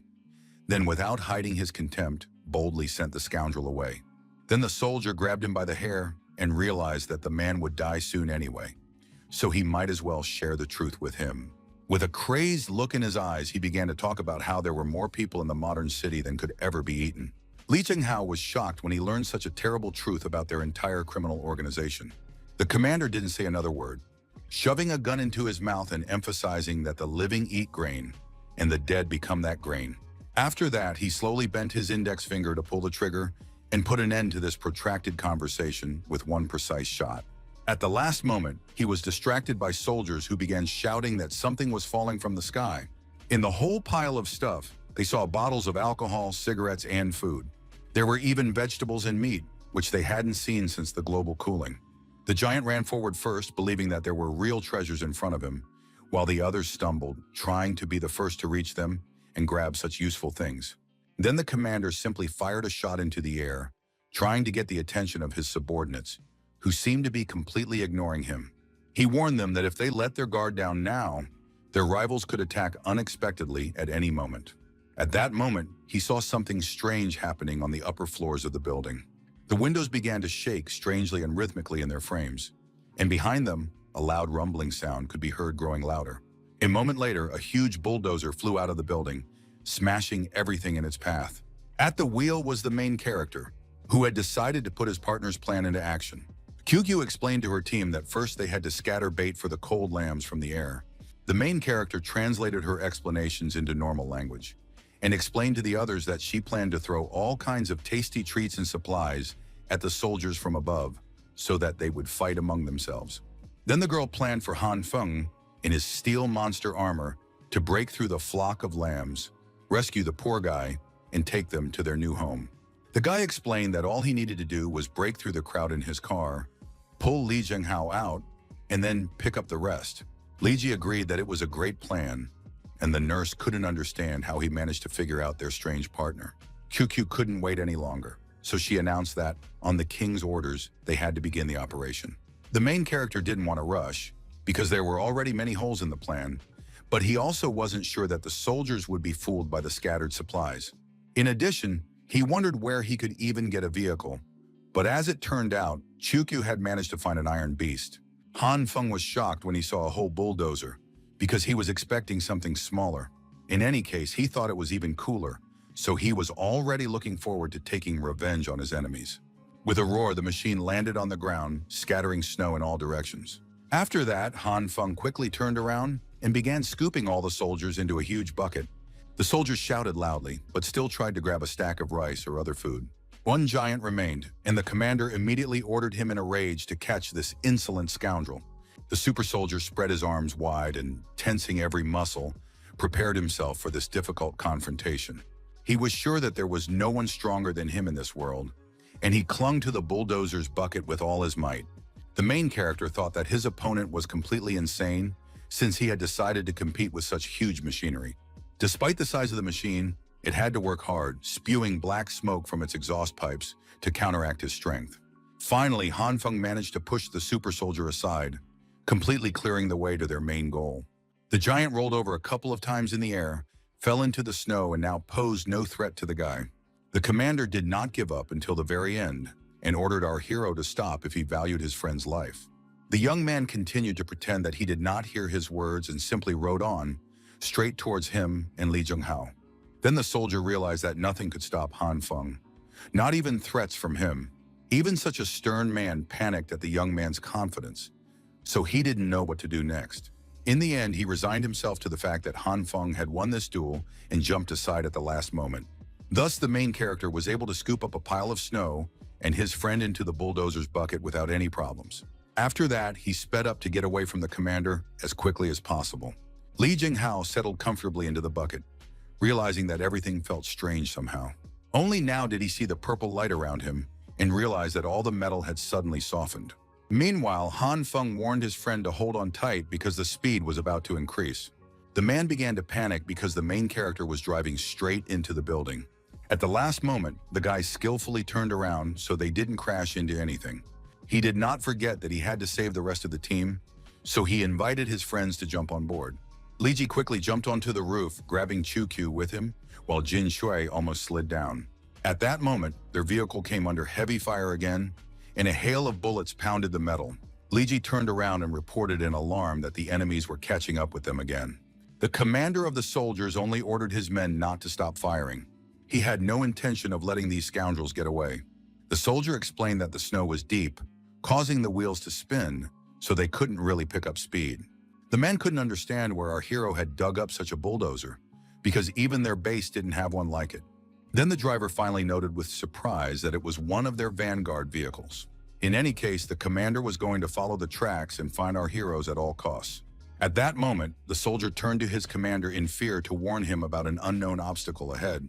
The leader immediately realized with despair that they would definitely not be able to catch up with our heroes. A second later, various heavy cylinders and canisters rained down on their vehicles. There were literally endless numbers of them, so no vehicle could remain intact. Their entire team came to a sudden halt and now tried to understand what had just happened. The commander and his driver looked confusedly at their completely wrecked car. Finally, the commander asked irritably where all this junk had come from right in their path. Obviously, Tsutsui was behind it all, once again brilliantly using her infinite spatial storage. The girl believed that enemies should tremble before the true power of the evil king's eye. It all looked less than epic when she sneezed loudly after her successful stunt. Thus, the whole team was able to successfully break away from the military pursuit and calmly ride to their destination. Kyuku lay down right on Han Feng, who was not particularly pleased with the fact that her snot was dripping down his forehead. Everyone else was talking at once, either sincerely thanking the main character for saving them, asking permission to drive the vehicle for a bit, or inquiring with interest about the final destination of their current journey. The guy calmly explained that he and Lee had found a nice little house on the hillside and suggested waiting there, asking for the others' opinions.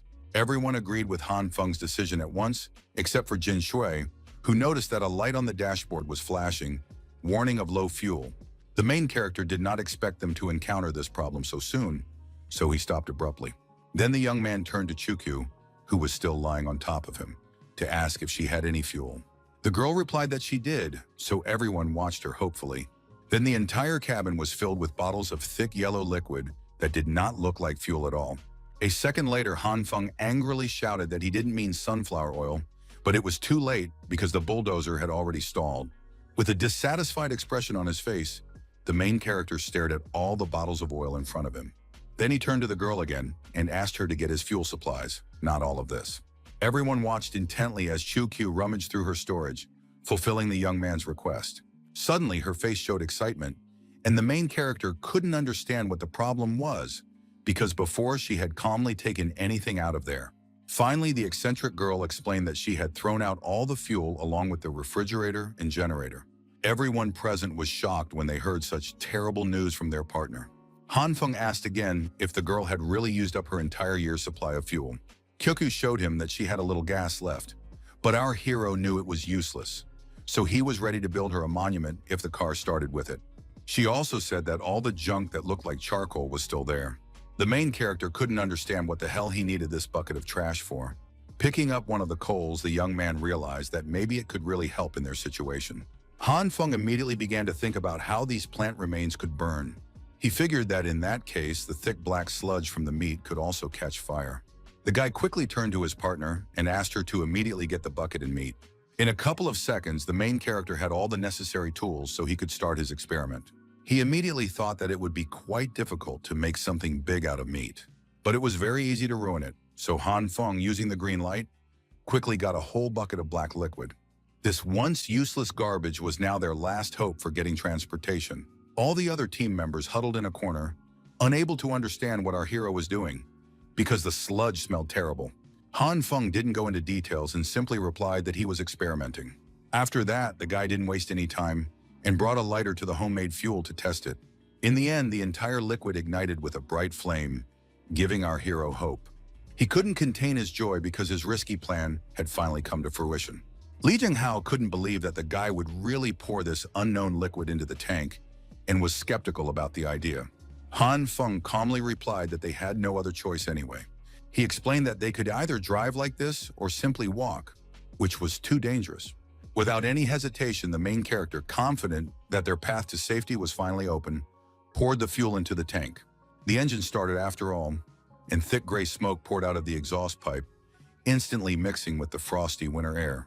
Li Ji was immediately delighted that his friend had been able to save them and began calling the young man a true genius, while the latter pretended that he did not need all this praise. After that, their heavy bulldozer confidently drove forward again, easily cutting through high snowdrifts and clearing a path through the deserted streets. It was already dark, so they had to turn on the car's headlights to light their way. QQ calmed down a little, so she asked her friend if she wanted a snack. She pulled various types of snacks out of her storage compartment and asked what the girl preferred. Li Jinghao couldn't stop marveling at all these abilities, so he asked how much the eccentric girl kept in her storage. Finally, he guessed that this girl was involved in the news when someone robbed the entire store overnight. Meanwhile, the main character asked all his partners to pay attention to him. He announced that the coveted house on the hill was already clearly visible through the veil of snow. Everyone was very happy to hear this news, and Li Ji suggested that his friends step on the gas so that they could reach their destination faster. Han Feng didn't think twice and pressed the gas pedal with all his might, forcing the heavy vehicle to drive towards their new refuge. Suddenly, strange noises were heard, and thick black smoke poured out of the exhaust pipe. Black sludge began to ooze out of all the cracks in the bulldozer, making transportation impossible. The main character reported in confusion that the engine seemed to have stalled, while all his upset friends stood silently behind him. They had only a little way left to go, but now everyone had to leave the vehicle and walk to the top. On the way, the guys also met the two bandits, who were now covered in a thick layer of snow and ice. With heavy hearts, our heroes reached the cottage, exhausted by the difficult journey in the cold. They were all shivering from the bone-chilling cold, but they were glad that they had at least made it to shelter. Without wasting any time, someone lit the stove so the team could warm up. Everyone except Li Jinghao gathered around the only source of heat and breathed a sigh of relief as they felt the pleasant warmth finally fill their bodies. They savored every second of that moment because the journey to get there had been simply awful. Then Li Jinghao finally spoke up, smiling as he agreed that it was a good location. He explained that the wind blows the snow away, so it doesn't accumulate on top, meaning the house won't collapse, and it's impossible to get underneath it either. Finally, he asked the others if they planned to settle in this place. No one answered his questions because the guys were busy with the new shelter. Han Feng had already gone to check on the generator, so Li Jinghao resigned himself to the fact that no one was listening to him and decided to pretend he hadn't said anything.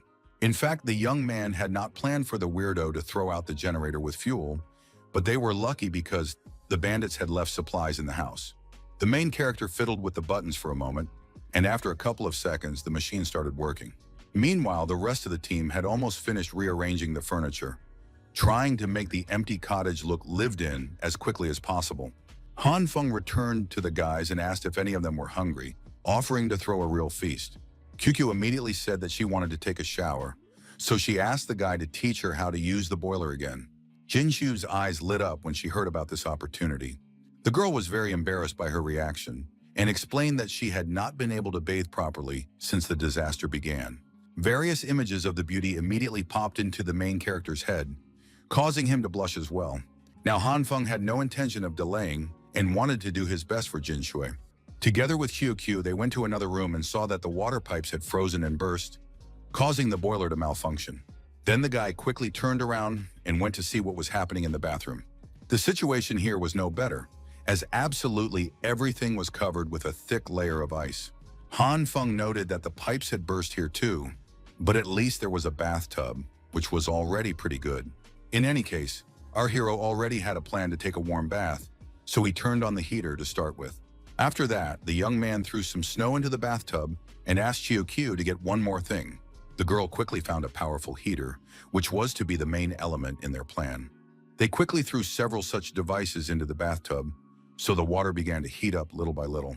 Soon, the young people noted with disappointment that the water was heating up too slowly. The main character put his hand in and felt that it was practically ice cold, so he asked how much longer they would have to wait for it to heat up. Suddenly, a sharp electric shock ran through Han Feng's hand.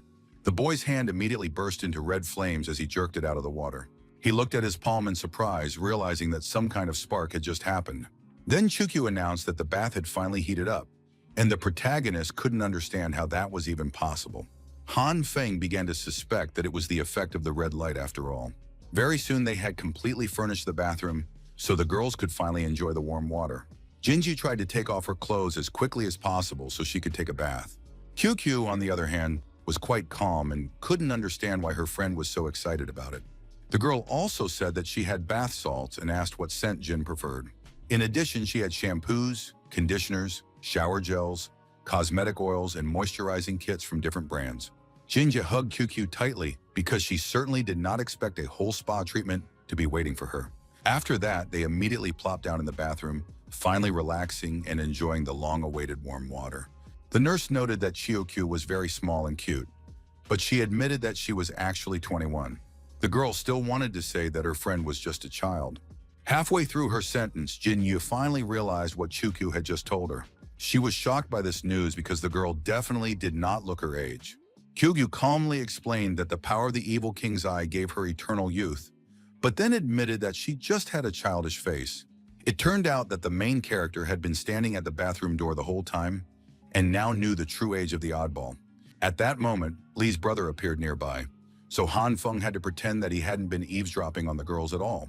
The guy immediately guessed what his friend was doing, but our hero said he was just passing by.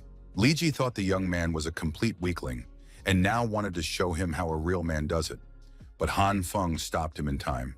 In the end, they just went back to playing video games while Li Jinghao sat on the couch and watched them. The man couldn't understand how the guys could be in the mood to play games in such a tense situation. Han Feng explained that they would be living here for quite a long time, and if they didn't find something to occupy their time, they would simply die of boredom. He also asked if Li Jinghao was going to stay here or return to his people. The main character understood perfectly well that he was a very unusual person, but he just wanted to live his life. So if their new friend didn't get them involved in anything, he could live here as long as he wanted. The man realized that it was time to reveal his true identity and admitted that he had actually come specifically to study people's abilities. Han Feng immediately stopped him and reminded him that he didn't want to know who he was because he didn't want to get involved in all these problems. For a while, they looked at each other in silence, understanding everything without words, while Brother Li desperately tried to shout to his comrade to help him in the game. In the end, Li Jinghao sighed heavily, but did not object to the main character's decision. He promised to come down from the mountain when his arm got a little better and promised not to tell anyone about this hideout. Annoyed, Li Ji asked his partner to be at least a little more careful, because they had lost because of him. At that moment, the girls finally came out of the bathroom and asked if the boys were going swimming. Li's brother immediately suggested that the young man go with them, because that way they would save water, but Han Feng was not particularly keen on the idea. In the end, the main character was forced to bathe with his friend. After that, the whole team got together and ate well, celebrating their move to a new hideout. And finally, after all the trials they had endured, the exhausted heroes were able to fall into a peaceful sleep. Over the next few days, Han Feng reinforced the walls, roof, and fence of the villa. At the same time, he remodeled the sauna in the attic, so now the whole team could relax there as well. In addition, the main character could now steam in it and calmly observe the foot of the mountain.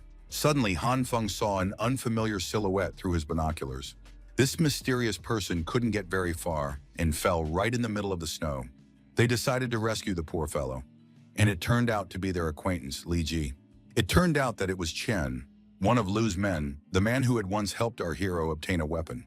Only when his comrade explained everything did Han Feng understand who they had picked up.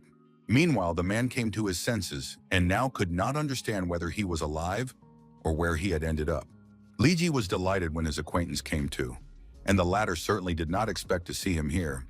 The main character tried to calm down the agitated Chen, who had already recognized the guy who wanted to buy weapons. The man sat down on the sofa, and Brother Li immediately began to ask what had happened to his old friend. He then told him that a few days ago, their agency had been attacked by soldiers, and many brothers had died, including their boss, Lu. Boss Lu, following the advice of his friend Han, had bought a bunch of stuff in advance to survive the apocalypse. Thanks to this, they not only survived the crisis themselves, but also saved hundreds of people. But the other day, out of nowhere, soldiers raided the place, took everything they could, and killed people.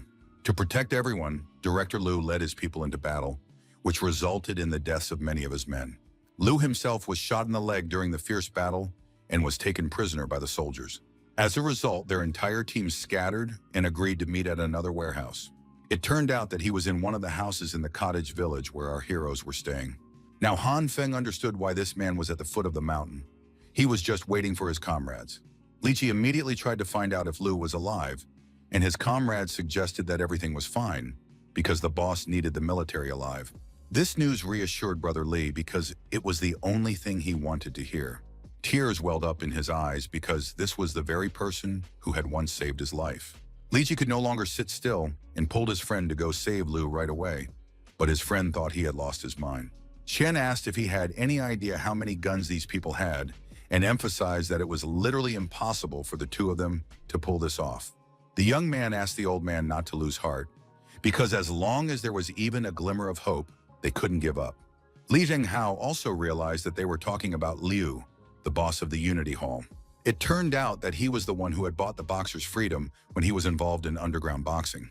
The man immediately promised that he would join their team if the guys decided to go and rescue Liu after all. Ripping the bandages off his broken arm, he noted that he had many acquaintances in the city who could help.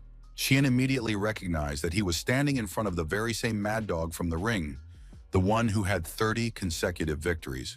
The main character tried to hold back his laughter when he heard his acquaintance's nickname, and the latter embarrassedly tried to justify himself, explaining that it was a long time ago and not entirely true.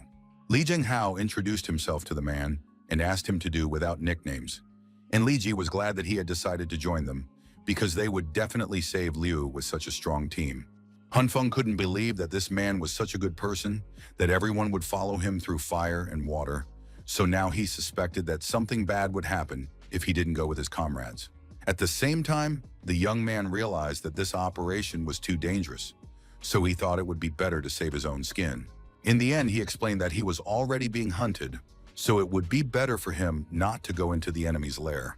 Li Ji was a little upset by this news, but our hero promised that he would help with supplies in order to save Liu. But in any case, the guy was not going to tell a stranger about all their secrets with the eccentric, so he took his friends aside to warn them about this. That's why they decided to feed the guests some mediocre food so that he wouldn't suspect anything. The room for Qian was furnished with only the bare necessities, without any luxuries. After resting, the main character distributed all the necessary supplies, including even weapons. From the very beginning, the old man knew that Hanny would have such excellent supplies, but the guy himself could not understand why he was taking so many cigarettes with him. The man explained sternly that money was worthless now, and cigarettes were the main commodity on the market. After that, the whole team set off and said goodbye to the main character. Before leaving, Chen promised to return with the people from the Hall of Unity and thank Han Feng and his wife. Jinju asked again if the young man had a wife, but Chu Qiu pulled her back and explained that they were talking about the girl herself. This news stunned the nurse because she had no idea that they had been talking about her all this time. The girl was very embarrassed by this misunderstanding and was already planning how she would explain everything later, while Han Feng and the eccentric woman couldn't understand what was going on with her.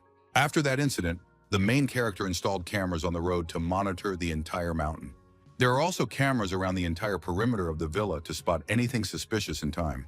Thus, they continued to live quite peacefully until one day. Han Feng was sitting at his console as usual when he heard his partner screaming. A second later, a frightened Jin Shui ran into the room screaming that it was the end for them. With trembling hands, the girl held a knife and tried to say something about QQ. It turned out that the problem was that the eccentric girl had announced that they had used the last of the cabbage from their supplies, which was a nightmare even for Han Feng himself. Then the main character asked how many vegetables and fruits she had left. The girl replied that there was still a lot, but it turned out that there were only 3 carts, one of which was completely filled with cucumbers, which QQ herself loved very much. In the end, Han Feng concluded that they had eaten everything and soon there would be nothing left. The guy assumed that he could only make wheat, soybeans, broccoli, and meat, and that he had completely failed with the rest of the fruits and vegetables. He understood that they urgently needed to figure out how to grow more cabbage, and Jin Shui noted that their well-being depended solely on them. Then our hero returned to the sofa and began to think about what to do with these important supplies. The young man carefully picked up a cabbage leaf and, using the green light, hoped only for God's help. In the end, all he had left was waste that quickly crumbled in his hand. Han Feng wasn't going to stop there, so he tore off another leaf. It suffered the same fate as the previous one, so the young man was left with nothing but black charcoal in his hands. QQ and Jin Shui watched with concern as the young man began to pick at absolutely any vegetable in an attempt to get something. After a couple of minutes, the main character finally calmed down and sat down sadly on the sofa among his failed attempts. The girl gathered her strength and tried to approach him to ask if he was okay. Han Feng began to shout desperately that it seemed there would be no more vegetables, and she couldn't believe that things were so bad.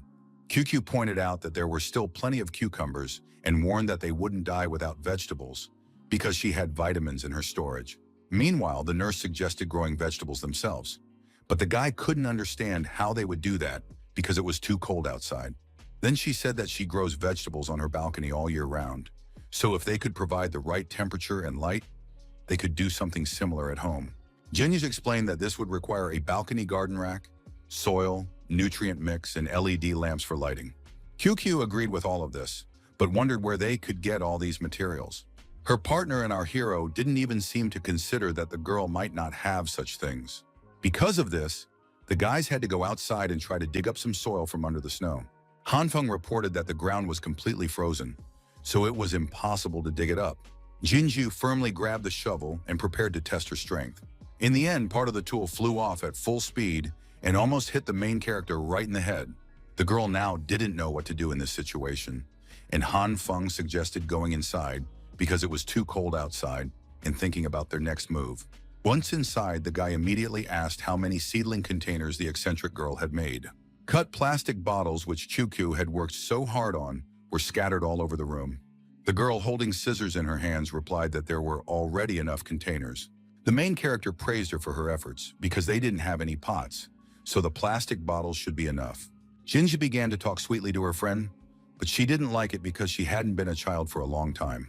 QQ also asked where the soil her teammates had been looking for was, but the main character explained confusedly that everything outside was frozen, so they couldn't dig up the soil now.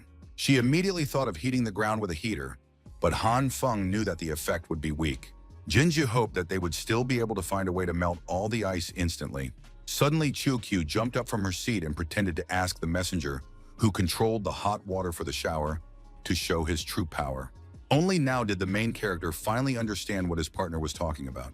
The young man remembered how last time, when he heated the water for the shower, a red light suddenly appeared in his hands, after which the bath immediately heated up.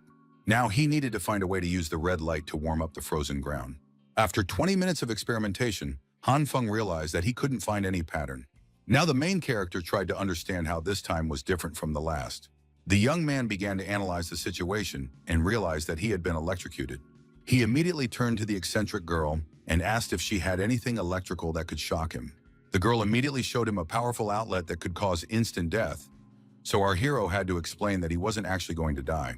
Then she offered him a simple magic wand with lightning, which could cause slight numbness and was a common low-voltage stun gun for self-defense.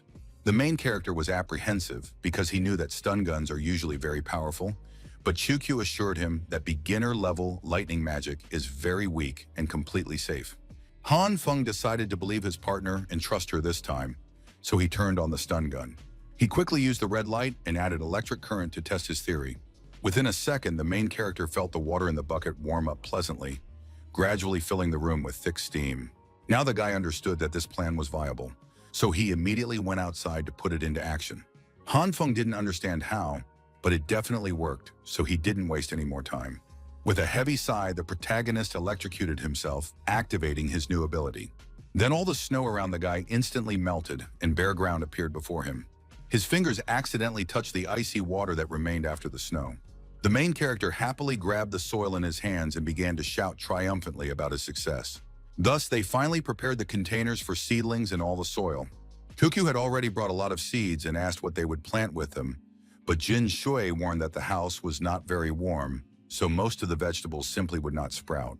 The girl chose tomatoes, lettuce, and eggplants, which were not very demanding in terms of temperature, and the main character immediately noted that she was a real expert in growing plants.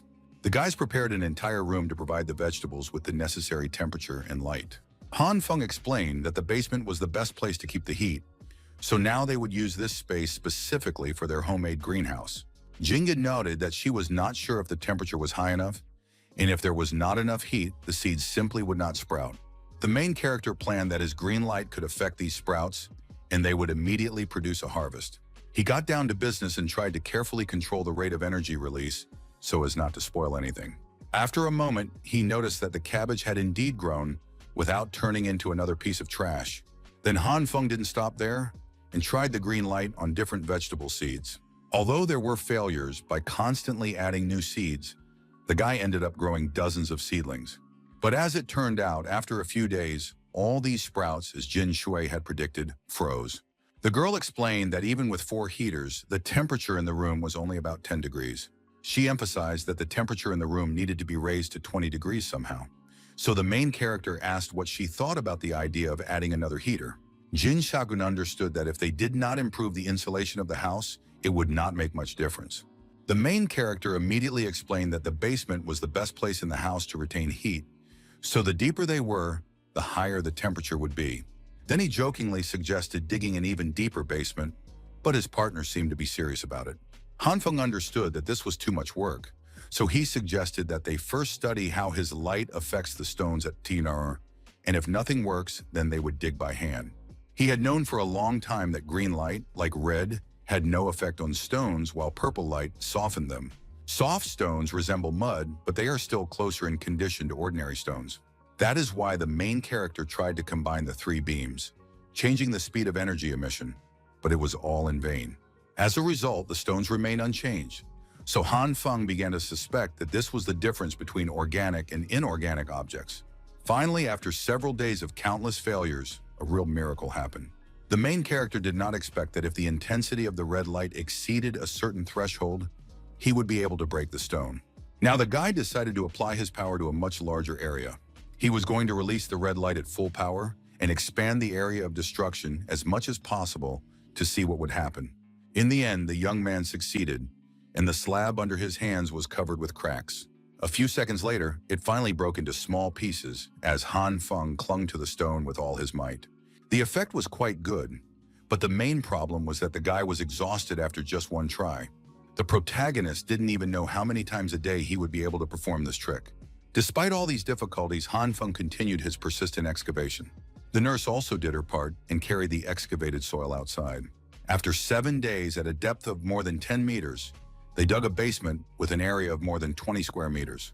Then our heroes furnished it a little, and it turned into a greenhouse for vegetables. Han Feng thanked Nurse Jin for her work, and she replied that all this was only possible thanks to Mr. Han. The main character was tired after all these days, but he had one pleasant bonus. He sincerely enjoyed every minute of this rare time alone with such an amazing beauty. As they climbed upstairs, the girl warned that they would be able to harvest in 2 months if all went well. Han Feng did not expect the process to take so long because they had already spent 2 whole weeks on the vegetables, so lately they had to eat only broccoli. The guy knew he just couldn't take it if things kept going like this. He immediately remembered that green light could copy broccoli, make seeds sprout, and possibly accelerate the growth of vegetables. Then Jin Shu suggested sprouting some beans, which could be eaten in 3 days. At that very moment, one of the girl's feet suddenly slipped off the clay step. The nurse couldn't keep her balance, so she fell right on top of the main character. After that, she was very worried about the condition of the guy, who now couldn't stop the blood from his nose. The main character tried to hide the bleeding, but Jin Shui was too observant not to notice it. She desperately tried to stop Han Feng so she could examine him, because she was a nurse after all. The young man still didn't want to show his problem, but suddenly stopped when he saw what Chukyu was doing. A pentagram was drawn on the floor of the room, with candles arranged in a circle around it. It turned out that the girl, as a messenger, was trying to summon the great eye of the evil king. The main character had no intention of interrupting his partner and watched this strange process with surprise. Standing in front of the laptop, she commanded the fifth eye of the king to appear before her. Finally, Han Feng stopped her and thought that the eccentric girl had completely lost her mind, but she explained that it was a ritual to summon the evil king's eye. The girl explained that one eye, which was just an ordinary camera, had already gotten out of control, so she was summoning a new one. On one side of the mountain cottage was a cliff, and on the other was the only road leading uphill. So Han Feng decided to place the camera on the road to see everyone who was coming up. The only problem was that the cameras often broke due to constant winds and snowfalls. The main character was very angry at the weather, so he couldn't wait for all this horror to end. Suddenly, he heard a strange sound coming from the mountains, shaking everything around him. The guys immediately turned around at this sudden and sharp noise, completely unable to understand what was happening. Han Feng looked closely into the darkness ahead and saw that something strange was indeed happening in the mountains. Jinyu immediately asked what had happened, and the guy coming down the stairs explained that a huge white cloud had suddenly appeared in the mountains. He understood that there were definitely people there, so he suggested that his partner return home as quickly as possible, since they had already installed the camera. The events continue the next morning, when the main character has not yet given much thought to what is happening in the mountains. Now the young man was only thinking about how to grow vegetables as quickly as possible, so he immediately went down to the basement. To begin with, he decided to try to direct the flow of energy to germinate the seeds. As expected, Han Feng's attempts were futile, because the rhythms he had mastered hardly worked anywhere. Then, resigned to the fact that he would have to start from scratch, the young man immediately grabbed another pot of vegetables. In this way, he quietly spent half an hour experimenting with seedlings. The main character put a lot of effort into this process and still couldn't understand why he couldn't get anything right. The vegetables that he treated directly with light died and turned into garbage. At the same time, those that the guy didn't even touch grew significantly. Han Feng then suggested that perhaps very weak green light was needed for plant growth. In the end, the guy's guesses were confirmed, and it turned out that if you shine green light for more than 30 minutes, the vegetables stop growing. He decided to treat the garden with light every day, as it was impossible to grow everything at once. 5 days passed, and our heroes were already able to harvest their first crop. Han Feng couldn't stop rejoicing that his cabbage had grown so large in such a short period of time. The girls did not particularly share his joy, because the other vegetables bothered them with their strange shapes. The radishes and tomatoes were unusually shaped, but that wasn't the most impressive thing about them. None of those present could remember ordinary cabbage growing to such enormous sizes. The main character also noticed that, like the cabbage, all the vegetables had grown strangely, so he began to suspect that something was wrong with the green light. He decided not to worry about it if the vegetables turned out to be edible. And Jin Yue announced that they would have radish soup and beef stew with tomatoes for dinner that evening. After that, everyone gathered at the table and quickly emptied their plates of dishes made from homegrown tomatoes. Han Feng sighed with relief and agreed that it was worth their half a month of work. And Chukyu remembered that she wanted strawberries and melons, so she suggested planting fruit as well. The main character immediately reminded her that she had recently said that vitamins and pills would suffice, but she replied that only humans eat pills, and the great evil needs strawberries and melons. At that moment, Jinyu noticed that there was still a lot of cabbage left and asked why her partners had ignored this dish. Han Feng replied discontentedly that he was tired of eating it, and Chukyu simply didn't like this vegetable.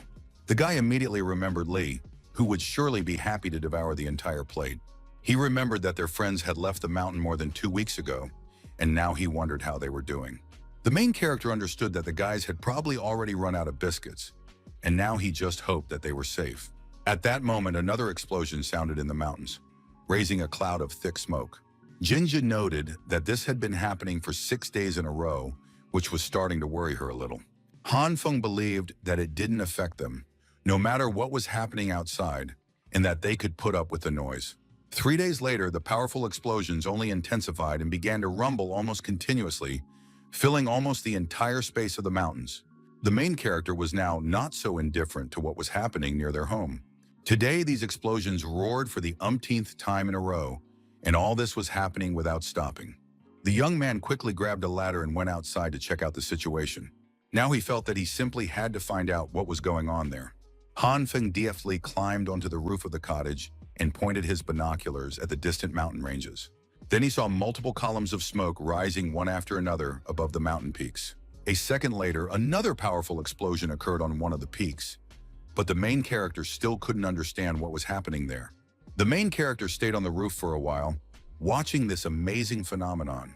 He couldn't even understand who could have done something like this in such a remote place. The guy was surprised that someone dared to cause such a commotion in the mountains, and thought that they were not afraid of being caught. Han Feng saw that the distance was quite large, but if it landed somewhere nearby, it would be the end. He didn't even know if their fortified house could withstand the shock wave from such a powerful explosion if the epicenter moved closer to their shelter. At that moment, the main character noticed that the fence was indeed low and thin, so it also needed to be reinforced. Then Han Feng turned to the rest of the team and explained that he had no idea what was going on, but he decided to make the fence taller and thicker just in case. Kyokyu immediately asked where he was going to get the materials to build it, since she didn't have any cement, but the guy had already thought this through. He pointed out that the materials were already at hand, because they had stones left over from digging the basement. The main character decided to demonstrate how to stack these stones in a pile. After that, he simply poured water over the entire wall, which was supposed to act as cement. Now all that remained was to wait for everything to freeze, and they would have a new wall. When enough time had passed, Han Feng decided to test its strength with a shovel. The guy explained that it was so cold now that an ice wall made of stones could be even stronger than concrete. Then the three of them got down to business and began to reinforce the fence using this method. They didn't have enough stones for the construction, so they had to dismantle the neighboring villa as well. Our heroes toiled for 3 whole days, but now they had a huge ice wall. Han Feng was confident that with such a powerful and well-thought-out defense, they could rest easy for the time being. At that moment, there was another loud explosion, and everyone had to struggle to stay on their feet because of the violent shaking. The guy began to fear that now they were in trouble, so he quickly climbed to the top. Now he didn't even need binoculars to see what was happening around him. The explosion was close enough that the powerful shock wave made the cottage's massive walls shake. Coming to his senses, the main character realized that it had indeed reached them. Then there was an even louder whistle, so Han Feng immediately lowered his binoculars. Now another shell flew into one of the nearest cottages with a deafening roar, turning the neighboring building into a pile of rubble. Fire immediately engulfed the entire building, destroying everything in its path with frenzied force. Some of the debris even flew into the reinforced wall of their house, which had just been completed in time. A small, sharp stone flew at full speed right past Han Feng's head. The guy was so shocked that he couldn't move as blood ran down his cheek. He began to quickly climb down from the roof, realizing that they had not built the fence in advance for nothing. Otherwise, they would have been finished now. After that, the main character ran into the house in a panic, warning everyone that the shooting had started. The guys sat in the basement for half a day, but then they went upstairs to check the situation. The next evening, while Han Feng was taking a bath, the shelling started again. The young man ran out of the room half naked to warn the girls that everyone should run to the basement immediately. On the morning of the 3rd day, the neighboring villa was blown to smithereens and another shell hit their fence. On the 4th day, the shelling started again, just as the main character was about to go to the bathroom. QQ also ran into the bathroom without knocking because she couldn't hold it anymore. In the end, these relentless shellings became so frequent that they caught our heroes at absolutely any moment. The main character had to jump out of bed and quickly get dressed to make it down to the shelter. They had to hide in the basement every day without proper food or drink, and there was no time left for sleep. That's why Han Feng armed himself and set out on a raid to see what kind of lunatic was shooting endlessly. Before leaving, he asked Jin Shui and Chukyu to be careful until he returned home. With the help of skis, the young man was able to descend the steep slope of the mountain on which their cottage area was located with incredible speed and agility. At that very moment, his gaze fell on a fresh crater from an explosion, which stood out sharply against the white snow. The main character noticed a strange piece of some material among the debris. He realized that it looked like scraps of military uniforms. So now he suspected that these explosions were the work of the army. Images of the giant and his commander, who could have been behind the bombing, immediately popped into Han Feng's head. Looking around, the guy saw that there were quite a few corpses here, so it was obvious that the battle had been fierce. To be on the safe side, it was better for the main character to climb the mountain and see what was ahead. It was quite a difficult task, so the guy had to catch his breath afterwards. The guy immediately grabbed his binoculars to see what was hidden in the distance.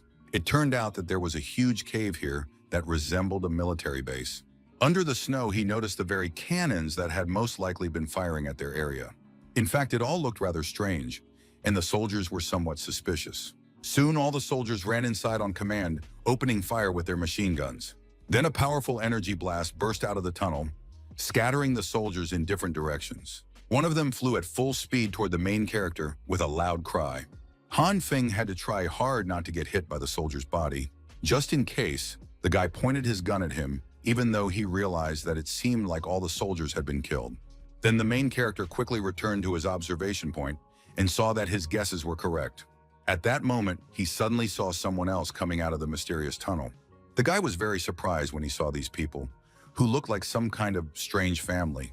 The woman who was leading two teenagers stopped abruptly and looked up into the distance. Lowering her glasses, she looked and smiled as if she knew for sure that Han Feng was watching her. The protagonist began to suspect that he had indeed been spotted, although it was too hard to believe, since he was a whole kilometer away from the base. He was absolutely certain that it was just a coincidence, because it was impossible to spot him. That's why Han Feng continued to watch these people through his binoculars. The strange girl with a powerful weapon in her hand seemed to be aiming directly at the main character. Aiming her massive cannon, she fired straight at the very top of the mountain. At the last second, the guy managed to take cover from the shell and now realized that he had indeed been spotted. He concluded that these three looked too suspicious, so it was better to stay away from them and just watch. As the main character was descending the mountain, he heard another strange noise. It turned out that there were other surviving soldiers here who were continuing the battle. In a panic, they tried to shoot back at these unknown people, retreating up the mountain. Very soon, they were close by and formed an avalanche that swept away everything in its path too quickly. This group seemed to be completely unafraid of the soldiers or their machine guns. The young man was already preparing for his attack, for which he used his superpowers. A second later, terrifying screams of soldiers who had been hit could be heard again from the top of the mountain. Han Feng raised his head and finally noticed a huge wave of snow approaching him. Then the guy resigned himself to the fact that he couldn't escape it, so he calmly lay down on the ground. The avalanche quickly picked up the main character and carried him somewhere ahead, spinning him in an icy whirlpool. Very soon he found himself at the massive concrete walls of a huge dam. Finally, the entire colossal mass of snow stopped, and a ringing dead silence reigned. Then there were some muffled rustles under all that thick layer of snow. The next moment, a red flash of light appeared from Han Feng's abilities. Finally, after considerable effort, the main character managed to escape from this icy trap. It turned out that he even managed to grab one soldier who had also slid down here. The young man tried to clear his throat because he had almost suffocated in all that snow. He was glad that at least this dam had stopped him, because it was unknown how far he could have ended up. When our hero was buried in snow, the other three remained standing, so he assumed that they knew how to control the snow and ice. Looking at the soldier he had managed to save, he hoped that this man would provide at least some useful information about all this. After that, Han Feng immediately went to one of the icy towers near the dam. The interior had long been abandoned, so it was easy to take shelter there and wait for the soldier to come to. The young man didn't have much time to wait, so he armed himself with a pistol and tried to wake his captive. The soldier was a little confused after what had just happened to him, so he didn't immediately understand what was going on. He immediately began begging the protagonist not to kill him and promised to tell him everything he knew. Han Feng was even a little disappointed by this reaction, because he had already thought of so many ways to interrogate the soldier, and he gave up so easily. The guy asked him to calm down and just tell him everything he knew about those women and the child, after which the soldier would be able to leave peacefully. Then the frightened prisoner began to shout that they were not humans because they possessed ice magic and fired energy projectiles, blowing up everything around them. The main character did not understand anything from his story, so he ordered to start with the white-haired woman and then separately about each one. Then the soldier explained that it was she who had fired an energy projectile so that one blow threw them all up. The girl in turn possessed explosive magic and could turn anything into a bomb. And the young man controlled snow and ice, creating avalanches like the one they had been caught in. The guy kept saying that they were definitely not humans, but some kind of monsters or mages with superpowers, while Han Feng thought about how this didn't make any sense. At the same time, the young man himself understood that he was not without sin with his powers. He decided not to judge people like himself, because it seemed that there were many like him, oddballs and healthy people. Then the main character decided to ask one last question and tried to find out if the army had shelled the villa on the southern slope. With tears in his eyes, the soldier tried to convince Han Feng that their camp had already been captured at that point, and their team was on its way from headquarters to help recapture it. Han Feng, recalling the events of the last few days, concluded that the explosions in the mountains were caused by their confrontation. The fighters he had met in the snow in the mountains had been killed by a woman with a child. Everything pointed to the fact that these people were behind the relentless shelling of their hideout. For the main character, it all seemed too strange, because he didn't even know these people.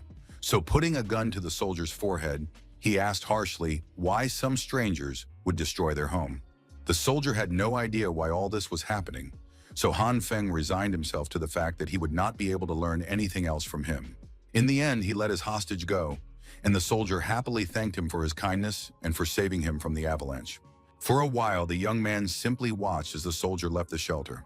The next moment, a shell flew straight into the poor fellow, leaving him no chance of survival. Soon, the air shook with even more explosions, and a full-scale bombing of the plateau began. One of the shells hit the top of the tower where our hero was hiding. Although the tower shook violently from the direct hit, its walls surprisingly remained standing even after such a powerful blow. It turned out that Han Feng had managed to react to this threat and used purple and green light to reinforce the shelter. The guy made sure that these shells clearly did not fly here by accident. They were deliberately directed here. Besides, he couldn't understand how those people were able to calculate his position when they were so far away. Meanwhile, the mysterious team was still at the same tunnel. The young man covered his ears and praised his partner, because she was, as always, on top of things. Meanwhile, the woman informed them that after the shelling, the anomalous activity in that area had not disappeared, but had even intensified. The young man acknowledged that their opponent was strong, since the avalanche and cannons had not killed him, but the girl was not worried because they still had plenty of ammunition. Then the woman ordered them to fire a few more shots, and if Han Feng still didn't die, they would go after him themselves because otherwise it might attract more enemies. The young man was worried that they would not be able to kill this man who was not even afraid of shells, but his sister was confident of their victory. Meanwhile, the main character continued to sit in his small shelter, waiting to see what would happen next. The shelling finally ended, so the boy could rest a little after reinforcing the walls that had now saved his life. Now he had no idea what to do with these three, because it was obvious that they were not going to leave him alone.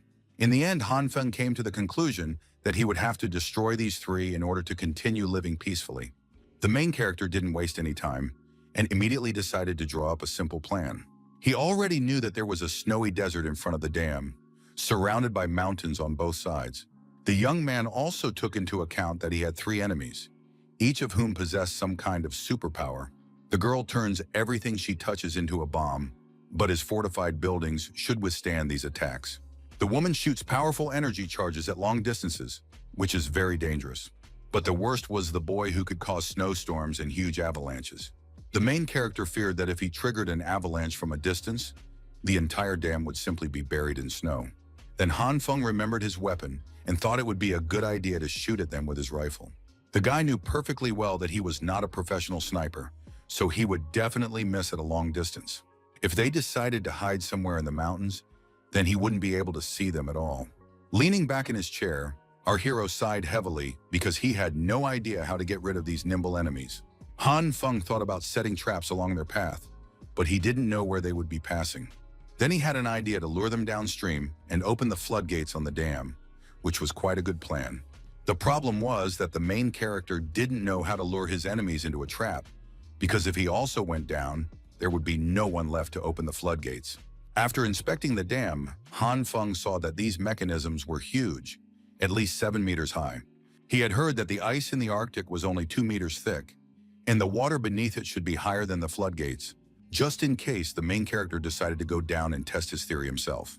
If the floodgates did not open at the right moment, the main character would simply meet his end, so it was better to be prepared. He decided to check this with a purple light, lowering it to the very bottom. After making a small hole, Han Feng saw that water was indeed flowing from there. Then the guy quickly sealed everything with green light to keep the dam under control. The main character was glad that his assumptions were correct, so now all he had to do was lure his enemies downstream. Meanwhile, the mysterious trio was rapidly descending the mountain to finish off Han Feng. Soon the woman stopped abruptly because they had already arrived at their destination. She informed her companions that the guy was in the second house on the dam. The girl was about to send our hero a welcome gift, but the woman stopped her, emphasizing that Yuan Yi would act first. The young man did not object and immediately sat down to touch the snow and control it. In a moment, he managed to create a small avalanche that was about to turn into a huge disaster. A massive stream of snow crashed into the base of the dam with renewed force, instantly sweeping away absolutely everything in its path. Han Feng's tower still stood, despite the enormous pressure of the snow mass. The guy used the old method of combining purple and green light to strengthen his shelter as much as possible.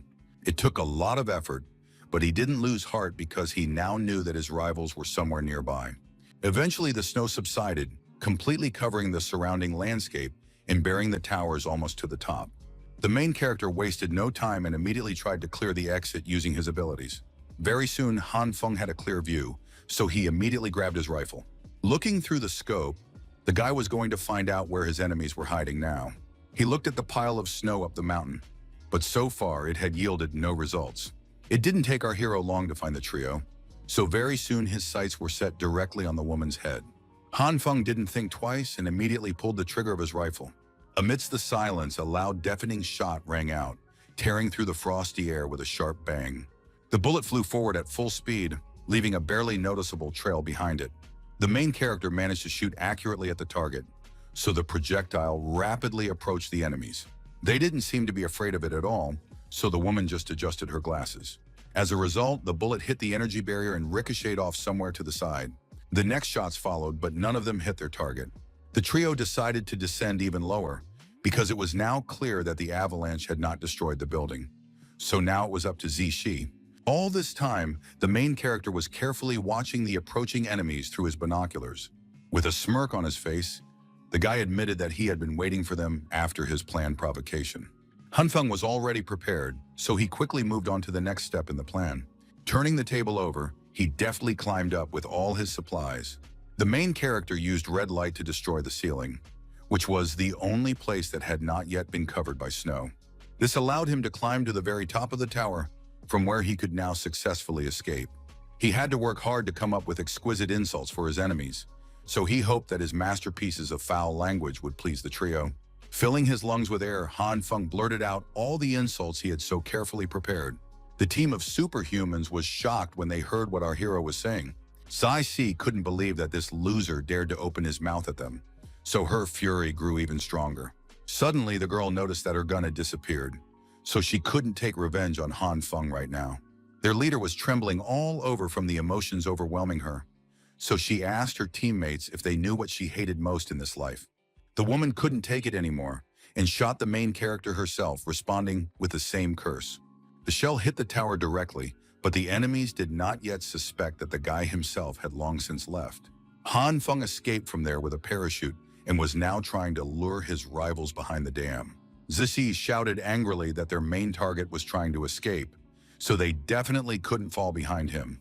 The woman didn't wait, and pulling the children behind her, chased after our hero, while Zixi tried to calm her down a little. Thus, they all soon found themselves downstream, just as Han Feng had planned. It turned out that the parachute was just a decoy, and the young man had already taken his position and was waiting for the right moment. Gathering his strength, the main character said goodbye to the guys before releasing all the water on them. With the help of purple light, he made several holes in the dam's reinforcement. With each passing second, it grew larger, so the flow of water became stronger and stronger, bursting out with a roar. The main character realized that one open sluice gate would not be enough, so he ran to the next one.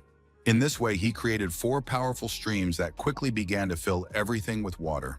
Han Feng's plan worked perfectly, so all he had to do was wait, watching from the top of the dam as the uncontrollable elements completed what they had started. The trio who were trying to find him went further downstream, unaware of the boy's cunning decision. They moved quickly, looking around carefully so as not to miss their main target. At that moment, Zishi shouted that she had spotted the insolent man, so their leader stopped immediately. She strained to analyze the surrounding area and reported that there were no energy fluctuations here. At that moment, Yuanyi finally heard a strange sound coming from somewhere upstream. The raging torrent of water mixed with ice and snow was unstoppable and had almost reached the group of superhumans. The trio noticed this devastating flood at the very last moment, when the roaring wave was already hanging over them. Only now did the woman realize that they had been deceived, so they needed to get away from there as quickly as possible. Yuanyi immediately bent down to use his powers to control the snow. He quickly lifted the entire team higher so that they would not be caught in the flood. As the water approached and began to form high waves, the superhumans panicked and began to flee from its path. At the last moment, the woman managed to stop the wave with her powers so that they could calmly leave. Everyone yelled at Yuanyi to move on, but it wasn't an easy task. The guy explained that all the snow around had melted, so there simply wasn't enough to even support their platform. In the end, he couldn't control the whole thing, so they all fell off the only island of snow. The woman wasn't going to give up so easily, so she grabbed Zishi first to keep her from flying away. She also grabbed Yuanyi, grabbing the frightened young man by the hood. Then the leader used her abilities to surround them with an energy barrier. This allowed them to take shelter from the flood of water at the last moment, which would have knocked them off their feet if not for this protection. After a while, the water calmed down a bit, turning from a devastating flood into a raging river. Meanwhile, the main character was in a fairly calm situation and was simply observing the result of his work. The mountains blocked his view, so he couldn't see what was happening down below, but he was sure that his enemies would freeze to death, even if they weren't flooded. Now Han Feng could calmly return to the cave and destroy all the cannons that had been used to fire at their cottage. He was already thinking about how he would return to his peaceful life and relax in the sauna in the attic. Before setting off, the main character made some improvised snowmobiles to make it easier to get around. Han Feng kept thinking that it would be nice if he could run on snow as easily as on land. Slowly but surely, the young man climbed the mountains, overcoming snowdrifts to return to the military base. By evening, he had reached the place where the battle between the military and the superhumans was taking place. Han Feng decided to grab one of the automatic rifles, which he would definitely need when inspecting the tunnel. The main character approached the entrance as quietly and stealthily as possible, not daring to act too quickly. He understood that there was most likely no one inside, but he wasn't entirely sure of his assumptions. The guy hoped that a bunch of people wouldn't jump out at him right now and shoot him.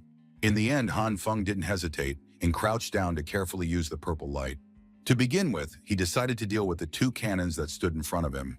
When the radiation touched the metal, the grenade launchers immediately became like rubber, bending unnaturally and losing all their rigidity. Next, Han Feng wanted to tackle the shells, but he was afraid that they would explode when softened, which could cause unnecessary problems. In the end, he decided to leave the shells alone, since they were useless without the cannons anyway. The main character did not stop there and continued to clear the military base. He did not expect such a huge military facility to be hidden here, so he became interested in what else was hidden here. Han Feng was greatly surprised when he walked a little further and saw what the army was hiding here. It turned out that there was an incurable amount of weapons and ammunition here. The main character was glad that they only used mortars, because no one would have known what would have happened if our hero had encountered more powerful guns. If their area had been bombed with such huge shells, no one knows what would have been left of it. No matter how much Han Feng reinforced their house, it would most likely have been instantly destroyed by a direct hit. For this reason, he did not hesitate and immediately used the purple light on the muzzles of these howitzers. The main character tried not to miss a single cannon so that nothing would threaten their shelter. After a couple of minutes, the guy managed to soften up absolutely all the weapons, so he could breathe a sigh of relief. Then Han Feng continued on his way and saw that at the very end, there were enough supplies to feed an entire army.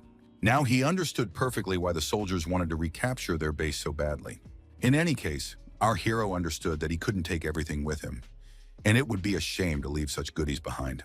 Besides, it would be too dangerous if such a large quantity of weapons fell into the wrong hands. The young man immediately remembered the eccentric woman who would surely take everything away and create an exciting scene here. He immediately thought about going home for Chukyu because it was better to keep the weapons with him after all. With that, the main character decided to finish exploring the tunnel and calmly walked out onto the street, completely unsuspecting. At that moment, a whole bunch of stones fell from somewhere above, almost hitting Han Feng on the head. Looking closely, he saw that each cobblestone had a strange red light mark on it. When each of the stones lit up ominously, the guy instantly realized that something was wrong. A second later, a powerful explosion rocked the ground, with the main character at its epicenter. The silhouettes of the three survivors of the flood were just visible above the entrance to the base, which was now covered in smoke. Sai Shai was very angry with the insolent man, so she did not hesitate to blow him up and teach him a lesson for his actions.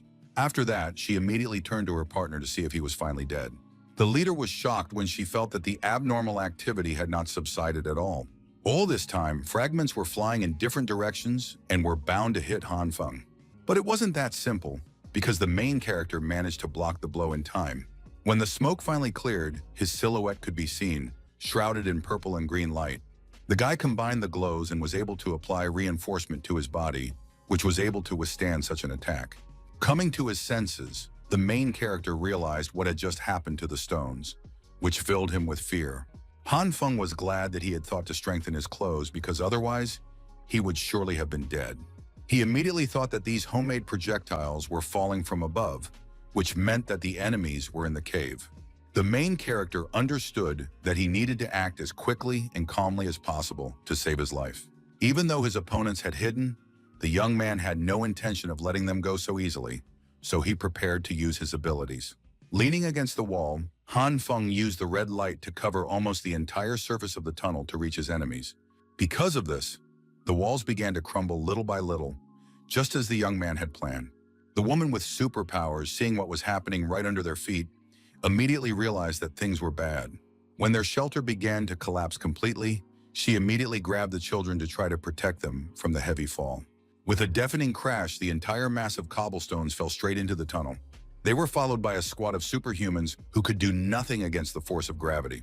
All of them, unable to grab hold, fell down with a shameful noise, some hitting their backsides on the rocky ledges, others their heads. The woman immediately ordered the children to get up because the enemy was somewhere nearby. This turned out to be true because Han Feng, with a weapon in his hands, was hiding behind the nearest rock, already aiming at them. He wasted no time and immediately opened fire when the enemies tried to run away. Zixi and Yuan Yi ran ahead while their leader was still below, trying to dodge the bullets. In the end, the main character managed to hit the woman right in the leg. She collapsed exhausted onto the rocks, but the guy didn't even think to stop firing, so the rest had to dodge his shots. The children fell down with a crash and were now out of sight of the enraged Han Feng. Finally, the woman decided to talk to our hero, and accepting the fact that she was not in the most advantageous position, asked him to stop. Suddenly, she declared in a firm voice that their entire team was surrendering right now. The main character did not expect things to turn out this way, so he looked at his opponent in surprise and stopped. Then an enraged Zixi intervened, demanding that he release her sister immediately and threatening him with her explosive stone. The young man immediately remembered that the explosion of those stones was really powerful, but his reinforced jacket was able to protect him. The only problem now was that he simply wouldn't be able to dodge the explosion if he just shot their leader. If the main character tried to kill the girl herself, her partner would attack him in response. In addition, their guy was sitting above them, whom they definitely shouldn't forget about. Finally, Han Feng admitted that there was no enmity between them and asked them not to bomb his house so that they could live in peace. It seemed that the woman did not understand what he was talking about at all, but Zixi suspected something. Then the now agitated girl asked if it was true that our hero lived in that mansion on the mountain. The guy got very angry at this question, because if it weren't for the shelling, he wouldn't even be here. Finally, their team leader understood what the problem was and yelled at Zixi, who, as it turned out, bombed someone's house every single day. Then the girl admitted that the explosions gave her a thrill, and without them she felt bad. And also, as soon as she imagined that rich people lived there, she immediately wanted to blow them all up. Understanding the situation, The woman asked if our hero was with those soldiers, and he irritably asked if he looked like a soldier. She still couldn't understand why the army and Han Feng had appeared at the same time, and the young man asked if they were ready to believe that it was just a coincidence. A deathly silence hung between them as they realized what had just happened. The woman couldn't hold back her tears and, calling Han Feng handsome, explained that it was all just a misunderstanding. The main character immediately suspected that she was trying to play on his pity, so he asked her not to think that he would forgive her just because she was crying. It turned out that it wasn't because of her emotions, but because her leg hurt too much after being shot. Han Feng agreed to return to the shelter to help her, and they took one of the rooms at the military base. There were all the necessary supplies to successfully remove the bullet and bandage the wound.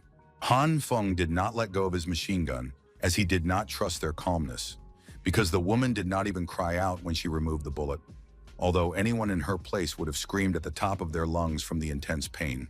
He also noticed that the girl knew how to treat wounds, so it was obvious that this trio had a difficult past. After the operation was over, the woman carefully placed her feet among the blood-stained napkins. The main character decided to confirm their agreement once again and promised not to touch them if they did not bomb his house. In addition, as a sign of apology, the woman offered him to take everything he needed from this base. But Zixi was not at all happy with this decision. The leader's mood immediately changed, and she ordered the girl to kneel quietly because it was all her fault. After that, she immediately changed her mood and laughed at the little girl's mischief, hoping that Han Feng would forgive her. Then the main character decided to ask how they had found him before. The woman did not rush to answer this question and asked the gentleman to put away his weapon first, since they had already made peace. Han Feng emphasized that he still did not trust any of them and did not put away his weapon. Then she realized that the conversation was not going anywhere and admitted that it was a special skill of working with superpowers, promising to teach the young man if he wanted to. The woman said that even before climate change, there were people with unusual powers which they call abilities. They emit something like a magnetic field, and these vibrations can be used to determine the location of such a person. After that, the main character talked to her for a long time and roughly understood how to sense the vibrations of other people's abilities. The guy then suggested that over time, new abilities could be awakened, but the woman only knew that a person could have only one type of energy because different types were simply incompatible. Han Feng immediately thought that he had 3 types of light, which was impossible according to her. Finally, he decided to put away his weapon and introduce himself to the people who had helped him so much in understanding his superpowers. The woman introduced herself in return and said her name was Zhang Zhuoqing, a former teacher, hoping that they would get along. With a sweet smile on her face, she noticed that the main character had finally put away his machine gun. Finally, Zhang Zhuoqing decided to find out why the main character had called her all those horrible names on the dam. The young man certainly did not expect her to remember that situation, so he did not even know how to respond. Meanwhile, Zixi was delighted with this brewing conflict because she had already managed to place her explosive tags all over the room. She hoped that she would still be allowed to blow up our hero, but he hoped that they didn't want to die with him. The guy tried to stay calm and reminded them that the previous explosions hadn't even touched him, although he understood perfectly well that an attack of this magnitude would kill him. Zhang Zhuoqing, with a forced smile, asked him not to worry about it because they had already agreed to cooperate. She just wanted to hear an explanation for the insults from the main character, but he tried to pretend that he didn't understand what she was talking about. Han Feng emphasized that he couldn't say such things about a woman as wonderful, wise, and beautiful as Miss Zhang Zhuoqing, explaining that it was just a minor misunderstanding. Then she immediately turned to Zixi and asked who had ordered her to activate her ability against their ally. The girl resigned herself to the fact that she would have to calm down and promised that she would never forget how our hero had treated her little sister. Han Feng continued to play the role of a gentleman, even calling her a lovely young lady, which immediately worked on Zixi.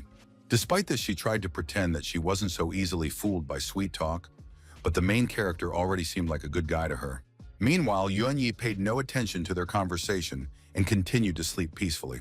The main character was about to leave and promised to return in a few days to pick up the resources. Zhang Zhuoqing playfully reminded him that it was already late at night, so she suggested that he rest a little before setting off. Han Feng was embarrassed by this suggestion and noted that Ms. Zhang seemed to have planned everything much more carefully. Then Zixi interrupted their conversation and asked angrily if the main character was really going to stay the night. The guy didn't want to get into any trouble, so he immediately made up an excuse that he had some business to attend to at home. The girl immediately turned to their leader to ask why she hadn't told him the important detail about his superpowers. But she didn't want to do that because she knew that one day he would come back to them with a request. After that, the woman turned to Yuan Yi and told him to stop pretending to be asleep because Han Feng had already left. It turned out that the young man simply did not like talking to strangers, but she asked if there had been any changes in his body after frequent use of his abilities, because today had been quite a strain. Zishi didn't wait and quickly crawled over to her partner to check on his condition. In the end, the girl discovered that the only change was in his fifth point, while the embarrassed Yuan Yi begged her to let him go. Zhang Chuoqing noted that for their own safety, they should use their abilities less in the future. Meanwhile, the main character had almost reached the cottage area on the mountain while it was still late at night. The guy was already moving too slowly because he was starting to feel how tired he was. His heart could no longer withstand all this tremendous strain, and with each beat it became only heavier. Han Feng began to feel intense discomfort, as if he couldn't even breathe. The young man realized that he would not be able to make it home on his own, and remembered that a camera was hidden somewhere nearby. Finally, he found the right tree and tried to shout to his partners, hoping that they were somewhere near the computer. The main character was clearly visible on the screens, trying to call someone for help. It was late, so there was no one around to answer the laptop. Jinxi was resting peacefully in her cozy room, covered with a blanket and her belongings. QQ was sniffling in her messy room, and also had no idea what was happening to their friend. Then the guy himself began to realize that it was too late, and the girls were just sleeping, so he resigned himself to the fact that he would die right there. His heart really couldn't take it anymore, so he couldn't continue on his way. The main character suddenly grabbed his chest because it hurt too much, and this sudden spasm forced him to sit down. In the end, he finally lost consciousness, collapsing in the middle of the snow. The young man woke up under the warm light of a lamp, with Jin Shui trying to stabilize his condition. Not understanding the situation, the main character cried out loudly and tried to get out of bed. This did not go well, so he decided to ask what was going on and how he had ended up there. When Han Feng finally came to his senses, he was very embarrassed because he couldn't understand why he was naked. Jin Jig finally told him that she had gotten hungry during the night, and when she went to the kitchen, she saw what was happening on one of the cameras. She immediately forgot about her snack and hurried down the mountain as quickly as possible to pick up her companion. After bringing our hero home, the nurse completely undressed him to warm him up as quickly as possible. Jinj noted that the young man did not appear to have any injuries, so she could not understand why he had lost consciousness in the middle of the climb, and he said that he only remembered the pain in his chest. After that, our hero recounted all the events that had happened to him yesterday.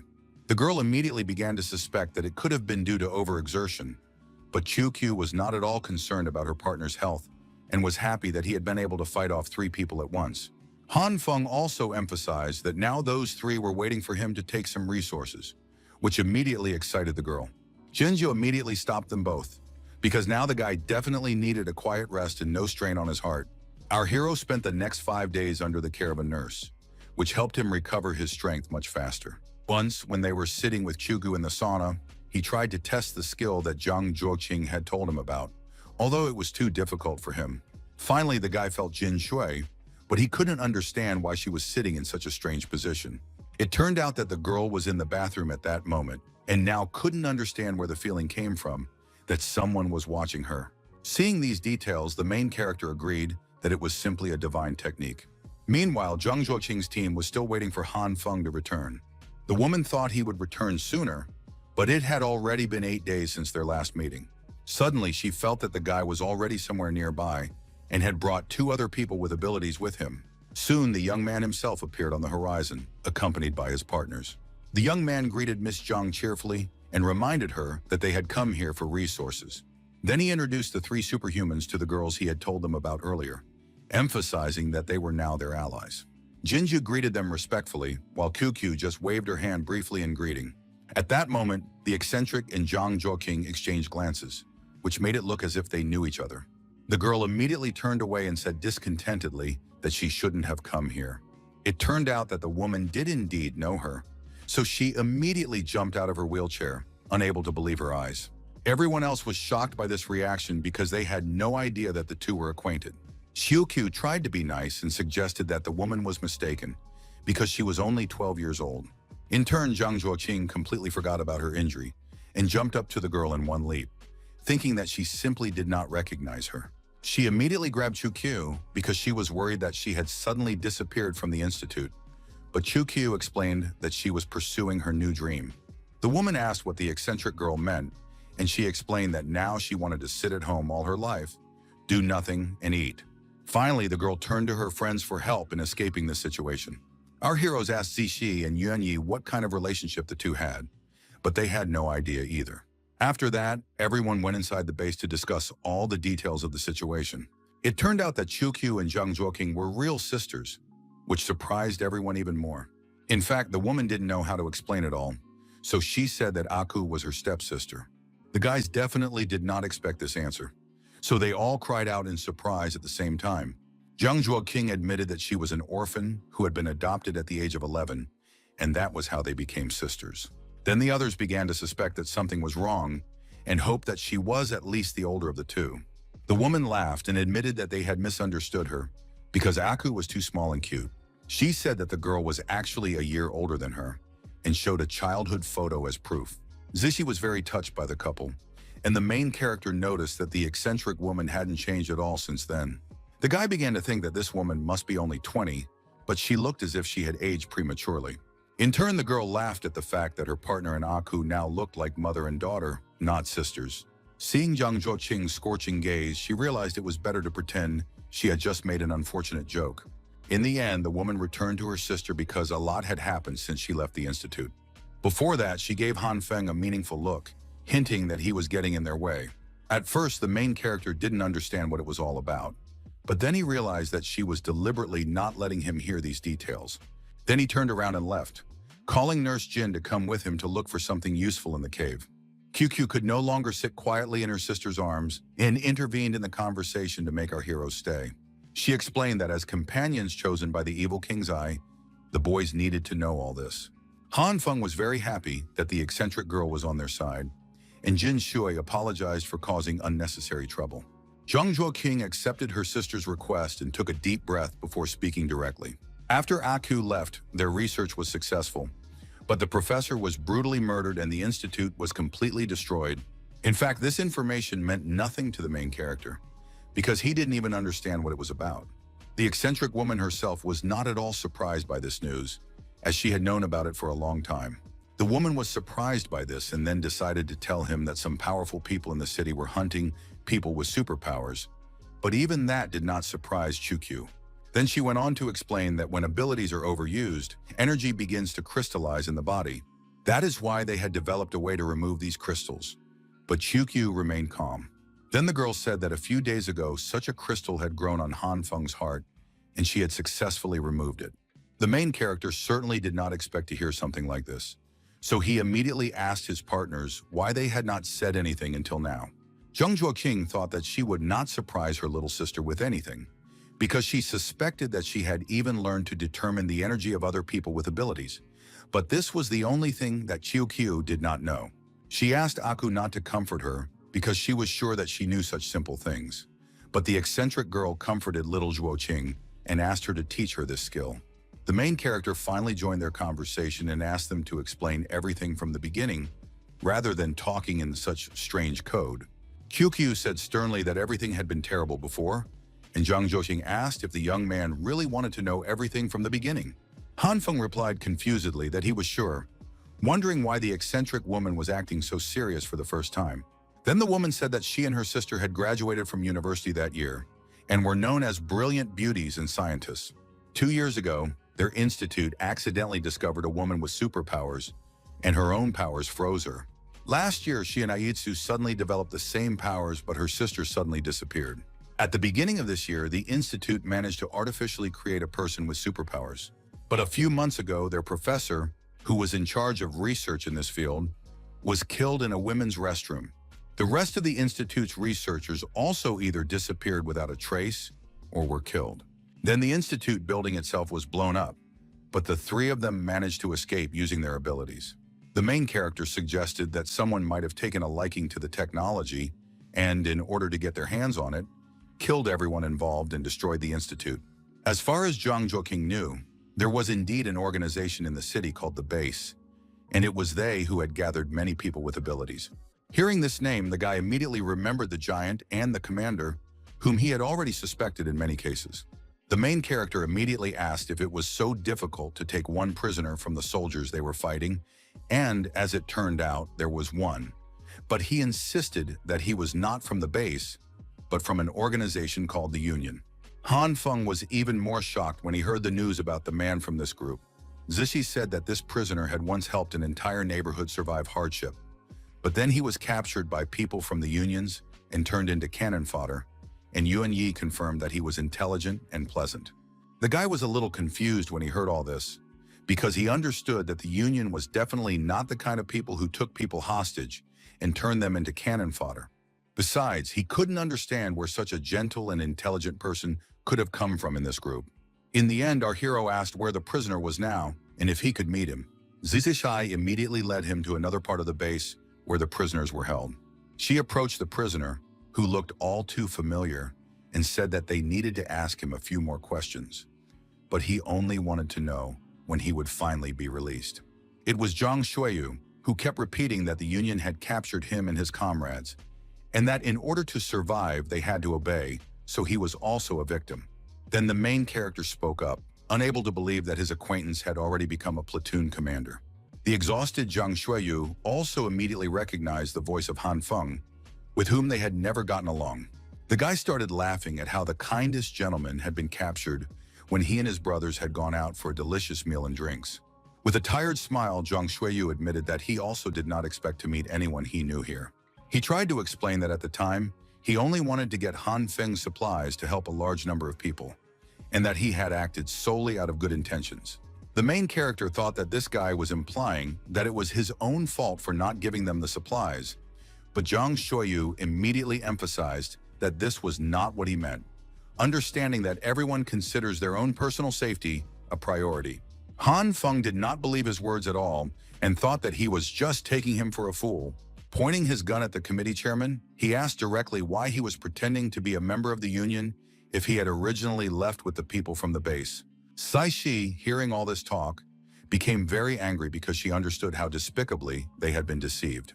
After gathering his thoughts, Zhang Shuiyu sighed deeply with his parched lips. In the end, the guy admitted that he wasn't going to deceive them all. It was just too long a story. At first, he really did get into the base and was appointed platoon commander, but their team was ambushed during the Union's purge, so he was forced to surrender and join them.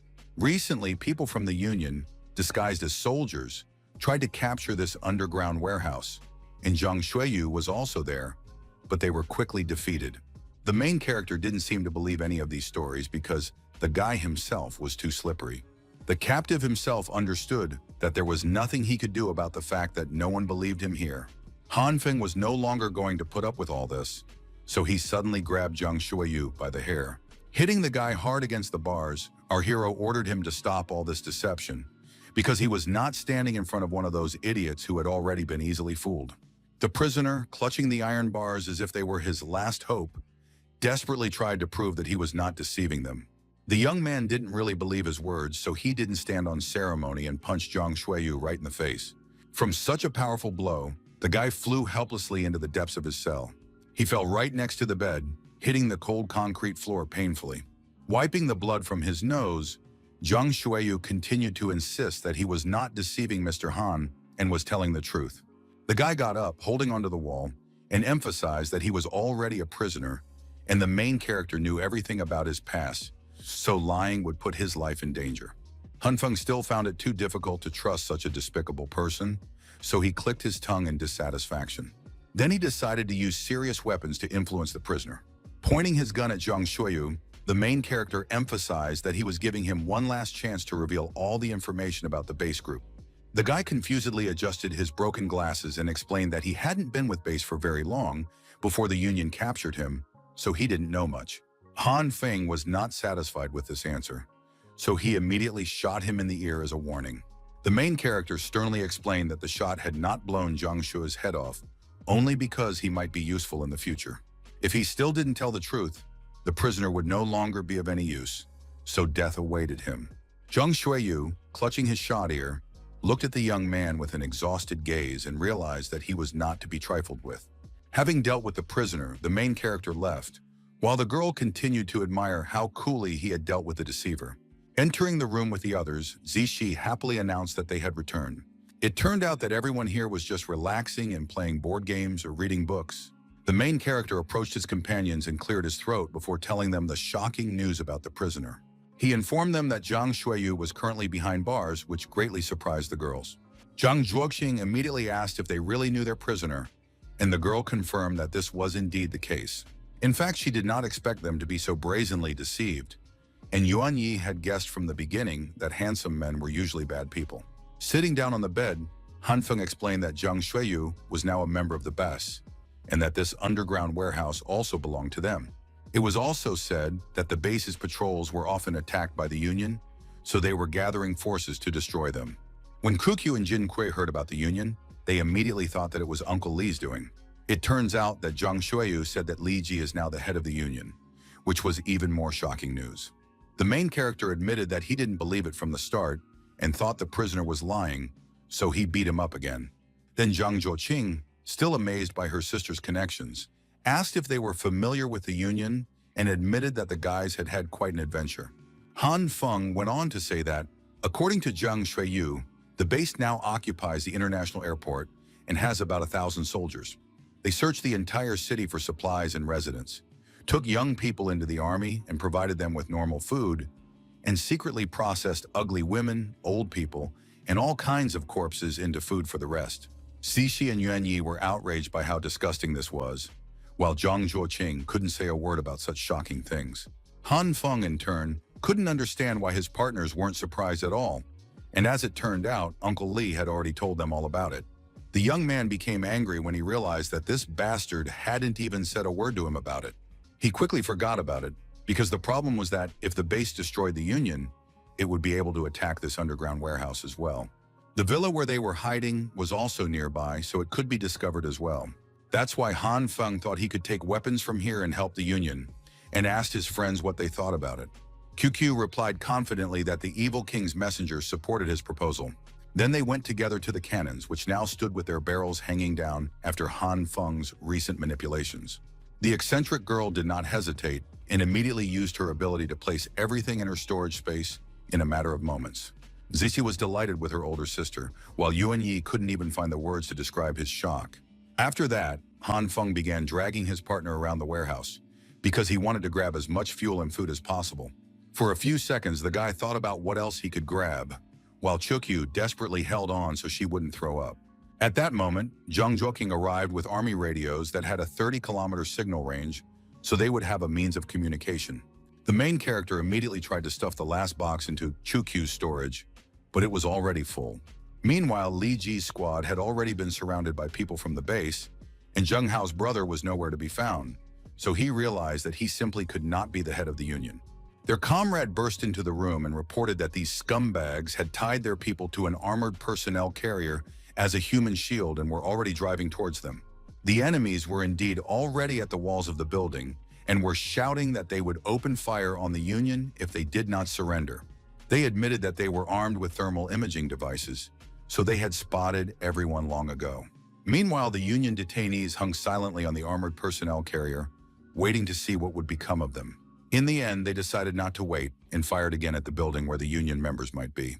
In fact, they hadn't spotted a single person on the thermal imaging device the entire time, so they began to doubt that anyone was there at all. The soldier's partner, who doubted this, asked him to stop talking nonsense, because in any case, they had to obey the captain's orders. In the end, he reported to the leader that the fourth squad had not found the target.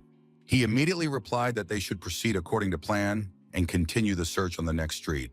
The commander then asked the first and second squads to report on the situation, but they also couldn't find the target. At that moment, the guy who had been sitting imposingly in the back seat all this time turned to him and casually asked why Captain Zhao was stalling for time. With a smirk on his face, he reminded him how his colleague had let a mutant escape last time, got scolded by the commander, and now couldn't even handle ordinary people. The commander explained irritably that it was an old city and the buildings were close together, so they couldn't find the enemies quickly in such conditions. He believed that it was enough to narrow the circle and then they would definitely not escape. But all these explanations were useless for this guy. In the end, he decided to get out of the car because he was tired of dealing with these soldiers who couldn't do anything. Then the mysterious young man snapped his fingers, and a blue flame appeared between them. In any case, he dressed himself, confident that Commander Zhao would handle it this time, and wished him luck. When the guy left the car, the soldier began to complain about how insolent he was, and the captain pointed out that he was not really human. In the end, the leader ordered all units to narrow the search area and thoroughly search every house and basement. The story then returns to the main character, who, accompanied by Yuan Yi and Qiu, sets off on his journey. They use the young man's skill to get to their destination faster with the help of snow. Han Feng couldn't stop marveling at how quickly they had reached the city, and now he recognized that Yuan Yi's gift was indeed very useful. It turns out that before that, our hero offered fresh food, which not everyone can get now, so that the young man would help them a little. He adjusted their route with binoculars and now informed them that they needed to turn left, then drive 2 more streets, and they would be there. Finally, they stopped near an underground passage that led directly to the residential complex. Yuan Yi did not delay and again used the snow to move through the underground passages. The main character asked his companions to stay right behind him because there was a whole maze here in which it was easy to get lost. They moved forward slowly, and the guy reported that they had reached the city center and that someone might live there, so they could be attacked. Next, our team approached a pile of rubble, so Han Feng asked the others to step back so he could clear the debris with a red light. Thus, they finally found themselves on the second basement level of the Happiness residential complex. In fact, the main character never thought he would ever return to this place. He felt as if an eternity had passed, even though he had been here just recently. Qiu immediately asked where they should look for the old man and the others. But it turned out that they didn't know their exact location, because Zhang Shuiyu had said that they were somewhere in the west of the old city. An hour later, our heroes made their way outside and stumbled upon one of the base's squads. Han Feng understood that these soldiers were surrounding Li, and if they followed them, they would finally find their old man. The only problem was that they had been following these soldiers for an hour, but still couldn't find their comrade. At that moment, a loud explosion sounded on one of the streets, which immediately caught the attention of the main character. The guy quickly moved his binoculars in that direction and saw a burning car. Then he looked at the roof of one of the buildings and realized that the Union had decided to attack the base's units. Finally, Han Feng saw the whole picture and realized that his comrade's entire squad was surrounded. At that moment, one of Li Ji's partners handed him a loudspeaker so they could respond to their enemies. Then he confidently addressed the creatures from the base and suggested that they try to kill him. The entire Union supported their leader because they were going to die, but they also wanted to take these scoundrels with them. Then Captain Zhao ordered all troops to kill everyone and take no prisoners. But they were in no hurry to carry out the order because they had been told to take the key from their enemies. These words angered the man, so he sternly ordered the soldiers not to forget how many brothers they had already lost. So they had no choice but to destroy the Union, since they were not going to surrender. In the end, the military decided to carry out the commander's order and already aimed their guns at the building. Everyone reported that the target was in their sights, so they waited for further instructions from their leader. Without hesitation, Commander Zhao gave a sharp command to open fire to kill. Before everyone had time to accept the captain's order, there was a sudden, powerful explosion behind them. The leader had to personally look out of the car to see what was happening. It turned out that it was all the doing of the main character, who was throwing grenades that they had managed to capture at the military base. The guy just laughed at all these losers and was glad that he was able to meet his rivals again. When the shells began to explode, the street was filled with the screams of soldiers scattering in all directions from their vehicles. Captain Zhao immediately remembered this guy, who had already managed to put a spoke in their wheels. The man understood that Han Feng clearly wanted to distract them in order to save the Union, but he was a mutant, so if they caught such a target, he would once again gain the commander's favor. He immediately ordered his driver to turn around quickly and told the rest to forget about those Union scumbags and go after that guy right now. The remaining soldiers obeyed their commander and immediately rushed after the snowball, which was now flying in the other direction. Using a loudspeaker, Captain Zhao informed our hero that the commander had said that if he switched sides, he could become his deputy. It turned out that only Yuan Yi was here, who thought it was too inhumane to send a child to distract such dangerous enemies. Han Feng and Qiu remained on the same street and now landed on one of the roofs. It wasn't a particularly smooth landing, but at least they were safe and sound. Then they started waving to their comrade who was with the rest of the Union members on another building. They all quickly climbed down, and Li Ji immediately ran into the arms of the main character when she saw him. In tears, he confessed that he had thought he was going to die this time, but thanks to Han Feng, he was able to escape. Everyone watched this scene in surprise, so Li's brother had to explain that they were brothers in arms with this man. Then the main character asked them all to follow him because he had prepared something for the Union. Li Ji hoped that it was at least some supplies because the guys were already very hungry, but he was even more surprised when he saw the help from Han Feng. He couldn't believe that his friend had really brought huge cannons here, and the others couldn't understand where the howitzers had come from in such a place. The guy quietly explained to his friend that he had asked the weirdo to leave the cannons here, but that her abilities had to be kept secret. Then the main character called on his brothers from the Union to finally counterattack so that the scum from the base would burn in hell. He was joined by Ku Q, who supported the messengers of the evil King's Eye, who were to fulfill their duty and bring the purifying fire of karma to this world. Han Feng asked his partner to stop acting tough, while the others whispered about what she had just said. Li Ji was already waiting for his comrade to teach him how to shoot a cannon so he could blow up all those scoundrels. The main character asked his partner where he got the idea that he knew how to shoot a cannon, which upset him, since he had just called his buddy the coolest guy around. In the end, Li's brother turned to his team and asked which of them knew how to shoot a cannon, but there were people there who definitely didn't know how. Then one of the guys admitted that he had served as an artilleryman, and Han Feng did not expect to find such specialists among them. All the members of the Union began to fervently support their brother and sincerely hoped that he would not let them down in this decisive battle. The guy was about to give a long lecture on these howitzers, but the main character stopped him in time and asked him to get straight to the point. Han Feng pointed to a tall building and explained that the guys from the base were sitting there. Then the guy asked if he could blow up all their enemies along with the building. Li Ji looked in that direction in surprise and asked how our hero knew they were there, but the young man simply left something interesting there. He was literally sure that the soldiers wouldn't budge when they saw his little surprise. Meanwhile, the base fighters reported that they had indeed lost the eggs in the vicinity, but had found something in the building. It turned out that the main character had left fuel and food as bait, so now no one could understand who could have stored all this in such a place.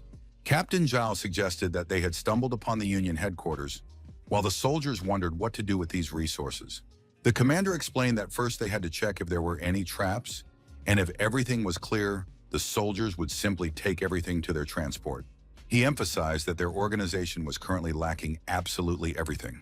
So no matter where the fuel and food came from, he simply couldn't refuse it. Only now did the man suspect that there was a suspiciously large amount of fuel here. Finally, the captain realized that they seemed to have fallen into a carefully planned trap. He began to look around fearfully, trying to figure out where the enemy was hiding. It was already too late to make any decisions, because at that very moment, the main character gave the order to fire. All the guns instantly obeyed Han Feng's order, firing a hail of shells. Meanwhile, the soldiers, who were calmly loading supplies onto the vehicles, were still unaware of the danger. Suddenly, they all heard a whistling sound above their heads and stopped to see what was happening. Then the shells began to fall one after another, destroying the buildings around them and turning them into ruins. One of the explosions was right in the room where the prepared supply warehouse was located. The soldiers were completely unprepared for such a turn of events, so they had no way to retreat. In the end, the fuel also caught fire, only worsening the shock wave that swept through the building with a furious roar.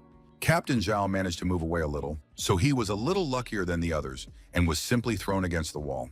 Looking up, the man saw the horrific sight of his subordinates scattered around and burning alive.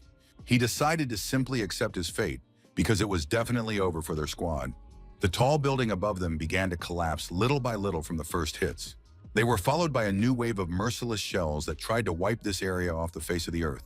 Meanwhile, everything around our heroes was shrouded in thick smoke from the shooting, so they couldn't see the results of their work.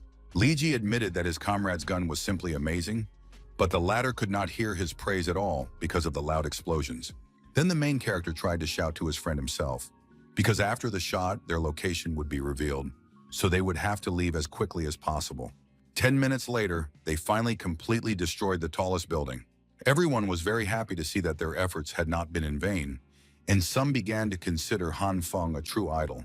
The main character desperately tried to shout to his excited allies, warning them that their location had been revealed. Everyone immediately obeyed him and tried to take at least one cannon, But the problem was that it was too heavy and was already stuck in the snow. Han Feng explained that they would leave the weapon in place and mine the surrounding area so that anyone who tried to approach would simply be blown up. Li Ji agreed that this was an excellent idea, so he immediately turned to his men and asked them to help set the mines. While they were digging their traps, Han Feng decided to inquire about the Union's progress, as they were supposed to rescue Liu. His comrade replied that they still didn't know where the boss was, so they were now interrogating the prisoners. Then the main character asked what had happened to Li Jinghao, but it turned out that they were acting separately. The guy asked Li Ji not to worry about it and suggested that the Union take a break in the residential complex for now. His comrade couldn't understand why they needed to go back there, so he explained that he had left weapons and supplies in the underground parking lot to turn his allies into real, well-equipped fighters.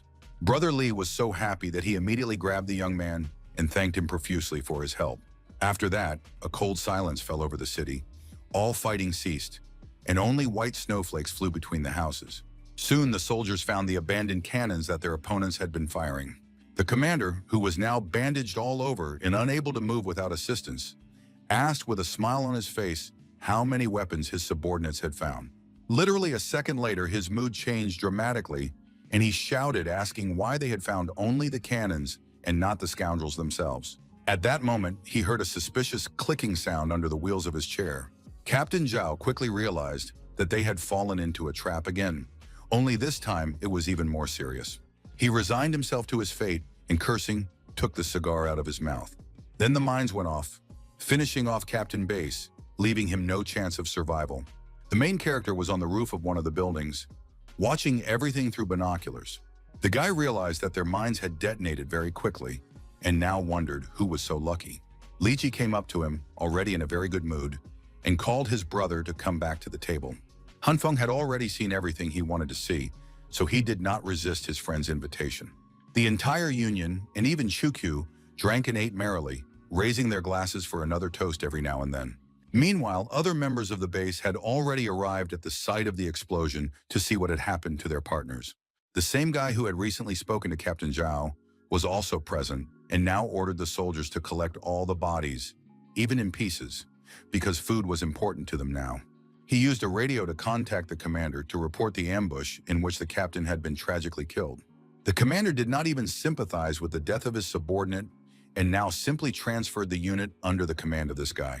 The events then moved to the temporary headquarters of the 3rd Detachment, which was located in a former cafe with a panoramic view. The new commander was Zhang Dongshu, who was calmly sipping hot coffee by the window overlooking the entire city. The captain believed that only a fool would go to work in such a raging snowstorm, so he decided to focus on his drink for the time being. Elegantly extending his little finger, he enjoyed his delicious coffee as if there were no apocalypse outside. After that, Zhang Dongshu turned to his assistant and asked him to tell the soldiers not to gather in groups, but to split into threes and thoroughly search the area. The man immediately remembered that the former commander, Zhao, had always gone through thick and thin with them, while this bastard only knew how to relax. The guy really didn't seem to care about the fate of his people, so now he was eating rice carefree. In fact, he simply understood that as soon as the Union people ran out of food, they would go out in search of sustenance. In this way, Zhang Dongshu planned to find them after attacking one of his patrols, not yet suspecting that the main character had already provided the organization with sufficient resources. For now, he enjoyed his rice because, at a time like this, only people like him could afford such a pleasure. The captain was literally convinced that those guys were probably already gnawing on snow, although this was not the case at all. In fact, everyone from the Union had already eaten their fill of hot, fresh food and had no intention of going out in search of resources. Everyone was very happy to eat meat and vegetables for the first time since the cold spell. Then they turned to the main character, asking him to be their leader, because it was all thanks to him. Han Feng immediately decided to talk to Brother Li, because he didn't trust these people at all, and Li explained that he had taken them in only 2 weeks ago, so they still didn't understand much. In any case, Li Ji did not mind his friend taking on the role of leader, since the guys already considered him their buddy. The main character decided to further demonstrate his abilities to his allies and offered them cigarettes. Everyone immediately came to their senses when they saw such a rare resource in their time. Of course, they did not refuse and lit up with pleasure, exhaling thick clouds of smoke. Within a couple of minutes, the whole room was quickly filled with the smell of cigarettes. Only QQ and Yuan Yi did not appreciate this idea at all, so they put on protective masks. The young man reminded Han Feng that he had already done everything that was required of him, so he was about to leave. The main character told Li Ji that they had come here just to bring supplies, so now it was time for them to go back. His buddy was surprised that the guy was leaving them so quickly, but he explained that he also had some issues with base, so it was better to avoid any unnecessary trouble. Brother Li became agitated when he heard this news, thinking that those scoundrels had already found his friend's villa. Our hero immediately shut him up because he wanted all his affairs to be kept secret from the Union.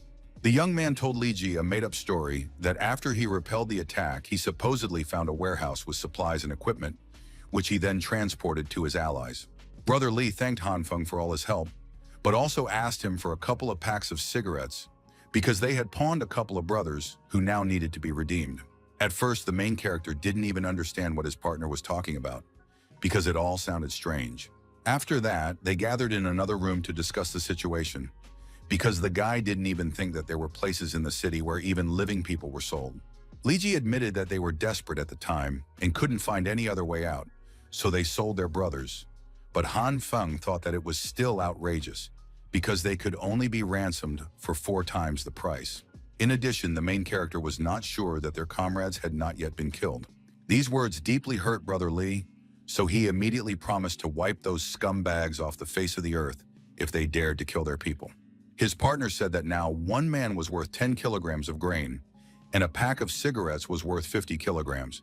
So Han Feng and Yuan Yi were shocked at how devalued human life had become.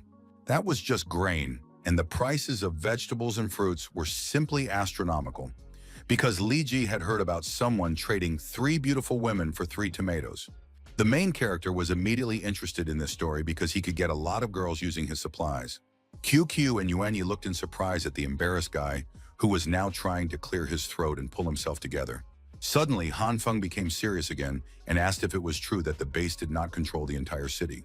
Brother Li said that the base used underground tunnels to move troops, so they only controlled areas located along the subway line. They simply did not venture into parts of the city where there was no subway or transportation problems, which was why the Union had been hiding in the old city all this time, because there was no subway there. In the end, Li Ji could no longer sit still and suggested that they finally go and rescue their brothers so that they could then use their help to save Liu. Suddenly, he froze in place and said nothing more, as if his body had been pierced by a sharp pain. After that, Li's brother lost consciousness and fell sharply to the floor, causing everyone to panic. The main character couldn't understand what had happened to his friend until he saw a bloody stain spreading across Li Ji's clothes. Then they quickly turned on more heaters to bring their friend back to consciousness. It turned out that the bullet wound in his stomach had become severely inflamed, and judging by its condition, the guy had been shot several days ago. His partner explained that Li Ji had endured until the very end so as not to let everyone else down, like a real man. The other members of the Union gathered around the bed and begged Han Feng and Qian to save their leader. The main character understood that he would have to take all this upon himself, so he asked everyone else to leave so that he could try to do something. Qian followed the young man's instructions, although all the brothers did not want to leave Li Ji because they were very worried about his fate. Then only the young man himself and Qiu and Yuan Yi remained in the room, watching everything from the sidelines. Han Feng realized that the situation was too dire, so he decided to directly use the green light, which was their last hope. 10 minutes later, the young man realized that the ability was not helping at all, so he began to suspect that it only worked on his own body. Then he turned to his partner and asked if she had any medicine, but she replied that she had nothing at all. After that, Han Feng immediately turned to the young man because he was sure that there must be medicine in the military warehouse. But Yuan Yi explained that the warehouse only had weapons, fuel, and food. The main character understood that his friend would not last long if he did not start treatment immediately. So he decided to call Nurse Jin to ask how to treat Li's bullet wound. The girl quickly explained that first he needed to remove the bullet, then wash the wound with saline solution. Next, the area should be treated with iodine, after which the patient should be given antipyretics and antibiotics. To find all these medicines, Han Feng had to go to the underground black market with Yuan Yi and Cheng. The main character kept urging his partner on, while Qian couldn't believe that they were really flying above the ground. and the boy was unhappy that they were taking him for some kind of means of transportation. At one point, the young man decided to ask the old man how far they were from the market, because he was afraid that the base would notice them after all. The man replied that it was not far at all, because their destination was right under the river. Yuanyi didn't stop for a second so that he could get to his destination as quickly as possible. In fact, the main character thought that Chen was laughing at him when he said that the black market was under the river, so the old man explained that there was a tunnel there. In addition, he warned the boys that there were often ambushes on the way to the market, so it was better to be as careful as possible. Han Feng noticed that there were a lot of rusty cars around, so it was scary to imagine how many people had died there. Chayan explained that those who go to the black market always carry supplies with them, which is why they are attacked. But not everyone carries weapons, so their equipment should be enough. Very soon, his fears were confirmed, and in one of the windows of the high-rise buildings, he could see someone's shadow lurking. It was another bandit trying to hold his weapon steady, but his hands were shaking from the cold, making it difficult for him. It turned out that he had been hanging around here for 5 days with nothing to do, so tomorrow he and his companion would start to go hungry. The woman reminded him that she had advised him to wait until their target returned from the market and then attack. But he did everything his own way anyway. As a result, the man only had a pack of cigarettes, which certainly wouldn't help them eat their fill. At that moment, the man happily cocked the rifle because he heard a car driving nearby. A few moments later, he realized that it was a very unusual vehicle when he saw our heroes in the snow. The guys were moving too fast, so they soon disappeared around a bend. Only now did the man realize that they were rushing across the snow on something, which simply shocked him, while his partner thought he was just delirious. Meanwhile, our heroes had already reached the gates of the black market, and according to the rules, you could only enter on foot. If they did not comply with this condition, they would simply join the other doomed souls who had once made the same mistake. Here, literally at every step, you could find the corpse of another poor soul who had been too unlucky. They were either shot in cold blood on the spot or froze to death in their own cars. Han Feng and Yuanyi couldn't bear the horrific sight, so they fell to their knees, exhausted. It turned out that the dead bodies were hung on the gates to serve as a vivid example to others of the terrible fate that awaited anyone who dared to go against the will of the black market. The main character hoped that somewhere nearby there was a tunnel leading to the underground market. The boys did not linger at the terrifying entrance and headed for the descent. When they got closer, Han Feng couldn't figure out how to get in, so Zhang pointed them in the right direction. Soon the guys came to an unremarkable building covered with ice and snow. The old man immediately asked them not to be afraid of what they would see there, but the main character was not particularly afraid because he had already seen a lot in his life. At that moment, a robot flew out from around the corner and asked the guests to show their cards. At first, Han Feng was scared to death by such a sudden appearance. But then he realized that there was no danger and was surprised that this robot waiter's battery had not yet run out. Zhang seemed to be an experienced visitor here, so he calmly showed his card with the number 250 and was now able to calmly follow the mechanical assistant. The robot emphasized that their market adhered to the principles of peace, so he asked them to refrain from acts of violence, which was too strange to hear against the backdrop of all the blood splattered on the walls. The main character, seeing all these horrors, realized that the rumors about this place were true and that it was too dangerous here. Meanwhile, the assistant led the guys to the elevator, which was just as surprising during this apocalypse. Han Feng concluded that there was some kind of full-fledged source of electricity that powered the robot, the elevator, and the lights. The guy whispered to John that there seemed to be a very serious organization behind this market, and John just nodded briefly in response. Finally, the robot stopped at the door and informed our heroes that they had arrived at their destination. In fact, the young man had some doubts that this was where the underground market was located. Behind the door, Han Feng expected to see a gathering of thugs who rob, kill, and are above the law. Or there could be an auction here where various contraband is sold anonymously. In any case, they had to be careful, so the guy didn't let go of his gun. In the end, the main character saw a completely different picture than the one he had imagined in his head. Behind the heavy door lay a long corridor covered with frozen corpses, turning the place into a gruesome ice gallery of death. On the other side were several machine guns and a laptop. The robot repeated the rules once more, while Han Feng and Yuanyi tried again to cope with the nausea that assailed them at the sight of all these horrific images. The assistant, driving between the machine guns, emphasized that they would open fire immediately if our heroes dared to break their rules. The guy wasn't particularly sure that this was a normal place, but Zhang explained that now they had to follow all these instructions anyway. Yanyi could no longer walk on his own, so the old man carried him on his shoulders while the main character desperately struggled with his emotions. Stopping near the laptop, the robot announced that all purchases were made through this device.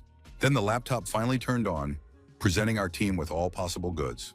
The main character still panicked and thought that it all looked too strange, but Zhang explained that they had to get used to everything, even if they didn't like it. The man did not delay any longer and wanted to buy Ghana, Wenya, and Sui first. The website had a whole catalog with each of the hostages, with specific prices written under their photos. The robot reported that our heroes had chosen 3 hostages, for whom they had to pay 4.5 packs of cigarettes.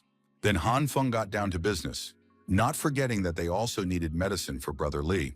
He chose saline solution, iodine, mupirocin ointment, amoxiclav, and cefazolin, all as Jin Shui had said. For all this, the main character had to pay a whopping 17 packs of cigarettes, which sounded quite expensive. Zhang immediately whispered that they didn't have enough cigarettes, but Han Feng was prepared for this turn of events, so he brought something else with him. Thus, they paid 6 packs of cigarettes, 3 tomatoes, which were equivalent to 7 packs, and 1 banana. After that, the robot announced that the payment had been successful, so now our heroes had to wait for the goods to be delivered. Han Feng began to fear that they would be killed after taking the payment, but Zhang was confident that this market was honest. A few minutes later, the mechanical assistant returned with all the necessary medicines in its compartment. He also brought 3 living people whose condition was too terrible. Zhang immediately rushed to embrace his brothers, who had suffered so much during this time. Meanwhile, the robot approached Han Feng again to deliver 10 discs and 30 magazines. The old man noticed this and pointed out that the main character seemed to need to know when to stop with the magazines. Leaving the market, the guy promised that he would never set foot here again, and Zhang asked if he could share at least a couple of magazines with him. They began to haggle with each other, and then Yuan Yi joined the conversation, demanding 2 copies for himself because he had been carrying them all for too long. In unison, Zhang and Han Feng shouted that children shouldn't be looking at such things, so the boy simply resigned himself to his fate. It turns out that the man in one of the buildings had been waiting for our heroes all this time and now decided to take his first shot. The bullet hit Han Feng right in the chest, who did not have time to react to the danger. The boy watched all this with fear in his eyes, realizing that his life was hanging by a thread. Meanwhile, the bandit gloated over his luck and believed that the guys should have gone to meet their ancestors long ago. The others quickly hid among the abandoned cars so as not to be targeted. Chung understood that they needed to deal with the rest of them quickly, otherwise they would be burned and then they would be in big trouble. He fired relentlessly at the building, trying to hit the bandit who had dared to attack their team. The sniper had to move away from the window because he couldn't figure out where the old man was hiding yet. Seizing the moment, he fired again, while Tsang was still grieving over the terrible death of his brother Hani. It turned out that the main character had simply asked his comrade to distract the enemies, but the latter had gone a little overboard. The guy was safe and sound, just hiding away from the others, lurking somewhere in the shadows. He was angry that someone dared to shoot at him from around the corner, so now he was going to take full revenge. Han Feng moved as quickly and quietly as possible so that the bandit would not notice him under any circumstances. With a few deft jumps between rusty cars, he moved to the right building. The protagonist carefully moved along the walls while Song continued to actively fire at their enemy. Finally, he noticed something glinting in the window above and immediately decided to use the red light to eliminate the target. The bandit was seriously frightened when he noticed a strange glow in the window of his hideout. In the end, Han Feng covered almost the entire building, which slowly began to collapse under the influence of his abilities. The man was the first to fly out of the hole in the wall, while his partner tried to figure out what was going on. The bandit didn't have time to grab onto anything, so now he was helplessly falling down. With a deafening crash, the entire building collapsed in a matter of seconds, turning into a mountain of concrete. It looked like anyone who had been caught under all those ruins would certainly not have survived such a disaster. In the end, it turned out that the bandit had managed to survive the fall and was now trying to get out. At that moment, Han Feng was already nearby and asked if the guy was surprised by his trick. The bandit was very surprised when he saw the main character in front of him, because he was already sure that he was dead. Then the guy pointed a gun at him and noted that going outside with a bulletproof vest was a pretty logical decision. The bandit still couldn't understand where an ordinary person got such protection and thought that he was a soldier from the base. He then took Han Feng for some kind of commander and said that he himself belonged to the White Tiger Gang, which had long since switched sides to their organization. The main character didn't listen to all this nonsense for too long and shot the scoundrel right in the forehead. In fact, all these excuses about the base only hastened the man's end. Then Han Feng turned to the woman who was with this bandit, emphasizing that she didn't need to hide because he had already heard a woman's voice in the building. The girl was sitting under the rubble, trembling with fear, trying not to make a sound so that she would not be found. Tears welled up in her eyes, but she was too afraid to come out to our hero, who had already killed her partner. At that moment, she noticed a backpack with cigarettes that she had managed to save during the fall. Finally, the girl came out of her hiding place and asked Han Feng not to shoot her, pretending that she was not in cahoots with the bandit. She fell to her knees and began to tell him that this scoundrel had attacked her and held her captive for many days. The stranger handed the main character a backpack with cigarettes, which the scoundrel had allegedly taken from her. The girl was grateful for being saved and promised that from that day on, she would be Han Feng's person, so he could order her to do whatever he wanted. The young man certainly did not expect to get such a beauty, so now he was a little confused by all this awkwardness. He immediately began to act like a noble hero and promised the girl that they would not hurt her. It turned out that it was all a trap, because the girl had hidden a weapon in her backpack. When the main character got close enough to her, she immediately swung her knife at him. Han Feng also did not hesitate and confidently pulled the trigger of his pistol. The girl did not expect anyone to dare to shoot such a beauty as her, and now she believed that our hero was definitely not a man because of this action. It turns out that the young man had guessed everything from the very beginning, because he did not believe that she had been held captive without torn clothes, without scratches, and even with makeup. In the end, the girl fell lifelessly into the snow, leaving behind a backpack with cigarettes. Zhang noted that the main character was indeed a good man, because he himself, seeing such a beauty, would have wondered whether to shoot or not. Han Feng explained with some pain in his voice that she reminded him of someone he used to know, referring to Hyun. After that, the guy grabbed the backpack and saw that there were indeed a lot of cigarettes in it, so he couldn't understand why these people didn't exchange them for food at the market. Then Zhang explained that without a club card, you simply couldn't get in, and membership cost 5 packs of cigarettes. Finally, the main character understood what the problem was with these gangsters, who only had 4 packs of cigarettes. In the end, the whole team decided not to waste any time and set off on their journey through the snow-covered ruins of the city. Upon returning to the Union's hideout, they immediately treated their wounds and helped Li Ji. The next day, Brother Li woke up and couldn't understand why all his friends were shouting joyfully at his bedside. The 3 rescued men also regained consciousness, and it turned out that they were all the oldest members of the Union. Zan also consulted with the other brothers and again offered Han Feng the position of head of their organization. But Han Feng was not at all enthusiastic about the idea. The main character explained that he had only helped them because of Li Ji, as he understood that they only wanted to draw him into the gang and make him work for them. 2 days later, when Li's brother's wounds had finally healed, the young man came to him to tell him that it was time to say goodbye. This brought tears to his comrade's eyes because he still hadn't thanked Han Feng for saving him. The young man asked him not to worry, promising to send a shipment of supplies to the Union every month, and if they needed anything else, they could always contact him by radio. Li Ji thanked the main character again for everything, and was now confident that with his help, they would be able to save Mr. Liu. A few seconds later, he felt that he had expressed his emotions too violently, causing his wound to hurt badly again. In the end, Brother Li was elected head of the Union thanks to the protagonist's supplies, but that was a completely different story. Han Feng Qiu and Yuan finally set off for home on a fast snow wave. The main character acknowledged that the young man had worked hard these past few days, so he promised to give him a warm welcome when they returned home. He said that their villa had heated floors, a TV, and a game console, and Chukyu added that they also had a bathtub. Yuanyi became quite interested when he heard such an attractive description of their home. In the end, he was very disappointed when he saw the real situation and thought it would be better to go back to the cave. It turned out that their entire villa was covered in ice, and there was no sign of any entertainment. The main character immediately ran to check the condition of the entire system and saw that the coal boiler was no longer working. The generator had also been covered in ice for a long time and had stopped working. It was especially upsetting for the vegetable garden, which Han Feng had worked so hard on for so long. The guy couldn't understand how it happened that all the heaters simply burned to the ground. The main character complained that these devices were of terrible quality. In fact, he began to recall that at the time, their team thought they would return to the villa that same day, so they didn't turn off the heaters. As a result, they had been running non-stop for several days, overheated, and broke down. In any case, the main character first had to restore all the electricity in the house.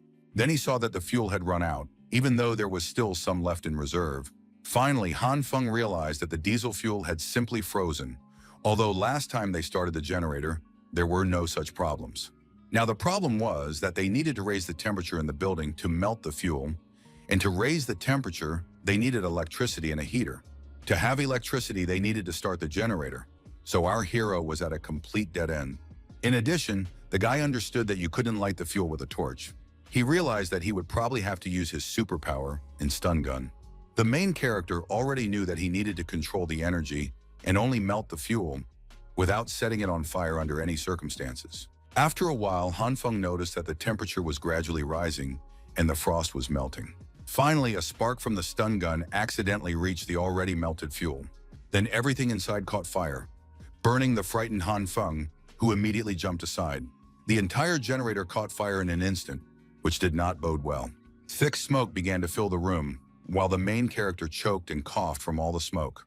The lights came on in the house, but the problem was that now everything was filled with smoke. QQ immediately jumped up, thinking that the dark messenger had appeared, and took up a fighting stance. Then the main character appeared from another room, almost completely covered in soot, and asked what was going on. The guys desperately tried not to laugh out loud at what they saw, and only replied briefly that nothing had happened. Now they finally had electricity, but if the heaters overheated again from prolonged use, the house would freeze again. Han Feng thought about the need for a reliable heating method to solve this problem once and for all. The guy was so deep in thought that he didn't notice he was leaning on one of the generator pipes. Suddenly, he felt something incredibly hot burning his back, causing him to flinch from the piercing pain. The main character wondered what could have heated up to such a temperature and assumed it was the generator's radiator. Suddenly, this situation gave Han Feng an idea. At that moment, Yuanyi approached him and asked if he could finally go home. Our hero had no intention of letting the boy go home so easily, because he wanted him to help him with one more thing. He asked if there were any steel pipes or something similar in the warehouse, because he wanted to install a heating system in the villa. Yuanyi had no idea what the guy wanted from him, but he just wanted him to lead them to the cave, and they would look for it themselves.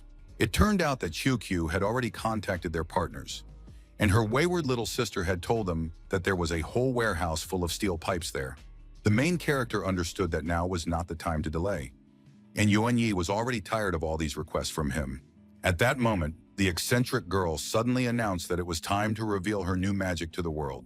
She showed the guys an improved version of her spatial eye of darkness. In this way, the girl was able to simply transfer her ability to Yuanyi, who had to put all the necessary things there to transfer them to the other side. Han Feng was shocked when he saw this trick, because he certainly did not expect his partner to be capable of something like this. Then QQ demonstrated that she had another spatial eye of darkness. The main character was shocked by this sight, so he immediately asked how the girl did it. She said that shortly after she overeated, she developed a second spatial eye.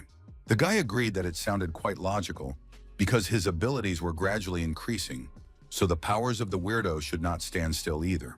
In any case, Yuanyi had a task from our hero, so he wasn't particularly happy about it anyway. Half an hour later, the young man was already in the cave, and together with Jin Shui, was immersing the pipes in QQ's storage. In an instant, these pipes appeared in our hero's villa, so the girl's plan worked. The main character storing all these materials agreed that the new skills of the oddballs were very useful. When all the pipes were ready, the guy announced that now it was his turn to demonstrate his skills. First, Han Feng decided to turn off the generator to make it easier to work on. There was water cooling here, so the guy quickly figured out how to use hot water from the radiator.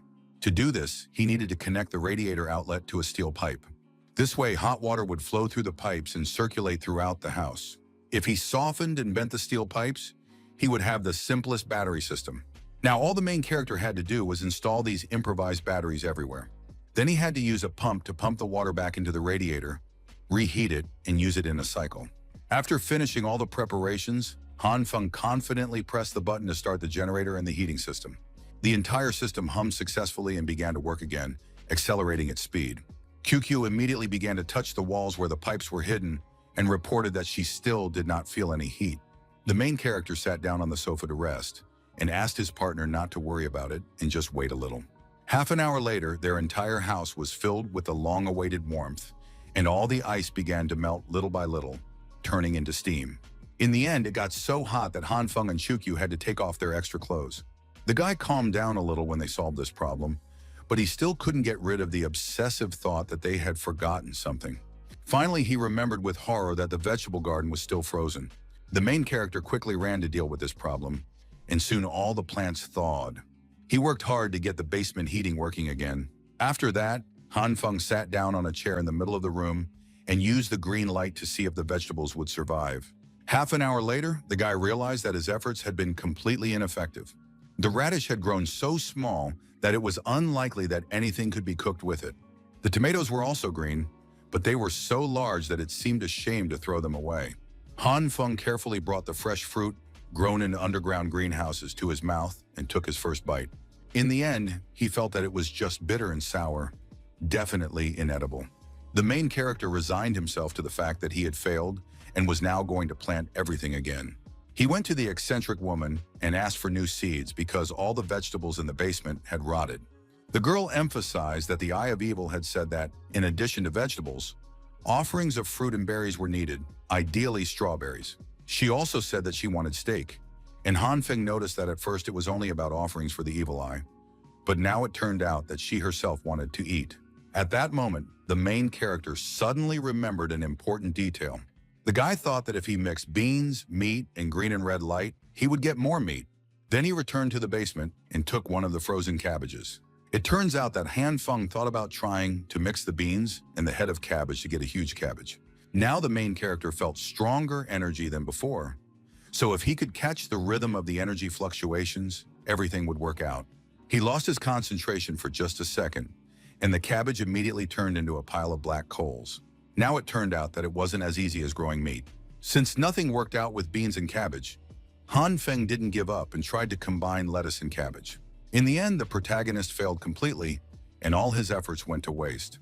Hanfeng realized that he would not succeed with this, so now it was the turn of green tomatoes. He didn't give up and took another handful of soybeans to combine them with the vegetables. The main character concentrated on the sensations of energy fluctuations in their rhythm.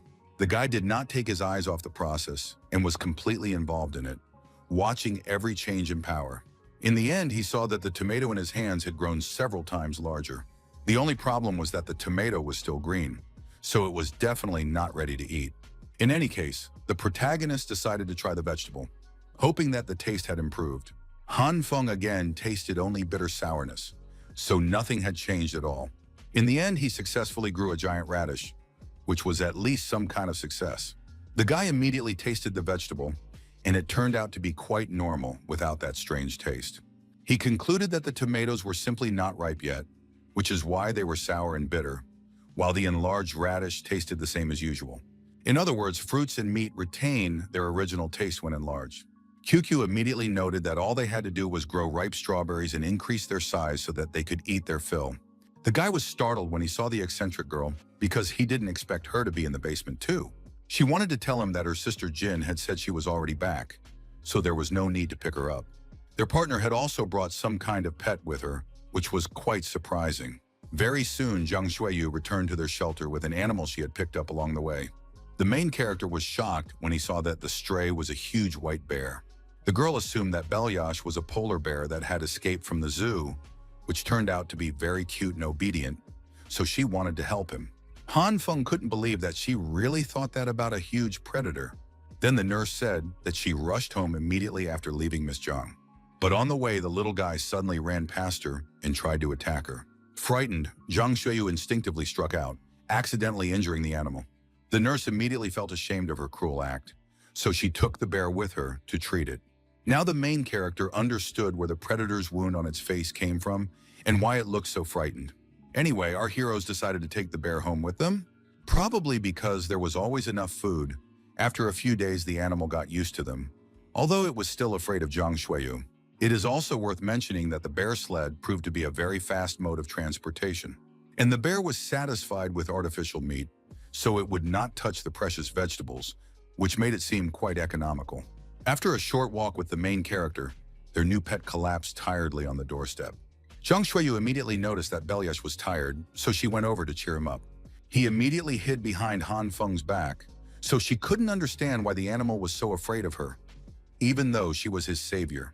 A few days later, our heroes were already enjoying their first strawberry harvest.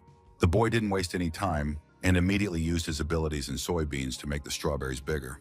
Zhang Shuiyu and Han Feng immediately rushed to try the huge berry, which turned out to be just as delicious. At this time, Qiuqiu was busy using her ability to send their harvest to her sister. Zhang Zhuqing was surprised when she saw these berries and couldn't believe they were real strawberries. Soon, she, Zixi, and Yuanyi had eaten so many berries that they never wanted to eat them again. At that moment, there was a loud explosion somewhere nearby, causing the walls of the building to shake. This caused the girl to fall off the bed, while Zhang Zhuqing already sensed that this was someone with abilities. Then in the middle of the dark tunnel, two eyes appeared, glowing bright red with a threatening light. It turned out to be the giant from the base, who had finally reached his goal.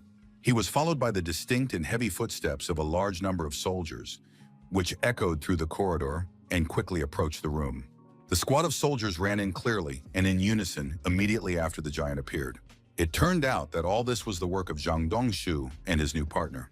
When the military captured the entire base, they immediately lined up against the wall to let their command pass.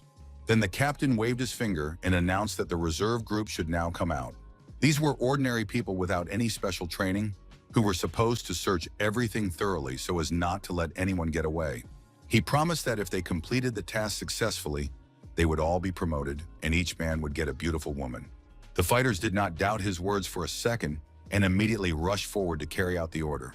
Zhang Dongshu knew very well that this underground warehouse was a maze, and their opponents were three dangerous psionics, so these losers were well suited for reconnaissance to avoid an ambush. The girl who was with him reminded him that the captain did not seem to have the authority to award them, but he emphasized that the reward was for the living, and the dead had no use for it. Then he suspected that Captain Yan wanted to act separately, but she replied that he could do as he wished. Zhang Dongshu immediately turned to the giant Jin and announced that he was now his commander. The super soldier was a little confused by this news, but did not resist and immediately followed his new boss. Captain Yan, although she did not particularly resist her colleague, was still unhappy with his insolent behavior. After calming down, she explained to her squad that they were staying here in case of an enemy attack, so that they would not cut off their retreat. Meanwhile, the men who had been used as cannon fodder happily ran from room to room. Zhang Dongshu calmly followed them, accompanied by soldiers, because he believed that there was no need to take risks when there was a reserve group. The captain had no idea that they had been closely watched all this time. Zhang Zhuang used her ability to track the super soldiers' vibrations and knew exactly where they were going. She then informed Zixi and Yuanyi that there were two super-powered individuals at the bottom who were approaching their room. It turned out that these soldiers had come from underground, and traps had only been set at the entrance because their team had not expected the enemy to attack from deep within the cave. The second problem was that Yuan's abilities were completely useless in a cave without snow. Zhang Zhuoqing realized that she could hardly handle these two on her own, not to mention the rest of the soldiers, who were too numerous. For this reason, she decided to turn to Han Feng, who couldn't understand what other people with superpowers she was talking about. The woman explained that the two had suddenly appeared from underground, so they were unprepared and decided to retreat. The main character tried to find out who their opponents were and if they had reinforcements. Then Zhang Zhuoqing said that she had not yet encountered any enemies, but she knew that one of them was very tall, much taller than an ordinary person. When the guy heard that someone huge had come out of the ground, he immediately thought that it was the giant he had already encountered. Finally, Zhang Zhuoqing asked her sister not to worry about her and promised to contact her again when they were safe.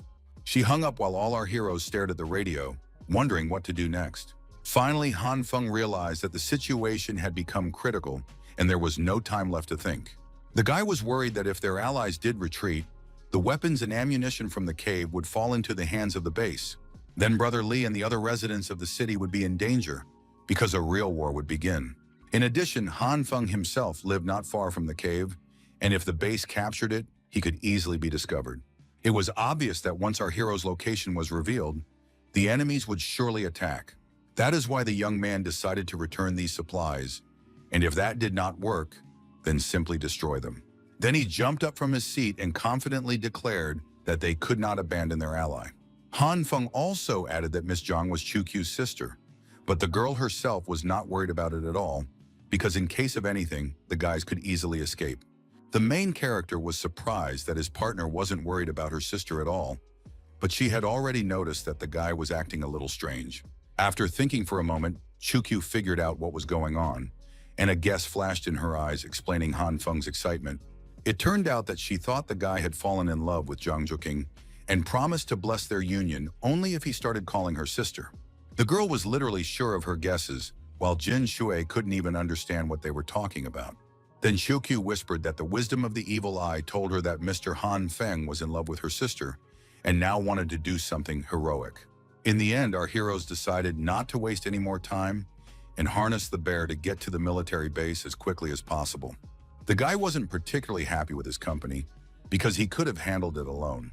It turns out that Jin Shui had decided to attach a machine gun to their pet and now wanted to help the man who had saved her in many situations. The main character tried to talk her out of it, but the girl had no intention of giving up on her plan. Meanwhile, Zhang Zhuqing and her partners were already rushing through the corridors of the base to reach the exit faster than their opponents. Zishi skidded a little on the turns, but she still skillfully controlled the wheelchair in her hands. Suddenly, they encountered their first enemy, who silently emerged from the shadows of the corridor.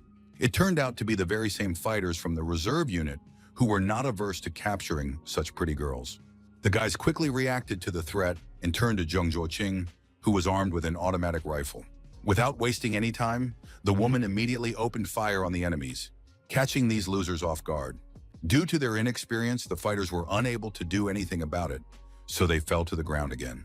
Zhang Dongshu immediately heard that shooting had started somewhere nearby, so he immediately signaled to his team. He ordered his soldiers not to let these people with superpowers escape under any circumstances. Zhang Zhuoqing understood that they had no time to waste, so she was going to use her powers and asked the others to quickly grab the armrests of the chair. Zishi couldn't understand what their partner was up to, but Wang Yi understood immediately. Before striking her enemies, the woman advised the guys to hold on tight. Thus, they pushed off and flew at full speed in the other direction of the corridor. Meanwhile, the soldiers flew in different directions, unable to resist such a powerful blow. One of them crashed right into the giant, who was the only one able to stay on his feet. The super soldier threw the fighters in different directions because he wanted to reach his goal as quickly as possible and earn his reward. A few seconds later, Zhang Zhuoqing, Zishi, and Yuan Yi were almost at the cave exit. At that moment, they noticed that the giant had managed to catch up with them after all. The chair still hadn't stopped, and the guys realized that they might crash into a pile of rocks. The woman asked her companions to hold on tight because she was going to use her skill again. She pushed off the ground again, leaping over the high stone wall that blocked their path. Next, Zhang Zhuoqing asked the girl to blow up the entrance to block the path for their enemies. The giant was about to catch up with their team, but it was too late because Zishi had activated her tags. A second later, there was an explosion that instantly cut off the enemies from the team, collapsing the heavy ceilings of the base. Meanwhile, our heroes were very close and were frightened when they heard such a terrible roar. Han Feng immediately used his skill to catch his allies and now saw that all three of them seemed to have escaped successfully. Soon they fell somewhere in the middle of the snow with a cry, trying to hold on to the chair. In the end, the chair's wheel hit one of the rocks hidden under the snow. Now the guys couldn't hold on to the pile and flew off in different directions. Meanwhile, the giant also broke free from the rubble and became very angry that someone had dared to blow him up. Zhang Zhuoqing did not expect such a powerful enemy to appear before them. They all looked helpless in front of such a huge soldier, whose massive figure towered over them like a rock. Zishi and Yuan Yi also froze in fear and could not attack their opponent in return. Finally, the giant struck with his huge fists, and the earth beneath the boys' feet shook from the devastating collision. At that moment, the air was torn apart by machine gun fire and the whistling of bullets. They all flew toward the giant, but it was difficult to reach his body because it was protected by armor. Han Feng skillfully controlled the sled and shouted joyfully that they had met the strong man again. In turn, Jinshu skillfully operated the machine gun so that the enemy did not dare to move. The guy quickly drove up to Zhang Zhuoqing and held out his hand for her to jump onto their sleigh. The giant was incredibly angry when he saw the main character who had caused him problems in the past. So this time, he was determined to finish him off. While he was thinking about attacking Han Feng, Jin Shui was already right next to him and was about to attack. The girl had enough strength to lift the machine gun and hit the giant on the head with all her might. Zishai was surprised by this sight because she didn't know that the nurse was so strong. Meanwhile, the girl herself did not hesitate and immediately grabbed the children to save them from the super soldier. They all jumped onto the sled and tried to get away from there as quickly as possible. The giant became even angrier that Jin Shui had managed to hit him after all, and now promised that he would not let our heroes go so easily. Han Feng saw that he was not going to fall behind them and was too resilient. Then he asked Yuan Yi if he could use the snow on the side to cause an avalanche and stop the giant. With one hand, the young man used his abilities and tried to distract the enemy. In the end, he succeeded, and the sled finally managed to break away from the giant. In fact, the soldier was not at all afraid of this pile of snow, because he was sure that he could crush our heroes with just one blow. Suddenly, a blue flame flew past him, causing the giant to stop for at least a second. A moment later, this force formed a wall right in front of the giant's face. The soldier had to take cover from the dense stream of snow flying in his direction and completely blocking his view. He shouted at our heroes not to run away from him, but meanwhile, a voice behind him ordered him not to chase them. It was Zhang Dongshu, who explained that they had more important things to do, and that chasing these people away was enough for their mission. Meanwhile, our heroes had already reached the platinum where Han Feng had once hidden.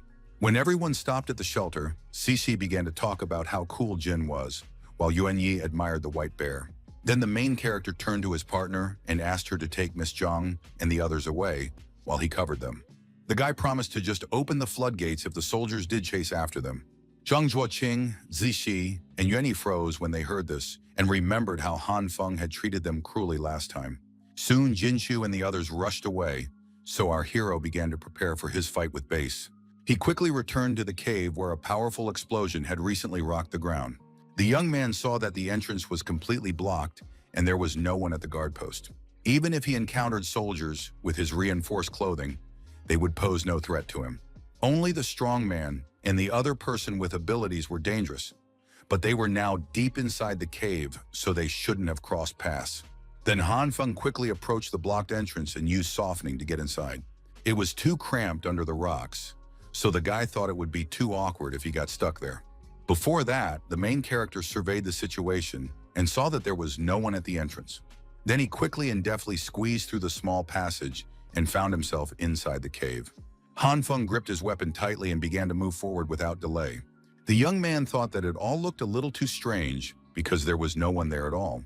He was surprised that the base had captured the cave with such difficulty, but for some reason had not sent anyone here for supplies. The main character decided not to pay attention to all these details because his main goal was to destroy the fuel and weapons. The guy remembered perfectly well that there were several weapons depots here, but for some reason he still couldn't find them. At that moment, passing one of the turns, he heard some strange sounds deep in the corridor. It turned out that soldiers were fighting each other here, and many of them had already been killed by the third squad.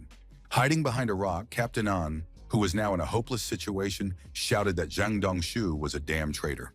Now the main character understood that there had been a serious conflict within the gang, which was why no one had gone for supplies until now. Captain Zhang reminded his colleague that those who can adapt survive, so he suggested that she simply surrender. The girl couldn't believe that he had already betrayed the commander, even though he had only appointed him as the leader of the squad. Zhang Dongshu didn't see a problem with this at all, because it was this devil who used people with abilities as cannon fodder and never saw them as human beings. The traitor suggested that she see for herself what his actions had done to him and Lao Jin, who was almost completely covered in crystal. He believed that with the commander they would only die faster, and in the end these words made Captain Anu think. She remembered how her boss was unhappy that she still hadn't taken the warehouses and ordered her to speed up the work. The girl defended her subordinates because Jin Daquan's brain was already overwhelmed by such a workload, but the commander didn't care at all. The base leader always said sternly that he only needed supplies, so he wasn't going to think about how he was going to get them. In the end, Captain An realized that the commander really didn't care about their lives. Zhang Dongshu reminded her that now there was only the commander and the one who could only shine at the base, and there were almost no resources left. He also hinted that the girl had already failed her mission, so even if she tried to escape, the boss would not spare her. The soldiers sided with their captain and agreed that with Captain Zhang, there would be plenty of food. The guy himself suggested simply killing the scoundrel and dividing up the base's resources, So all the fighters began to consider this idea. In the end, the soldiers from Captain An's squad agreed that these people were right. The girl sighed heavily, realizing that she had no choice but to surrender. Raising her hands with her weapon, she climbed out of her hiding place behind the rock and agreed to her colleague's plan. But at the same time, Captain An was in no hurry, so she demanded that the third squad treat her wounded men. The main character was surprised that they had made peace so quickly, as he had hoped that the conflict would drag on longer. At the same time, he understood that the fact that they would go together to the base commander was quite good. In any case, Han Feng was going to quickly destroy the weapons and ammunition and get out of there. 10 minutes later, the guy finally found the ammunition depot among the long corridors of the military base. He placed explosives in different places to ensure that all useful supplies were completely destroyed. The main character did this diligently, not missing a single part of the warehouse. He ran from one part to another, putting his cunning plan into action. In the end, all the bombs were successfully planted, so Han Feng was going to blow everything up as soon as he left the cave. In fact, the young man was even afraid to imagine what kind of explosion there would be, given the thousands of barrels of fuel and piles of shells. He then entered a corridor with cameras, from where he had to make 2 more turns to reach the exit. At that moment, the main character was passing by Zhang Shuiyu, who was still sitting behind bars. The main character stopped abruptly, realizing that he had completely forgotten about his acquaintance. Meanwhile, the hostage, who had already been helped by the people from the base, was also surprised to see Han Feng here again. He immediately began to call for help, fearing that the guy would attack him again. Our hero didn't think twice and fired a couple of bullets at Zhang Shuiyu to keep him from interfering. After that, he fell to the floor with a dull thud and was no longer a threat. Captain An and Captain Zhang, who were shaking hands at that moment, noticed all the strange noise. Han Feng ran quickly through the corridors, thinking that he should have shot the bastard long ago to get rid of unnecessary problems. He saw that his enemies were already running after him and knew that they would definitely catch him if they caught up with him. Zhang Dongshu immediately ordered the first squad to follow the map and block the tunnel exit until they found the main character. The young man was already running through another warehouse, desperately trying to outrun his opponents. He ran past the damaged cannons and now realized that the exit was very close. After passing the last turn, Han Feng was incredibly happy that he had managed to escape after all. At that moment, the first squad sent to block the exit appeared. The soldiers shouted loudly that they had found the intruder, so the guy also noticed them. Without hesitation, the soldiers immediately opened fire on our hero. Han Feng used green and purple light to protect himself from the bullets, but now he couldn't understand how they had come at him from the other side. The surprised soldiers immediately stopped when they saw that the bullets had no effect on the main character. Meanwhile, the guy opened fire in response and killed all the enemies in a couple of seconds. He was glad that he was able to think so quickly, because otherwise he would have definitely died. Han Feng wasted no more time and quickly ran to the pile of rocks to get outside. He also did not forget to set the timer before leaving the cave. The main character figured that 120 seconds should be enough for him to run to a safe distance. Having done everything he needed to do, he again used the purple light on the rocks to squeeze his way out. When everything turned into a soft slurry, he slipped underneath before he was spotted. The main character still couldn't stop thinking about how many supplies there were here, which made it too painful to blow up the base. As Han Feng crawled out, he heard footsteps behind him again. It was the giant, who immediately recognized the purple light and realized that they had encountered the man with the beans. He immediately rushed forward to finish off the scoundrel who had hurt him so badly last time. The giant put all his strength into the ground, trying to catch up with the fugitive. At that moment, the chief felt the whole pile of stones begin to shake, which looked too threatening. In the end, half of the cobblestones fell down, and at the last second, Han Feng was able to dodge his doom. The giant had no intention of giving up on his goal of killing the Bean Man, so our hero prepared for battle and was annoyed by his bad luck. The guy also remembered his timer and now realized that he needed to finish off his opponent quickly, because otherwise the explosion would hit him too. Han Feng was about to shoot the giant, but a huge stone appeared in front of him, deflecting all the bullets. Soon the stone wall completely blocked the entrance, and the bullets only hit this shield. A moment later, the giant emerged, easily breaking through the barrier in front of him. He punched the main character right in the stomach with all his might, causing him to bleed from the mouth. Han Feng was unable to stay on his feet from such power, so he flew helplessly into the wall. In any case, the guy was not going to give up so easily, so despite the pain, he gathered himself to fight back. The giant tried to hit our hero again, but he managed to react in time and jump aside. Thus, the young man found an opportunity to escape from his opponent, who took too long to turn around to catch him. Han Feng also saw that the remote control was broken, so now the bomb's timer could not be stopped. In addition, the exit was completely blocked, so he had no idea what to do in this situation. Now the main character couldn't understand why the hell he had rushed and set the explosion time in advance. The giant tried again to use his powers to destroy the floor beneath Han Feng's feet. The guy didn't hesitate either and used reinforcement to stop his opponent. Thus their powers collided, holding each other back. The main character decided to leave only the purple light and apply softening. The giant immediately felt his hands sinking into the softened concrete. He was completely stuck in this trap, floundering helplessly while Han Feng ran away at full speed. The young man had to run back, so very soon he found himself near the damaged cannons again. There was just over a minute left before the explosion, so the main character knew he had to find a safe place. The guy quickly used his skill to see where the enemies were now and saw that the big guy was no longer chasing him. But now the problem was that Zhang Dongshu himself was chasing our hero. The captain, accompanied by his partner and the rest of the soldiers, quickly moved through the corridors of the base. Turning behind one of the trucks, the guy abruptly stopped his entire team. It turned out that Han Feng was very close by and had managed to hide among the boxes in time, narrowly avoiding being spotted. Zhang Dongshu contacted the giant via radio and yelled at him for letting the intruder get away. Captain Anne suggested that her partner split up, since they were dealing with someone with the same abilities. The main character heard the entire conversation and hoped they would leave quickly. Han Feng knew that the bomb was about to explode, so he was literally in a hopeless situation. At that moment, the girl pointed her gun at him because she heard some strange noises.